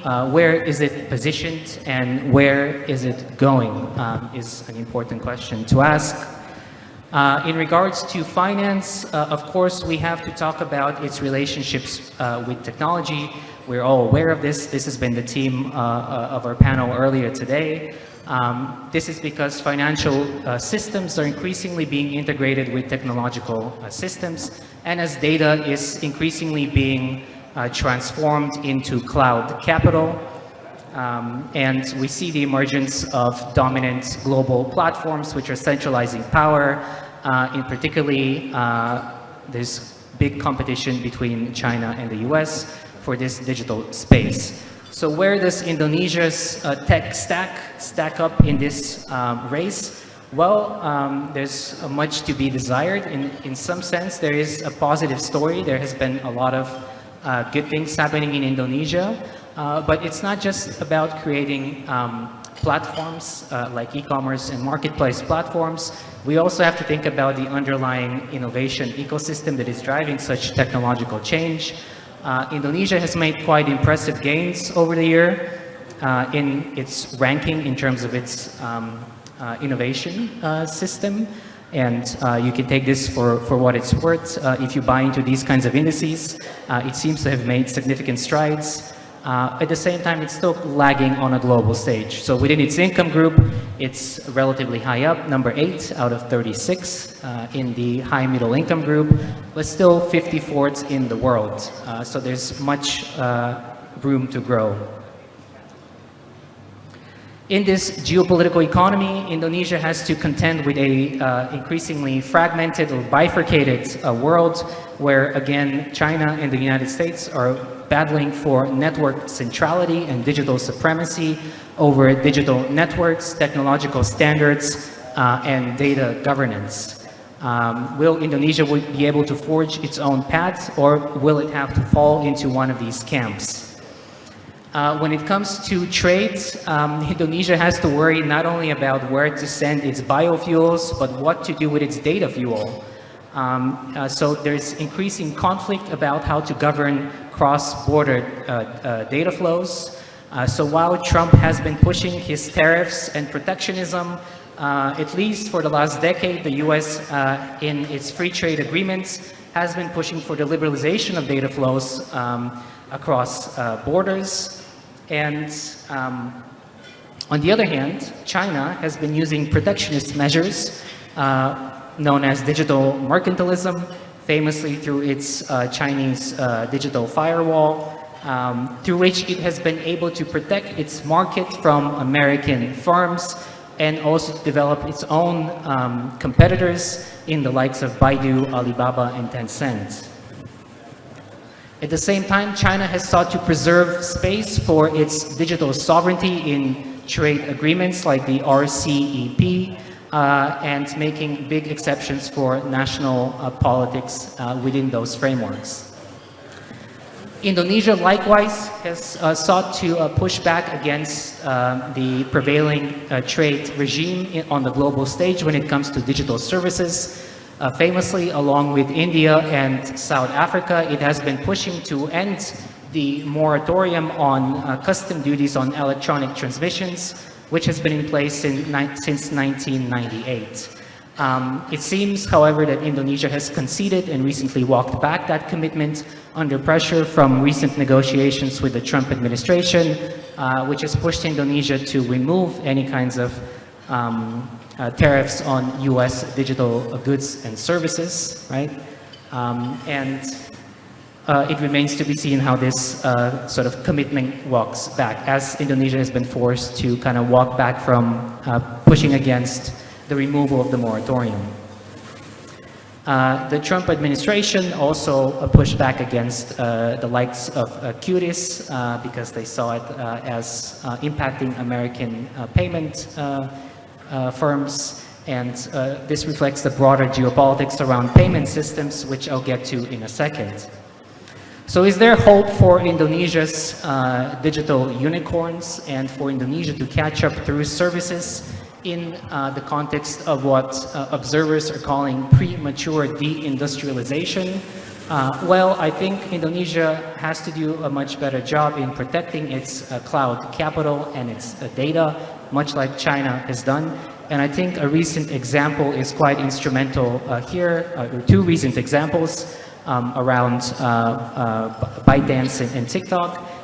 In the Indonesian case, ByteDance was effectively overcome government regulation around e-commerce, which was well-meaning and intended to protect the local SMEs and local producers. But what ended up happening, as you all know, is that ByteDance effectively was able to buy out Tokopedia, which I'm not sure is the outcome that the Indonesian government was necessarily hoping for.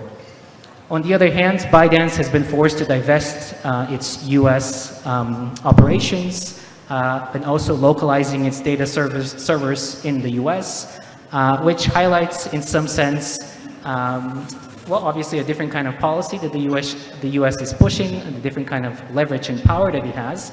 It also highlights the US hypocrisy in advocating for free trade for everybody else, including Indonesia, while putting in place protectionist measures at home, something which it has done for a very long time. At the same time, China might actually be a winner in both of these cases because it has actually retained control over the algorithm in the US. It is actually only being licensed to the likes of Oracle, but it still retains control over this algorithm. So I think these are things that the Indonesian government has to consider, whose algorithm, right, and whose cloud capital will matter in this global digital geopolitical economy. And finally, the Indonesian government and economy will have to contend with increasing competition over payments, settlements, and clearance systems. Well, the Indonesian government has actually pushed, along with China and Russia and other countries, to develop its own payment networks. Again, there's big geopolitics around this. Obviously, most notably, Russia's and Iran's experience with the SWIFT system was a big impetus here. So you always have to ask the questions, are your dollars actually yours? So this is why we're seeing a global race to develop alternative payment and settlement ecosystems, including the likes of BRICS Pay. We don't know how these things will play out, but what we do know is that we are now in a multipolar world in this new digital geopolitical economy. Again, where will Indonesia fit? Bandung's spirit lives on in Indonesia, but perhaps it was never realized under American hegemony, under Bandung 1.0. But perhaps now we have a new sort of window of opportunity and a new context that may actually allow for Indonesia to reshape the global geopolitical economy in its own interests and again in the spirit of Bandung. Thank you very much.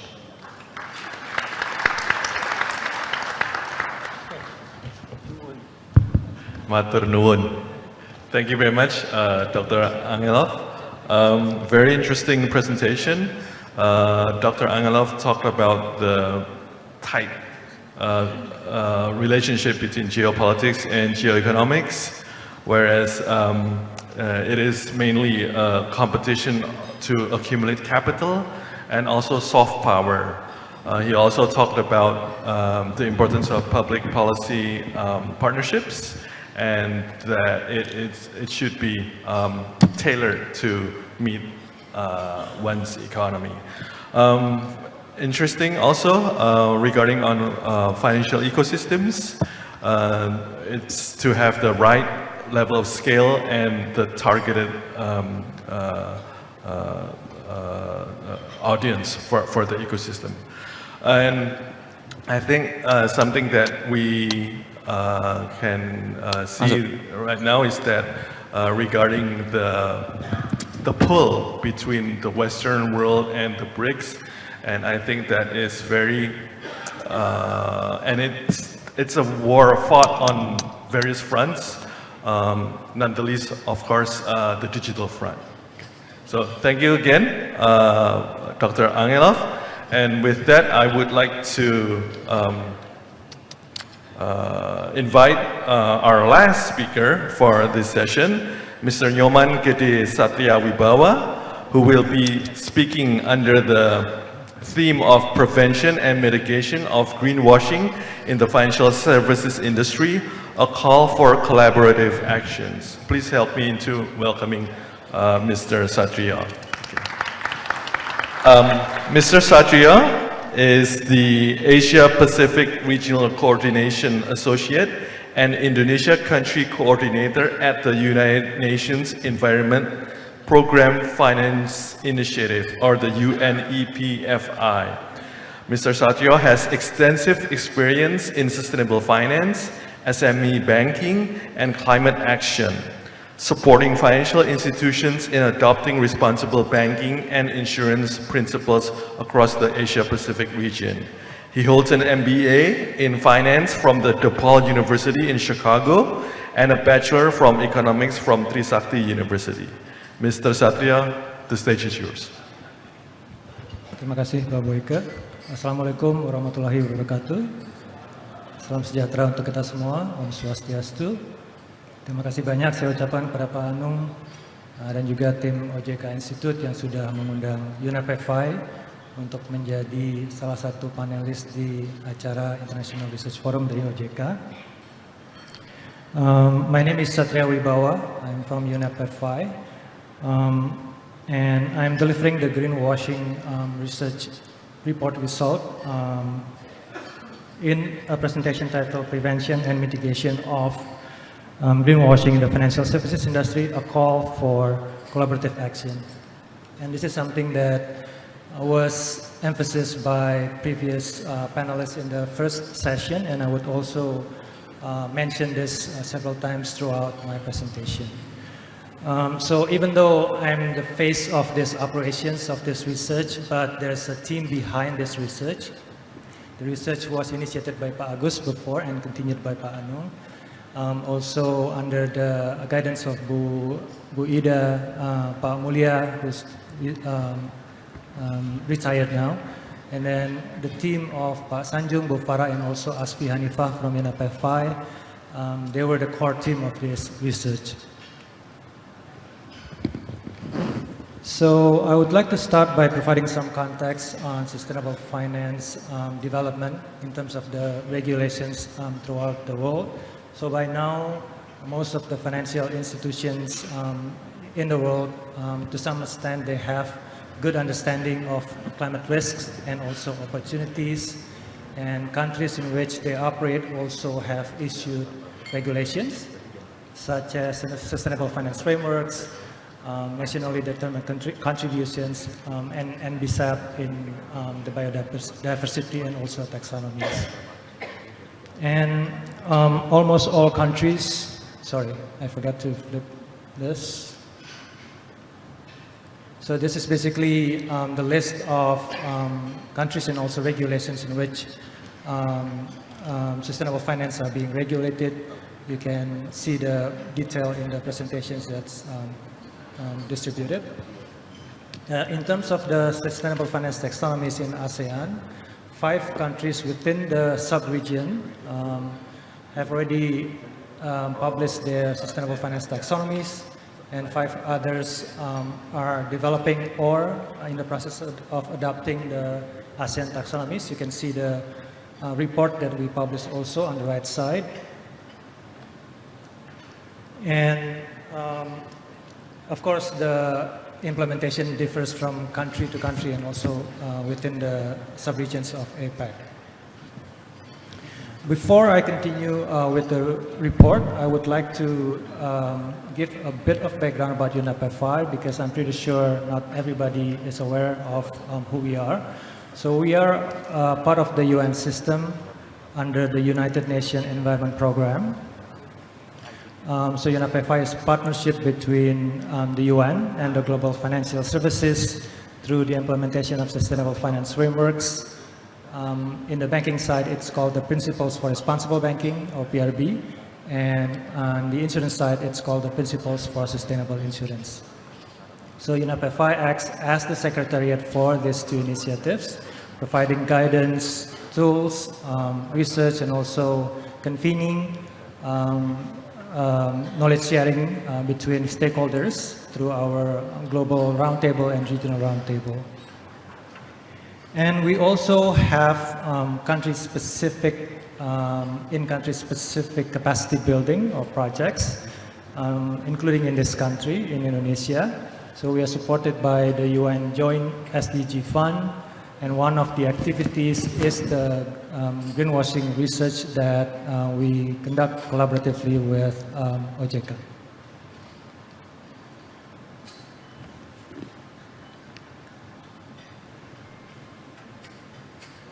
So the background of the research. So previous study have defined greenwashing as propagation of misleading information concerning companies' intention, objectives, motivation, or activities related to environmental causes. Or can also be simplified as the interaction between poor performance and positive communications on environmental causes. Responsible image to attract consumers, sales, regulation compliance, and evaluation premiums. Motivations for the greenwashing identified by previous studies. And studies also identified consequences of greenwashing, which include decreased corporate financial performance, lower green purchase intent, increased skepticism towards green finance activities, and also impact consumer attitudes towards the green market.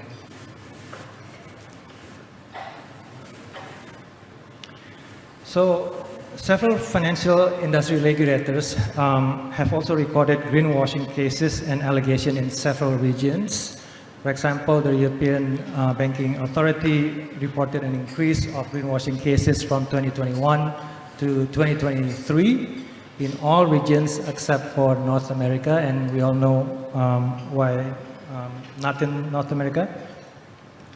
The Australian SEC, ASIC, also reported greenwashing interventions. So on their 122 disclosures, 23 of the reports were asked to correct their disclosure outcomes, and 11 of them received infringement notices, and 1 of them received civil penalty. So this findings shows that the financial services industry is not immune towards greenwashing risks, and this data showed that greenwashing can complexify the way to discern genuine contribution to environmental and social causes.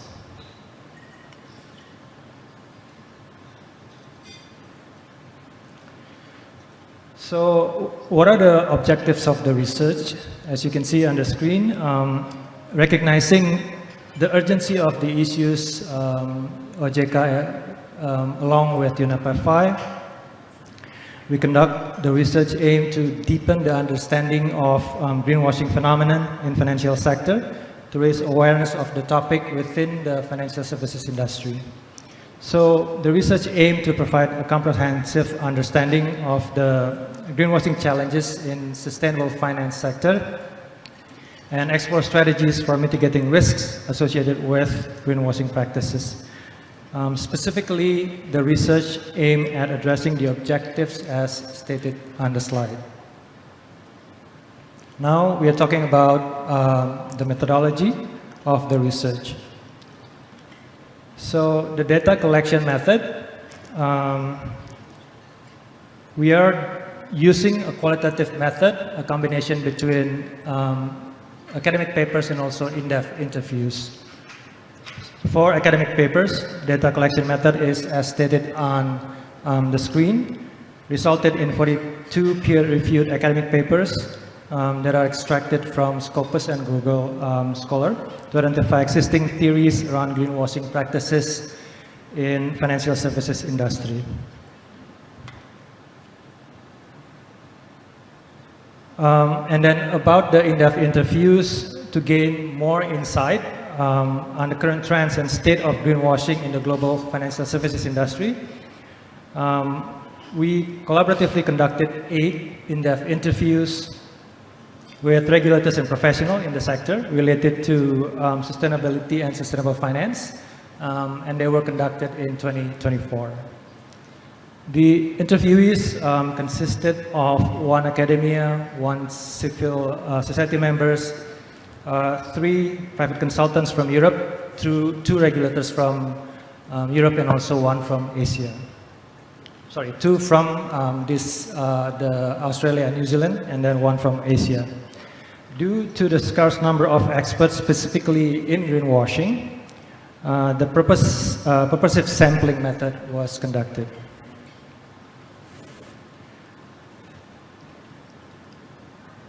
The content analysis of greenwashing definition. So to define greenwashing, a basic content analysis was conducted to classify and extract the true meaning from many definitions of greenwashing identified in both the academic papers and also in-depth interviews. The analysis was done very broadly and at service level based on the method explained in Bankston.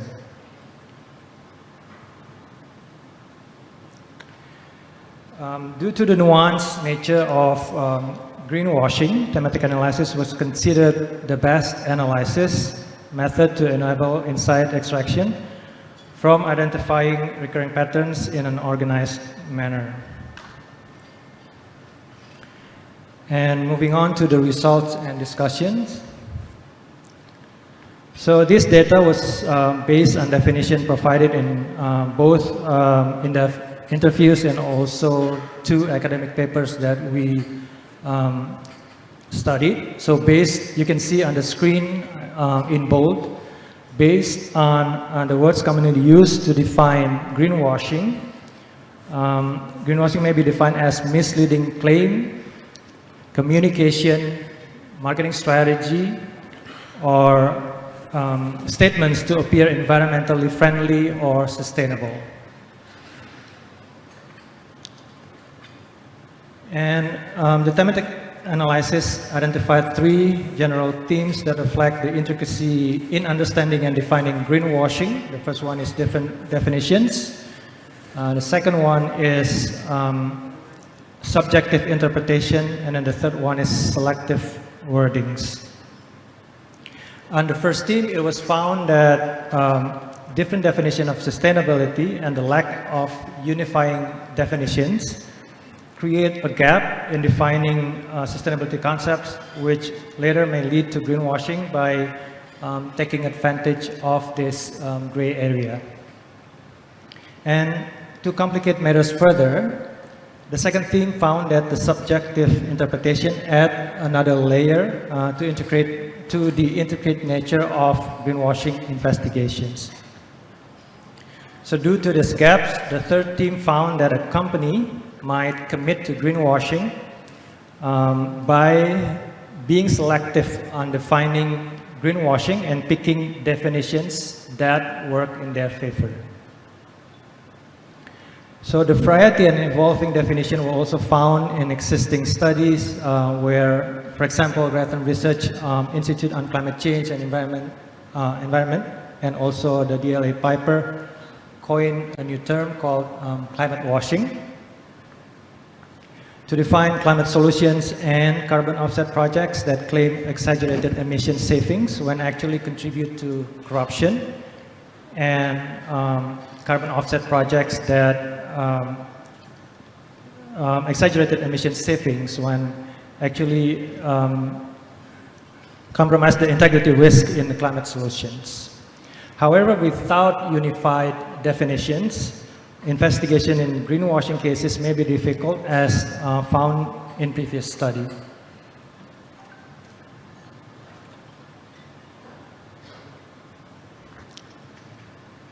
There were 6 themes identified in the study. There are also consistent to definitions of greenwashing by the EBA and also Ciano.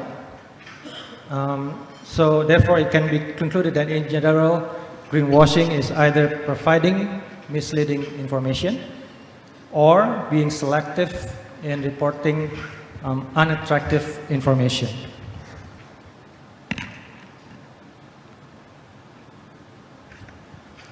So in general, 4 themes were identified in the study that corresponded to the greenwashing risk factor. The first is stakeholder engagement. While close ties may encourage caution, for example, between the company and then also the media, for example, they can also create blind spots. Second, ESG performance. Usually companies with poor ESG records or polluting sectors, they face high risks. The third is financial constraints. Limited resources for sustainability efforts can also drive greenwashing. And the fourth, sustainability maturity. So firms in region with less developed sustainable finance environment, they are found more susceptible.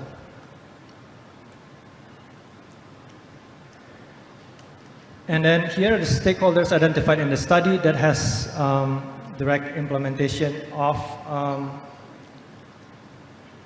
the sustainable finance implementation. So we identified financial institutions, auditor or rating agencies, including internal staff also, and retail investors as stakeholders of greenwashing who directly involved in the sustainable finance implementations. As you can see on the slides, we identified the power and also the resources that each stakeholder has that can help prevent or mitigate greenwashing risks. Even though, if you look carefully, not all identified themes are actually their strength. Some themes actually pointed out to their weakness or in power, or in capacity, or in both. And these are the themes of greenwashing with stakeholders as observer. So in addition to stakeholders that are directly involved in the sustainable finance implementations, we also identified stakeholders who are involved as observers of the implementation. So similar to the previous stakeholders, these stakeholder strengths in the prevention and mitigation efforts against greenwashing also greatly depend on their power and capacity, especially on their limitations. For instance, media is identified as the public platform to raise awareness on greenwashing phenomenon in the sustainable finance industry. However, despite the extent of their public outreach, media's power is limited to the news cycle and also to the objective style of reporting. We're moving on to the drivers and impact of greenwashing. So the study explored why companies engage in greenwashing, citing motives such as boosting reputation, cutting costs, marketing advantages, and also meeting regulatory demands as the motive. Weak standards, limited data access, stakeholder capacity gaps, and inconsistent implementation across sustainable finance maturity levels create opportunities for greenwashing. However, of course, such practices can backfire, damaging reputation, hurting market performance, and undermining broader sustainability efforts through funding misallocation and also causing growing skepticism.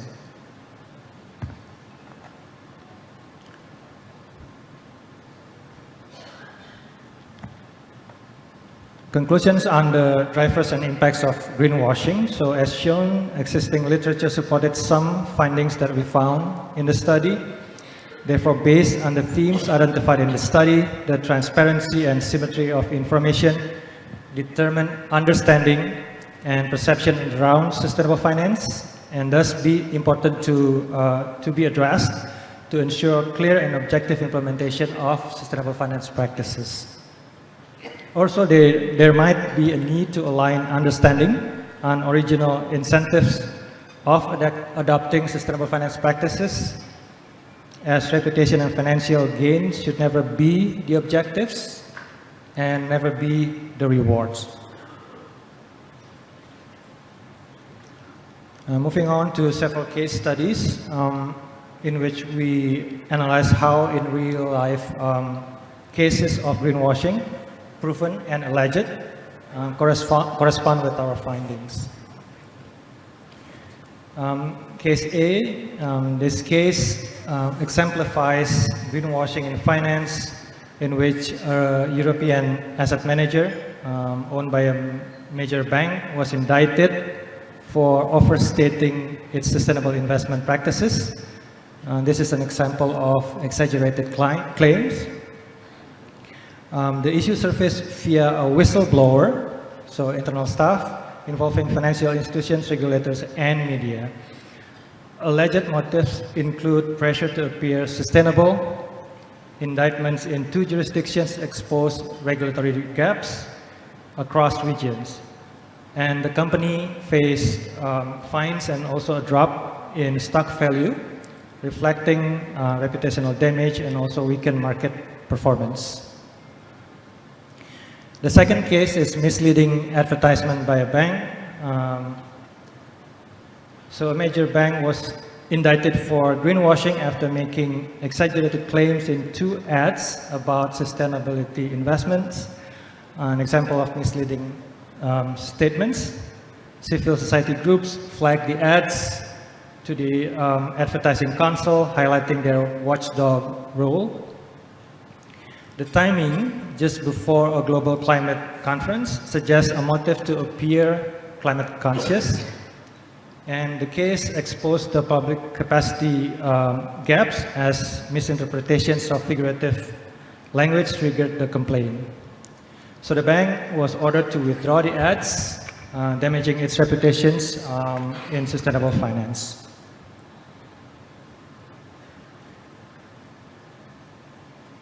The third case just happened recently in North America. The big bank decided to abandon its sustainable finance goals. After the region they are operating published a new regulations requiring financial institutions to prove their environmental claims. And the bank claimed that despite their tracking data related to their environmental achievement, they are unable to disclose this data and keep the data internally. So this case reflects one of the impact of greenwashing, which is a more conservative approach towards sustainability by financial institutions. The last case is possible fraudulent sustainability-linked loans to energy companies. So major banks were reported to fund projects with questionable environmental impact, prompting concern from civil society, media, and investors. While some cases are being settled, no formal indictments have occurred. However, these allegations have increased skepticism towards sustainability-linked loans and may discourage future issuances. The last section is about recommendations. I will be covering 3 strategies against greenwashing based on data in the study and supported by existing publications. So there are 3 recommendations. The first one is strong ecosystem against greenwashing, and then knowledgeable stakeholders, and the third one is good governance. The report specifies recommended steps, guidance, and references to further support each recommendations. The first is strong ecosystem against greenwashing. So the study found that data recommends regulators to use principle-based approach and consult with stakeholders. So principle-based approach and stakeholder engagements. These methods were recommended to ensure that the regulations reflect the actual state of the sustainable finance in the market. And the second point is the point that several panelists have mentioned in the first session, to ensure that there's space for future development and innovations in the sustainable finance by considering the principle of the actions rather than using rigid definitions and interpretation of the actions. The second recommendation, knowledgeable stakeholder. So as identified in the study, the knowledge gap of the stakeholders is one of the obstacles that needs to be addressed to build a more resilient sustainable finance ecosystem against greenwashing. So you can see those 2 boxes in which the recommended strategies for the capacity building initiatives. And I would also like to mention the stakeholder mapping that we developed when we identified the relevant stakeholders. You can see the detail in the report, but these are the stakeholders that we have to engage in order to increase the awareness on greenwashing risks, and also, of course, to involve them in mitigating and preventing the risks. The third one is good governance. So this recommendation is aimed at financial institutions and also sustainable finance-related companies. The study recommends 4 best practices. The first one is a coordinated all-hands-on-deck approach to avoid internal miscommunication and conflicts. The second one is transparent, accountable communications backed by traceable data. The third one is staying updated on sustainable finance development, especially regulations. And lastly, starting disclosure with current capacity, improving over time, even through trial and error. And this is really important because we know that not every financial institutions, especially in this country, start from the same starting point. They don't have the same resources. Apart from the 5 top banks, for example, in the country, there's a huge gap in resources. But it doesn't mean also that we don't pay attention to the risks. And in conclusion, the study addressed all the research objectives and provide insights on various aspects of greenwashing. These include definitions of greenwashing, the types of greenwashing, the risk associated with it, the stakeholders involved in the sustainable finance and their roles in anti-greenwashing movements, and gaps that may lead to greenwashing, as well as the drivers and consequences of greenwashing. Additionally, the study also identified several strategies that stakeholders can implement to mitigate and prevent greenwashing. So the first takeaway is the crucial role of greenwashing in determining the effectiveness of sustainability claims. The second one emphasizes the importance of establishing a level and unified playing field in sustainable finance to prevent gaps that may lead to greenwashing misconduct. The third key takeaway highlights the consequences of greenwashing, noting that its impact extends beyond individual actors to affect the entire industry. And finally, the last takeaway underscores the importance of stakeholders' roles and the needs to address the capacity gaps, as preventing and mitigating greenwashing requires collaborative efforts. That's all the presentation. Thank you very much for your attention. Thank you very much, Pak Satria, on your excellent presentation on greenwashing, taking us into a closer look into the intricacies of the practice itself, and also with your very good recommendations on how to address this issue with building a strong ecosystem, capacity building, and also good governance. Okay. Thank you again.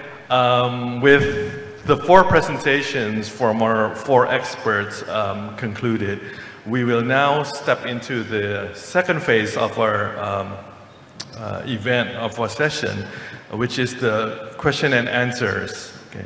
Now, I will invite questions from the audience. I will invite, and I hope to have a well-distributed questions from the right side of the audience until the left side of the audience. Okay, I would like a show of hands, please, if you have questions. And please clearly state your name and your institution or your affiliation. Thank you. I invite you, sir, from the front. Okay, in the blue batik. Any others? Okay, and you, sir, Pak Insukindra. Okay.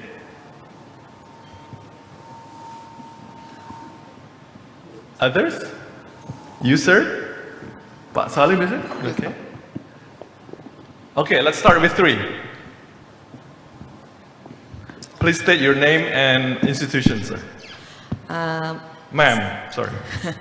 Saya Ida Rumondang dari OJK Institute. Saya tertarik untuk bertanya kepada Bapak Fitrah Faisal, terutama tentang GDP. It's about GDP. Ini sebetulnya sudah bertahun-tahun di unek-unek saya. Saya sudah pernah ditanya sama Pak Penas, kenapa OJK nggak bisa bikin bank-bank salurkan kredit? Kenapa OJK nggak bisa bla bla bla? Terus universal banking juga. Kemudian saya berpikir-pikir, itu mungkin piranti atau parameternya yang salah kali ya. GDP selalu dihitung, tadi juga dibilang GDP, untuk bandingkan sesuatu dengan negara lain selalu GDP, sehingga Indonesia deepeningnya GDP itu kreditnya menjadi masalah segala macam. Padahal menurut saya GDP itu kan kita Indonesia besar ya, Saya pernah di perundingan mana itu yang FATF Indonesia kenain biaya yang besar, biaya iuran besar karena GDP-nya besar.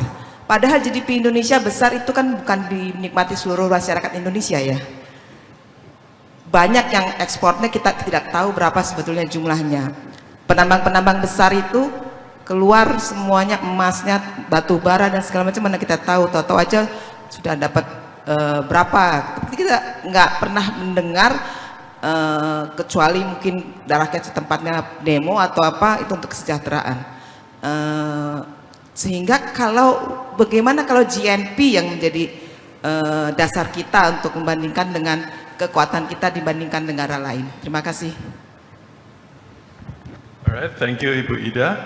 The next question is from Pak Insigwindra.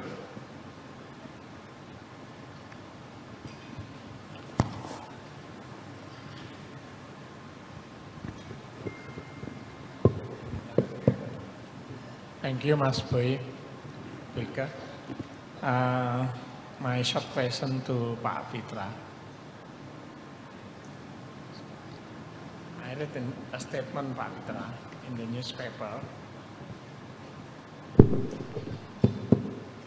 I read a statement, Pak Fitra, in the newspaper stating that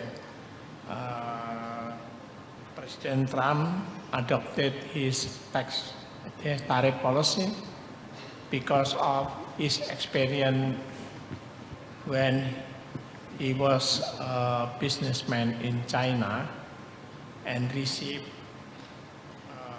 unfair treatment. Are you in line with this statement? Okay, Pak. Okay.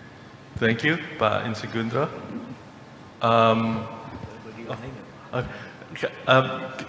Pak, mohon maaf, could you please repeat your question? Pak Fitra, saya membaca di surat kabar bahwa Presiden Trump mengadopsi kebijakan tarif karena pengalaman beliau sewaktu sebagai businessman di China dan dia mendapat perlakuan yang tidak fair. Thank you, Pak Insigundra. Next, Pak Salim. Thank you, Pak Boyke. My name is Salim. I'm from OJK, from Capital Market Supervision. I have two questions. The first question is for Pak Dimitar. So, Pak Dimitar, actually, amidst the recent global development we are facing right now, it seems that we should expect that the uncertainties would continue to bring some impact or maybe some pressures. And it also affects the balance of power between the US and China in the Asia-Pacific region. So my question is, how can the emerging economies in this region take advantage or reap benefit from such unfavorable situation? And then my second question is again for Pak Fitra. Bapak, actually, of course, Indonesia has a vested interest in revitalizing the manufacturing sector or reindustrialization, and downstreaming may be one of the aspects in that. And so hopefully we can increase the added value in the economy and create more and more jobs to our people. But unfortunately, we are now facing unfavorable global situation as well. So my question is, how is the grand strategy carried out by the Indonesian government to address the issue? Thank you. Thank you, Pak Boy. Thank you, Pak Salim. Pak Salim, there is an echo in the room, so could you please repeat your question very succinctly? Okay, thank you. My first question is for Pak Dimitar. How emerging economies in this region reap benefit from the balance of power between the US and China in this region? And then my second question for Pak Fitra. What are the strategies carried out by the Indonesian government to revitalize our manufacturing sector in the middle of unfavorable global situation? Thank you, Bapak. Specifically energy sector. Yeah. Yeah. Okay, thank you, Pak Salim. Okay, we will start with the three questions. The first question regards from Ibu Ida regards to the use of GDP versus GNP, and in which instances would that be appropriate? The second one issue is on the genesis of the Trump policies, whether this is whether this started from Trump's personal experience in feeling treated unfairly in his trades with the Chinese economy.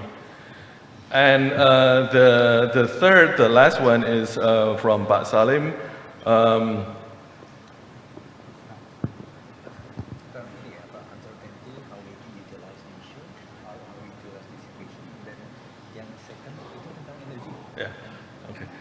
Regarding to uncertainty and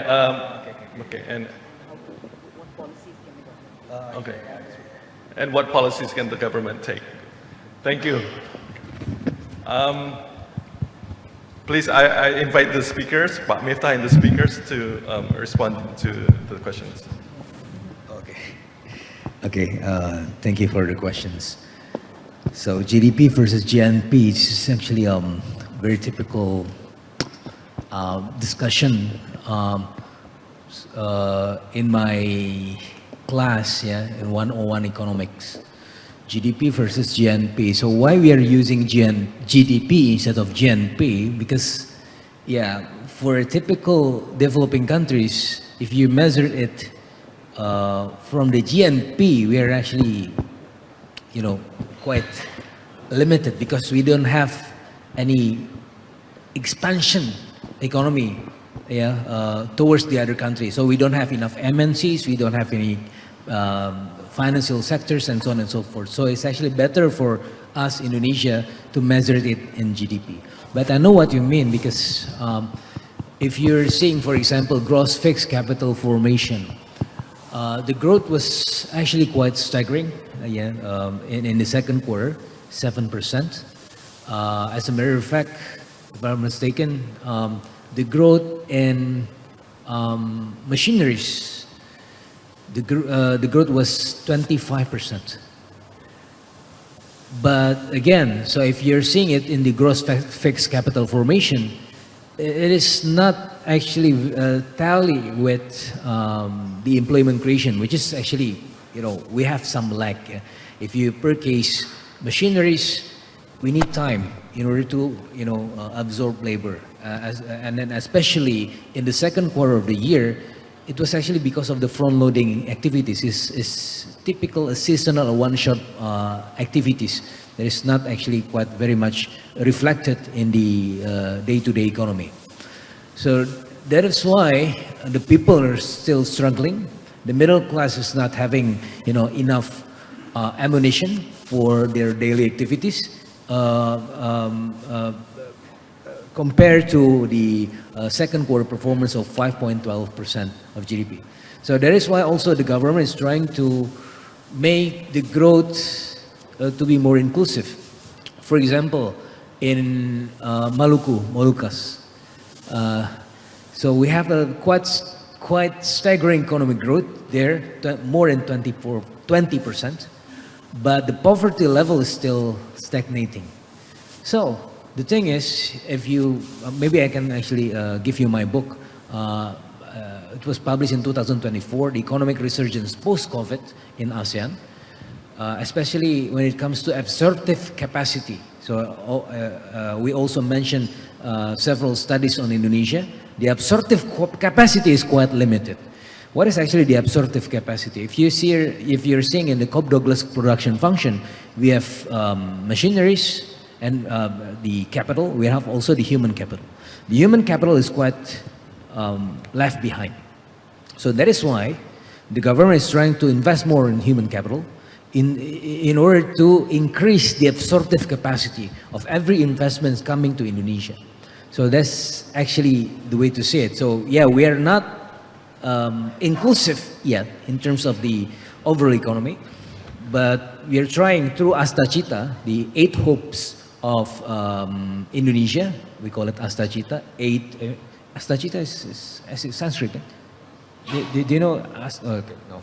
Okay. We have the 8 priorities of the government, which is actually covering industrialization, also investment in human capital. So also trying to answer the last question about the industry, because of course we have a massive deindustrialization. In the early period of 2000, the contribution of the manufacturing sector to GDP is about 26%, but now it's about 19%. So we have deindustrialization. According to Danny Roderick, when he published the paper in NBR in 2016, for Indonesia, for most of developing countries, when we see this phenomena, it is considered as a premature deindustrialization. So this is actually the problem, yeah, or problem also. The thing is, what the government has been doing for the last 10 years is actually, worsening the situation. So we had the series of over-protectionist policies, which is not allowing us to utilize the regional production network. That's the first thing. And the second thing, of course, the government is trying to build infrastructures, which is true. According to my other book, Trade Strategy in East Asia, from regionalization to regionalism, we need at least 3 pillars: infrastructure, institution, and also human capital. But when the government is trying to push the economy themselves, it's actually creating the crowding out effect. So if you see the bond issuance in Indonesia,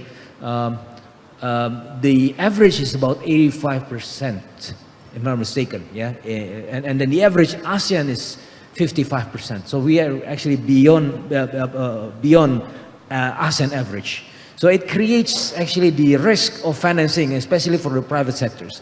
In my other paper, suggesting that because of the overwhelming bond issuance from the government, this is creating, the risk of financing for the private sector, so that they're not able to do exporting activities because it's too risky for us, for them, and then it's actually much more expensive for them to get the money, from the market.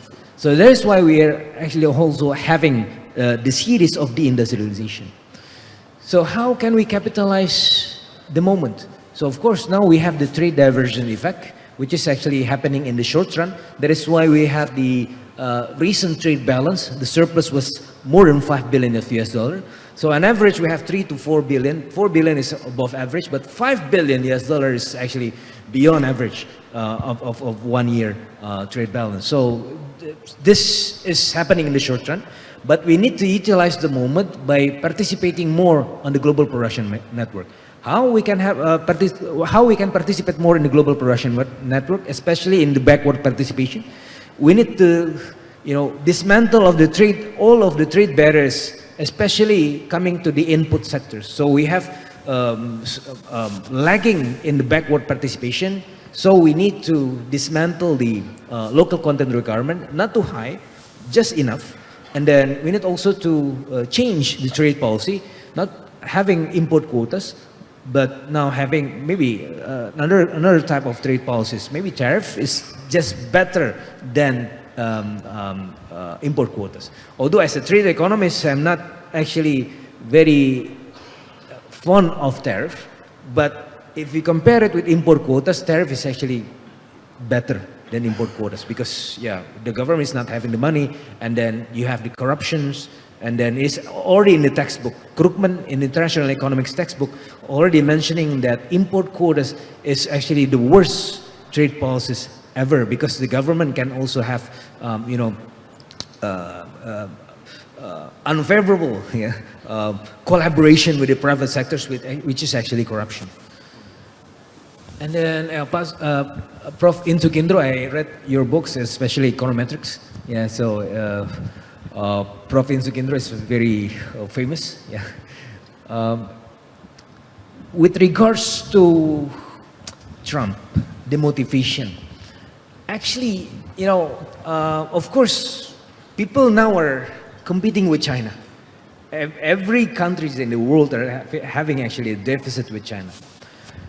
But the thing is, now we are also, for the last 10 to 15 years, the world is also capitalizing China as the global production network, the most efficient global production network. So we're actually also having some kind of positive effect, especially the US, in terms of the overall economy. The welfare creation is there. But job displacement is also happening in the manufacturing sector because hollowing out to China and also to Mexico. Gravity equation, international economic gravity equation suggests that the industry will relocate to the most efficient location. When it comes to the US is the industry is being relocated to Mexico and also China. Mexico, why? Because it's the closest. China, why? Because it's one of the most efficient, and then not one of the most efficient production network in the world. So it offers you a low cost of production, then you can actually create surplus. But the thing is, it is creating job displacement in the very area that I mentioned to you earlier, Michigan, Tennessee, Wisconsin, which is, it used to be the industrial belt. In my time, when I was in the high school, I watched Detroit Pistons. Why Detroit Pistons? Because it's actually very, famous of pistons, car-related manufacturing industries. But now it's actually broke. Is that correct, Dimitar? Broke. Detroit is broke now because now the industry is hollowed out. And then if you see in the April 2nd, when Trump announced the tariff, he invited one of the MAGA supporters, which is actually coming from Detroit, which is actually coming from the manufacturing sectors. So it's actually entertaining his constituencies. So it's my belief. Of course, when we also see Trump as a businessman, he do some every business with every country in the world maybe. Indonesia is also having some business with Trump, especially Haritanu. We have some collaboration in property. Of course, businessman is businessman, create profits. And how to create profits? You limit the costs. How to limit the costs? You depress your partners. Maybe if you have a domination, so you can depress your partners. Thank you. Mr. Rao, would you like to add on to that? Thank you, Pak Mita. Yeah, thank you so much. So I just want to take Boo's question on the second quarter GDP and the part on, so even when the numbers did come out, we were also looking very deeply to see where the upside surprise was from. And I'm assuming that's the question, what the question was about, apart from the GDP thing. So the second quarter, when you look at the breakdown, one of the interesting takeaways was that when all of us look at lead indicators, right, we look at, are people buying retail sales, are people buying goods, people buying, bikes. But what the data seem to suggest is that the services consumption was doing better than the goods consumption. So things like entertainment, things like eating out, recreation, and travel, all of that seem to have risen, some of them by double digits in the second quarter. Perhaps also pushed by the fact that there were a lot more public holidays in the quarter. So that seems to be why the consumption really held up, because other indicators were showing us that consumption was not that great and confidence was not that great. And the other one, from what I understand, we spoke to a few participants as well, was that quarter also captured some data from manufacturing pickup in SEZs. So that is also said to have contributed to the stronger growth numbers.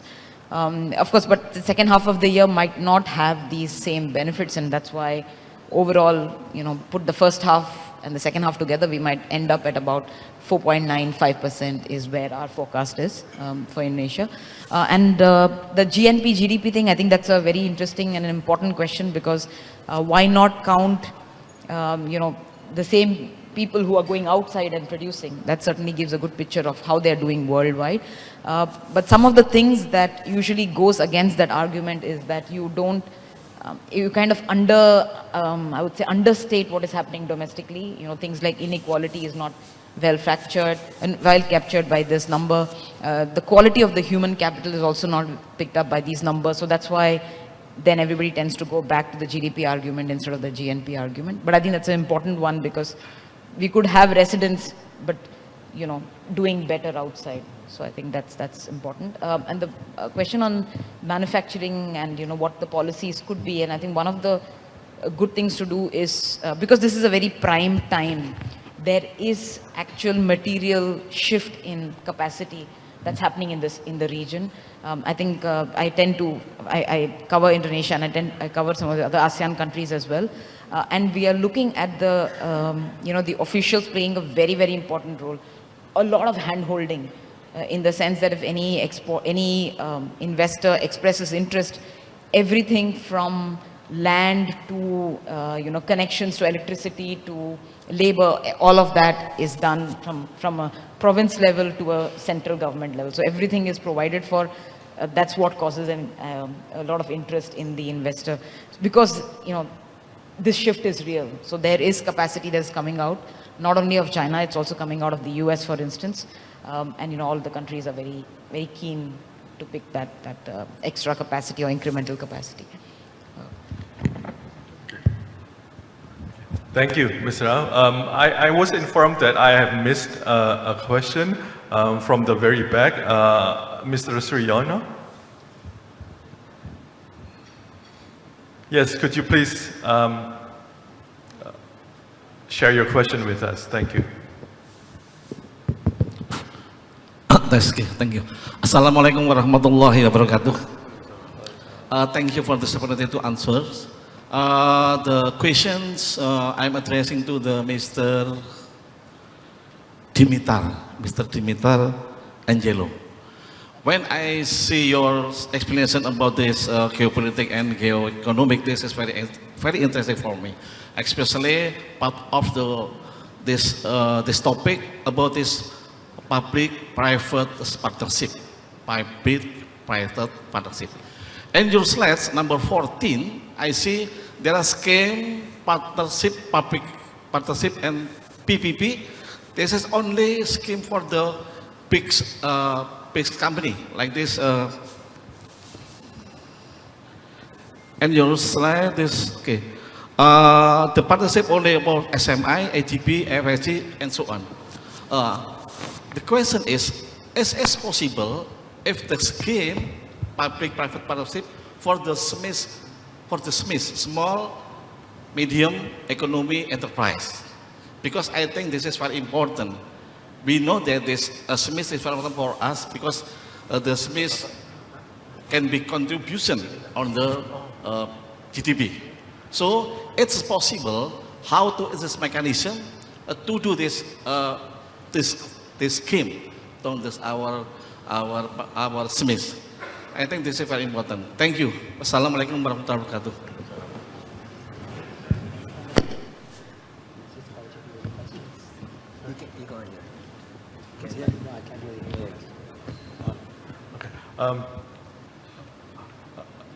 Yes, but sorry, could you please, there's an echo in the room. Could you please repeat your question succinctly, please, Pak? Okay, the question is, and more loudly. Is it possible the scheme of the partnership public-private used to the SMEs, small, medium enterprises? Is it possible or not? Because this is very important. Thank you. Okay, thank you. Is it possible for SMEs?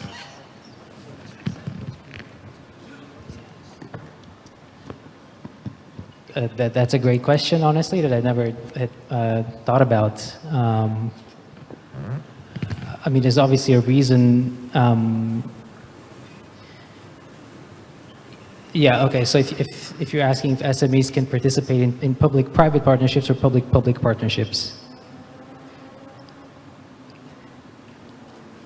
it depends on the partnership, right? It depends on the type of project, it depends on the infrastructure. I mean, usually small and medium-sized enterprises are not involved in these kinds of projects because they don't have the capacity to carry them out in various ways, and you need big contractors, developers that have the resources and the means to carry out and implement these projects. But I could conceivably think of the use of small and medium enterprises in public-private partnerships on a smaller scale. Why not? I'm not really sure if that answers your question.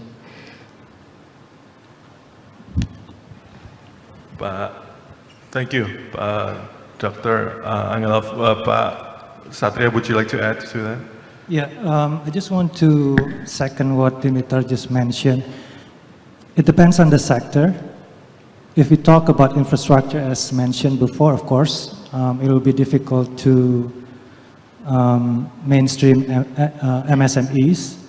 However, we have started to see in the financial services industry a concerted efforts from different stakeholders to collaborate and provide this type of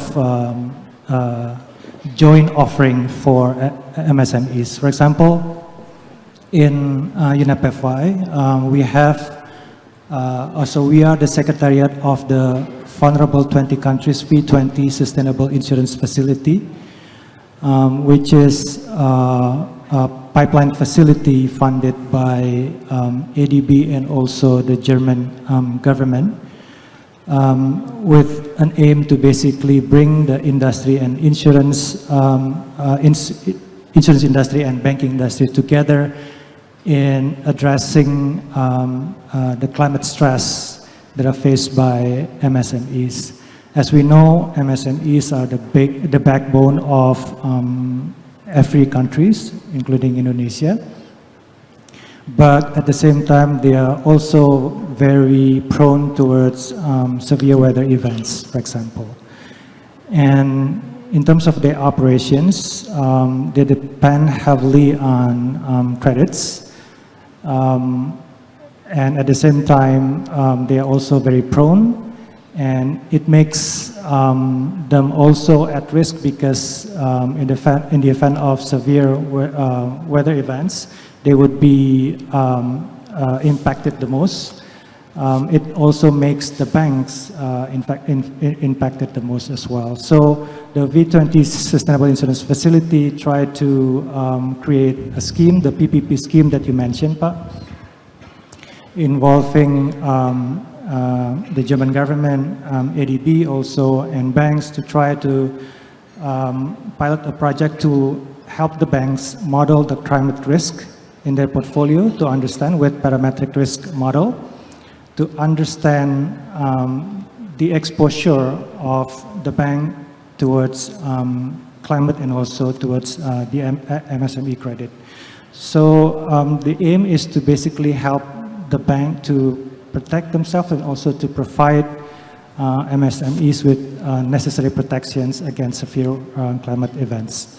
So the example of the approach is not only insurance, because well, first of all, insurance is not in some jurisdictions required for credits, but it's also very expensive.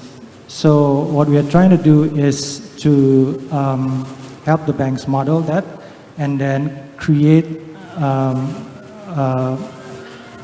customized approach. For example, how can the banks determine the proper reserves for MSMEs? Secondly, with blended finance, how we can basically help the banks to lower down the interest rate a little bit. And then third, providing the proper deposit and also loans for MSMEs to prepare them for severe climate events. And the fourth is, of course, insurance. So that type of partnership is geared towards MSMEs. I hope this somehow answers your question. Thank you, Pak Patria. We also have a question from the screen. It is from Mr. Alan Yazid from Jasindo. His question is to Mr. Patria. How can Indonesia jumpstart standardization of sustainability management in ASEAN region, such as in the European Union that has the same standards among its EU members? Pak Patria. Yeah, thank you, Pak Alan from Jasindo. Yeah, I think OJK through the SKT has done this because the SKT of OJK has been one of the main participants in the ASEAN taxonomy. However, I also want to emphasize that there is no one-size-fits-all kind of approach, especially in terms of sustainable finance adoption.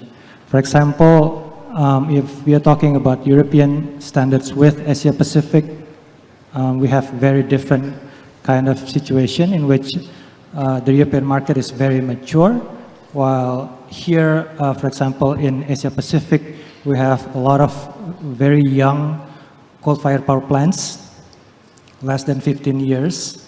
We need energy to grow. We need also to prioritize national programs. So while decarbonization, while the agenda so far from the European market has been the decarbonization of portfolio, setting sectoral targets for banks, but that kind of approach is a little bit different in Asia Pacific because of the item that I mentioned before. So in Asia Pacific, including in Indonesia, we need transition finance to basically help hard to abate industries and sectors to find ways to be greener. So with that said, there are some elements of practices in the European market that is adopted. For example, the double materiality. We are trying to also introduce the concept to the Indonesia financial services industry because it's necessary for the financial institution to understand what are their impacts toward the planet and society and vice versa, whether that's positive and negative, and work towards increasing the positive impact and decreasing the negative impact. So yeah, I think that's my question. Thank you. All right. Thank you very much. Dr. Angelov, would you like to add something? Yeah, if I could just return to the previous question on the PPPs. Obviously, in the context in which I'm talking about them is in the context of rolling out a large-scale national infrastructure program, and obviously these kinds of PPPs are intended in that way, whether the kinds pushed by the World Bank or the public-public partnerships which we see here. Again, large-scale mega projects, but this is only one kind of development. Development doesn't have to be at that scale. There can certainly be a smaller scale development, and I think it's often good to think on a smaller scale. And so I could certainly conceive of or think of where you could have small and medium-sized enterprises engaged in PPPs on an urban scale, on a community scale. That obviously happens in the context of international development at a community scale. So there's nothing, if you want to use that particular mechanism, there's nothing stopping small and medium-sized enterprises from participating in these kinds of competitive tenders as long as the scale makes sense for them. So I hope that clarifies it a little bit. Thank you, Dr. Angelov.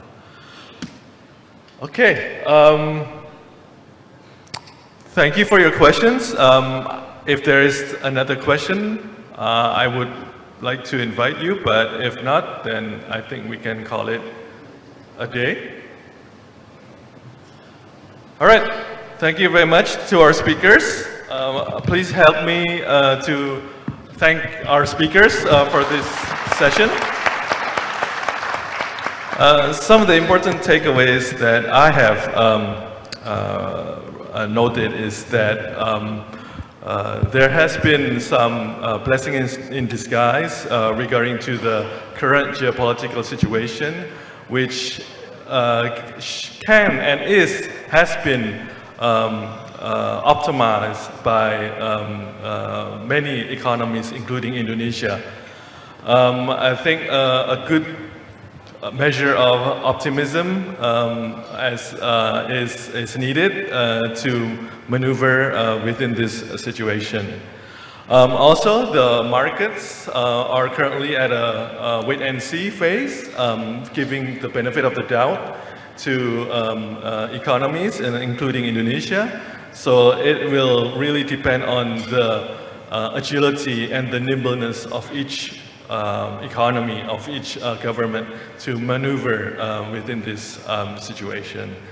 The current tug of war between the Western forces and perhaps the global South is quite animated currently. I think that it's a war on a broad front, and which not only includes it includes actually the digital front, and which is becoming very important to the economy nowadays. And for greenwashing, it is very unfortunate that greenwashing exists, and it will always exist, but I think that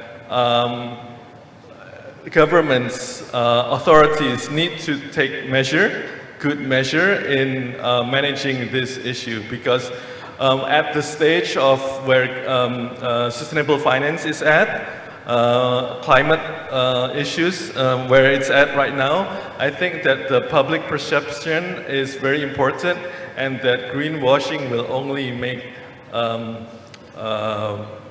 companies be more conservative in their actions, and would thus become a cycle that would reduce the strength of this movement. Okay. And with that, again, I would like to close this session. Thank you very much again, Pak Miftah, Ms. Rao, Dr. Angelov, sorry, and Pak Patria. And with that, I close the session and happily give back the microphone to you, Ms. Intan and Ms. Deva. Thank you very much. Thank you very much to Mr. Boyke Suadi for moderating the discussion, and to our honorable speakers. Please do remain on stage as we invite Mr. Fakhri Hilmi, the Senior Advisor of OJK Institute, to present our honorable speakers with a token of OJK's appreciation.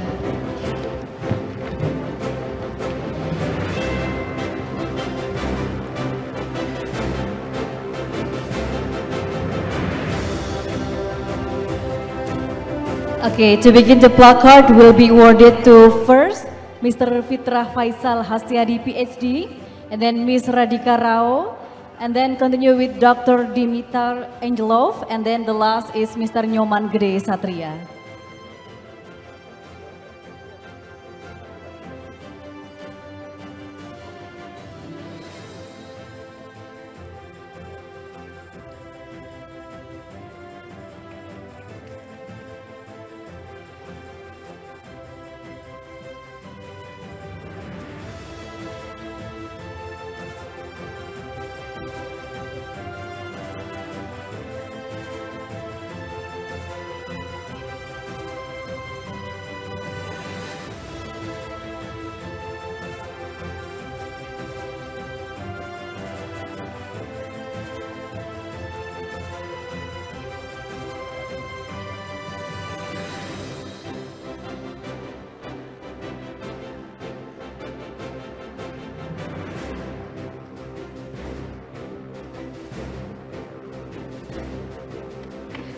Okay, now let's take one final picture together with our lovely speakers, the moderator and Mr. Fakhri Hilmi. On my count.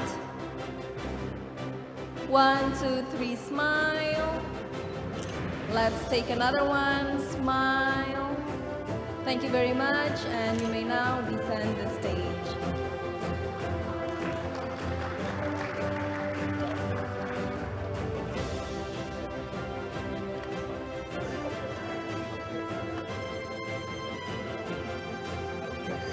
Ladies and gentlemen, as we conclude day one, we kindly remind all participants, both online and offline, you are required to complete and submit the feedback form for day one via the QR code shown on the screen as well as in the chat box.